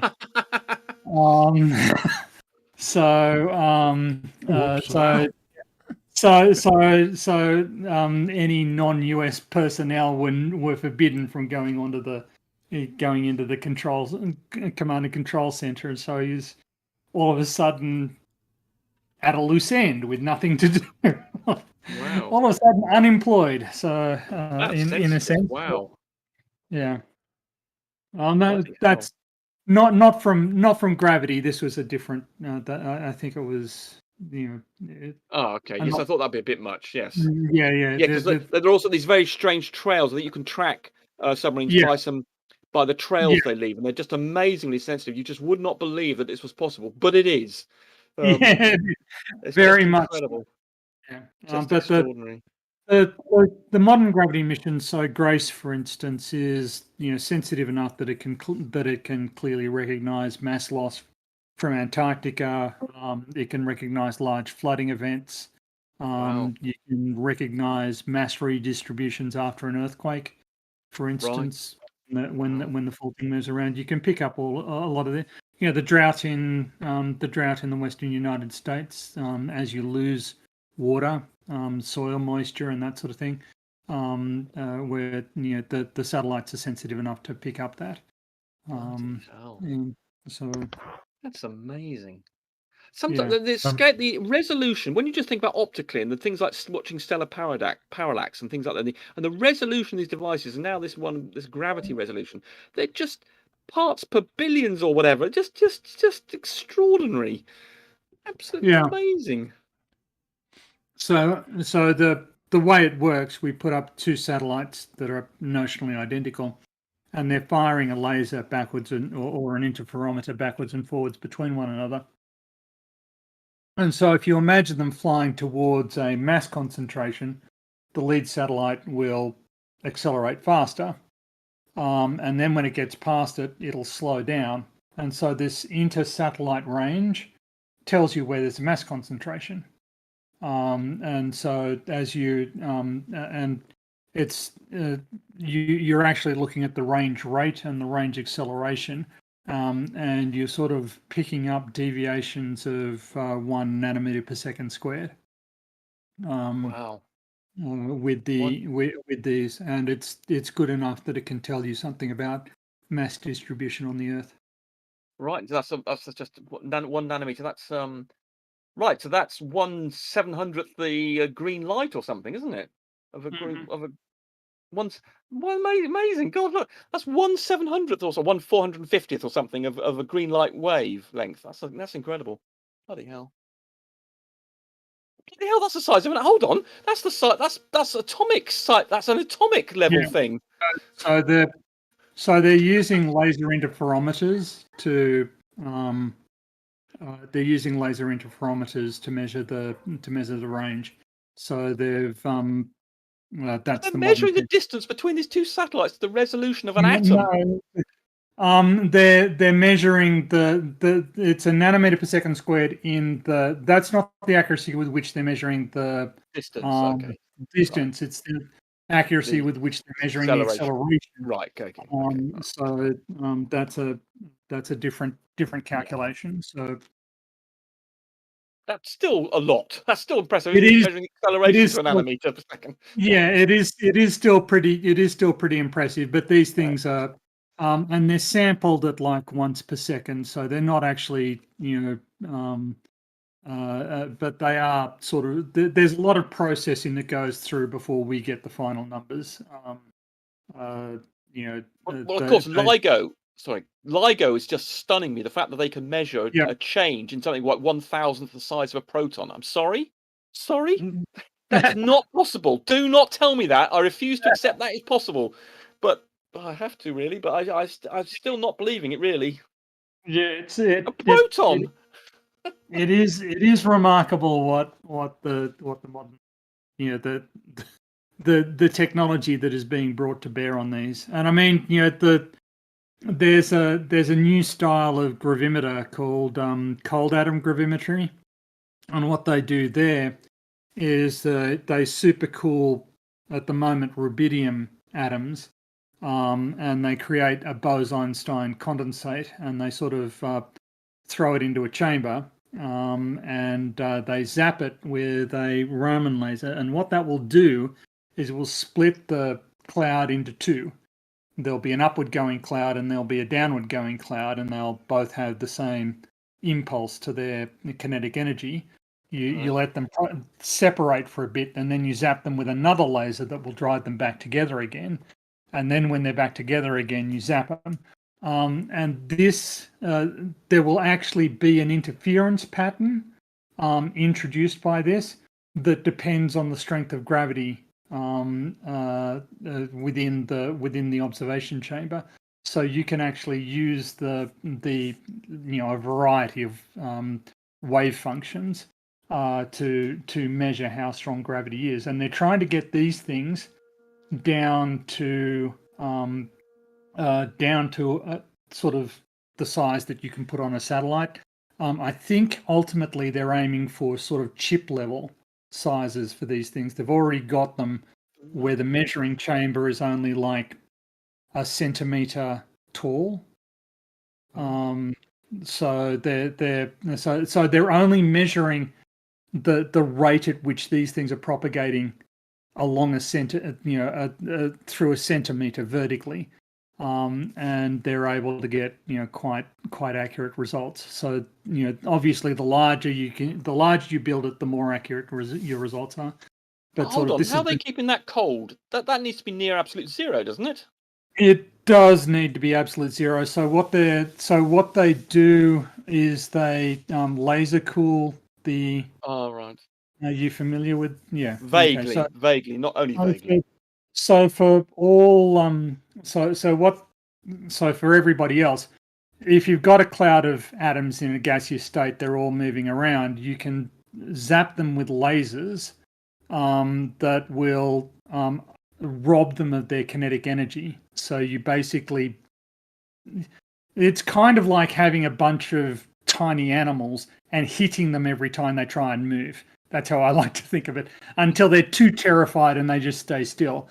So the laser is tuned somehow. I'm not actually au fait with the technicalities, but the laser is tuned to rob outgoing atoms only. So it'll stop atoms going out of the cloud, and it'll rob them of kinetic energy. And it's like throwing tennis balls at a train until the train slows down or whatever. But if you fire the laser enough, these things lose their kinetic energy, and that makes them really, really cold. You've got to stop the sort of radiation from the surrounding thing, obviously warming them up, of course. Yeah, that's right. So that puts a limit on how cold the cloud stays. Puts a limit on basically how long you can let the cloud propagate. And at the moment, I think the length is 25 to 50 centimeters or something. So they can do it for a couple of the cloud will remain reasonably coherent for about 5 to 10 seconds. So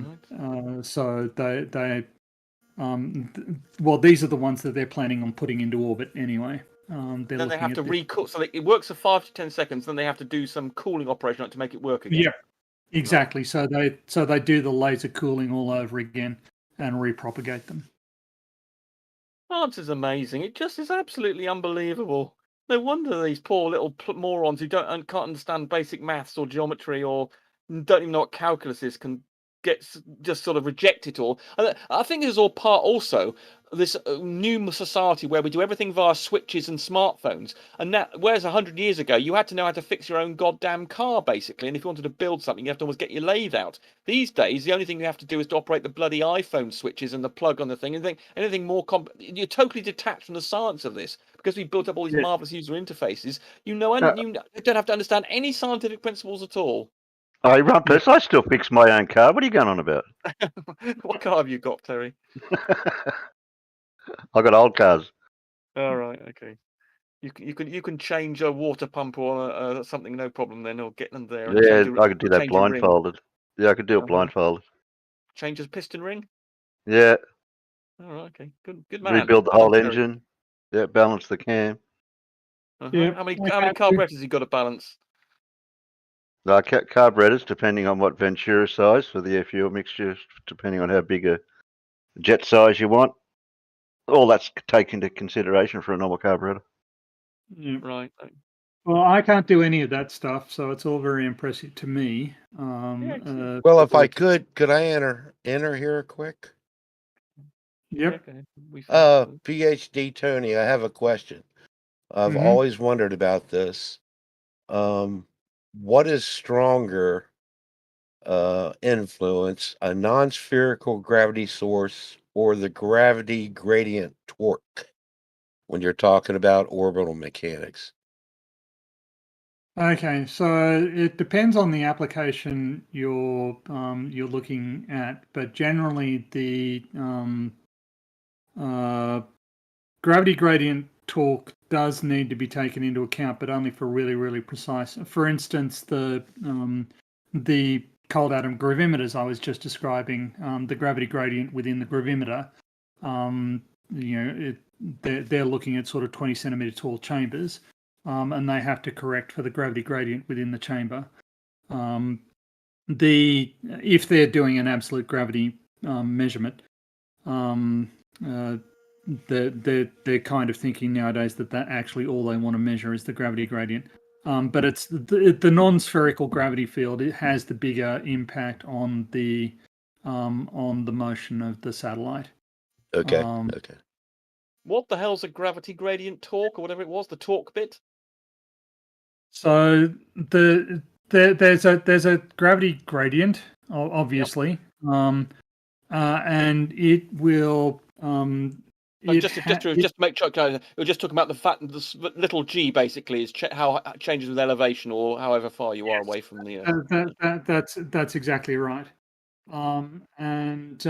This has this can have, if you don't correct for it, it can accumulate into a change in the orientation of the satellite.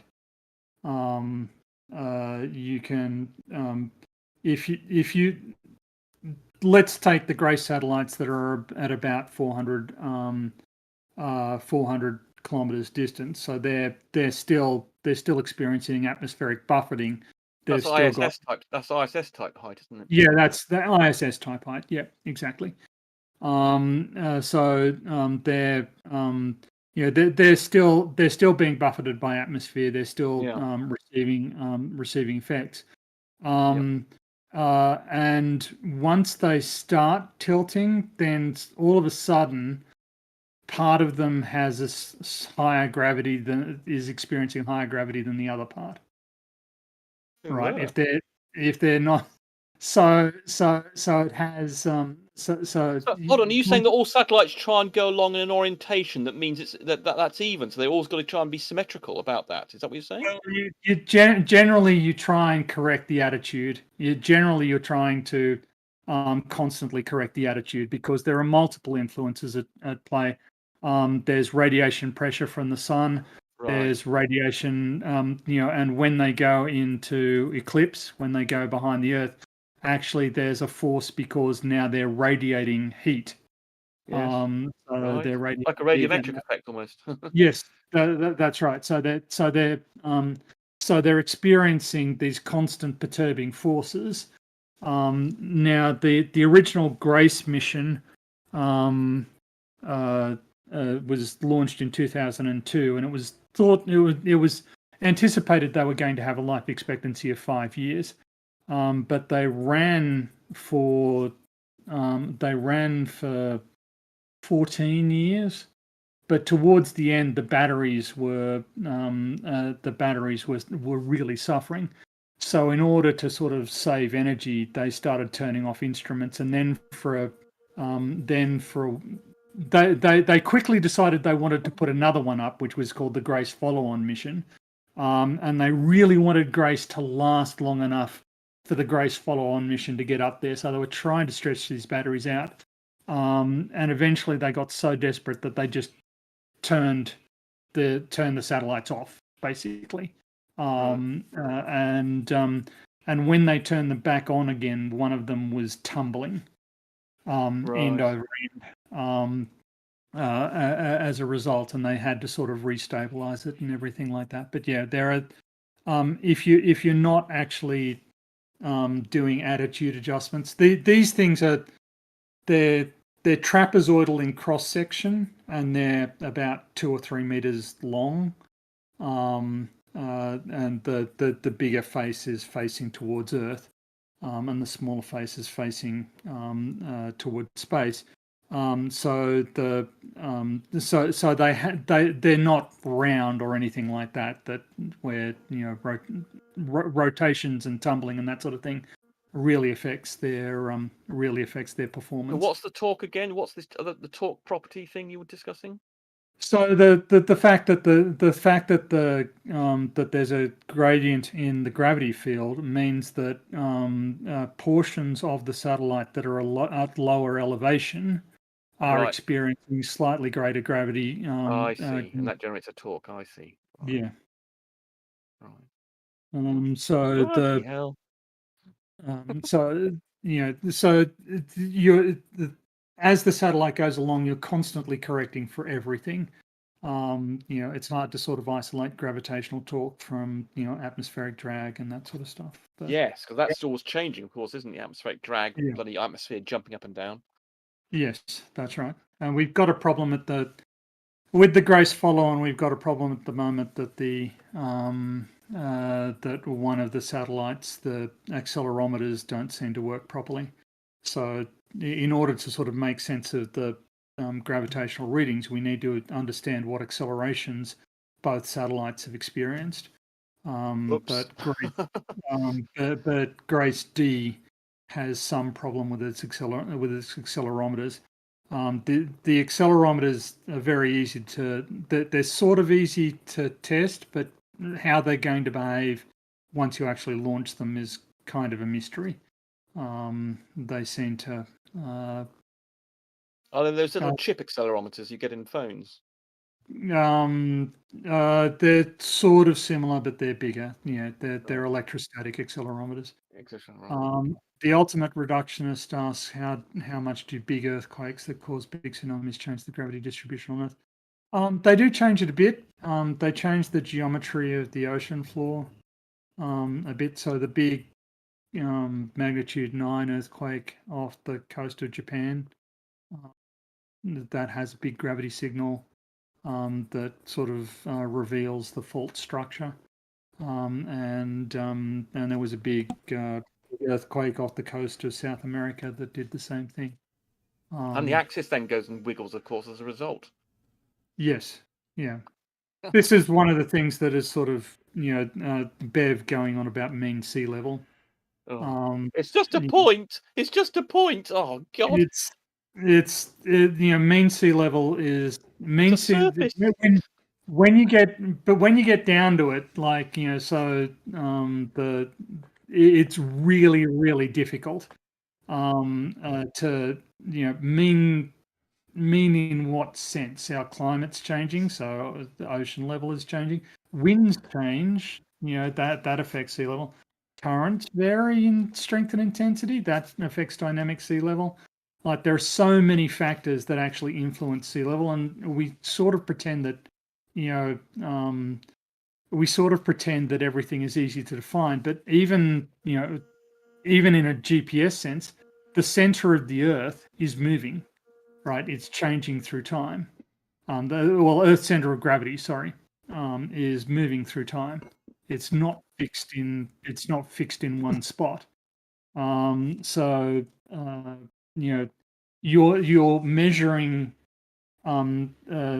measuring sea level relative to something that is itself in motion. Right. Because you've got where is the center of the Earth? It's not a perfect sphere. It's all wiggly around the top. So where's the center of it? Yes, it's a difficult thing to decide, isn't it? Well, there are mass redistributions that are occurring inside the Earth. Yeah, Glacial. That magma's got to come from somewhere that's currently popping out of Hawaii, isn't it? Yeah, well, that's exactly right. I mean, on a technical level, if you go outside and dig a hole in your backyard, you've changed Earth's center of mass, right? And in fact, even you going out into the backyard has had an influence on Earth's mass. Good point. There's a large scale process called glacial isostatic adjustment, which is what I was studying in my PhD. That's why I was studying deformation patterns. The large ice sheets from the last things like Tibet melting, that because Tibet's rising, isn't it, or something as a result of the ice sheet? Yeah, well, Tibet's rising not so much because of the ice sheet, but because it's India's still. Isn't it got some simultaneous properties? Some bits of it are sinking, even though bits of it are rising. It's sort of all sorts of complicated things going on. Yeah, there are complicated structural elements, but for instance, North America. Let's take North America as an example. 20,000 years ago, North America was, much of the United States and all of Canada was covered by an ice sheet that was very thousands heavy. of kilometers wide, and very, very heavy and multiple kilometers thick. So at its thickest point, about 4.5 kilometers thick. And that's an enormous mass there, and obviously the land under it subsided. You remove the ice sheet, you melt it. That land is still uplifting even today. So some of that displaced mantle material is still flowing back underneath the North American ice sheet. So there's still a mass redistribution going on, and of course there's constant overturning of the mantle. Convection. You heat the mantle, it rises, it cools, and then it falls down, and you've got this sort of overturning mechanism. So there is this constant mass these plumes, aren't there? There are these plumes underneath they're sort of doing stuff. Well, they're an additional thing as well. They're sort of Hawaii. Oh God, this is a complicated thing to be doing. Jesus Christ! Hey, finally I get to do a shout out. How's that? Indie Tiger Sci-Fi Review for $5. Mean sea level is mean because it's always wet. if only I could dry off, I'd be nicer. Right. Hey, thanks. All right. Thanks very much. I appreciate it. And at this point, I'm going to shut the live stream down on YouTube. Yeah, I've got to go to bed as well. But we can hang around and talk. I want to thank everybody that came. So, I should have said thanks earlier while there was still a bunch of people there, but there's still quite a few, 86. So, guys, I hope you enjoyed the show. Hopefully we don't ever have to do that again. Anyway, you guys have a good weekend. Merry Christmas if I don't talk to you again. And that'll do it. Good night. Good night. Good night, Blue. And we're off.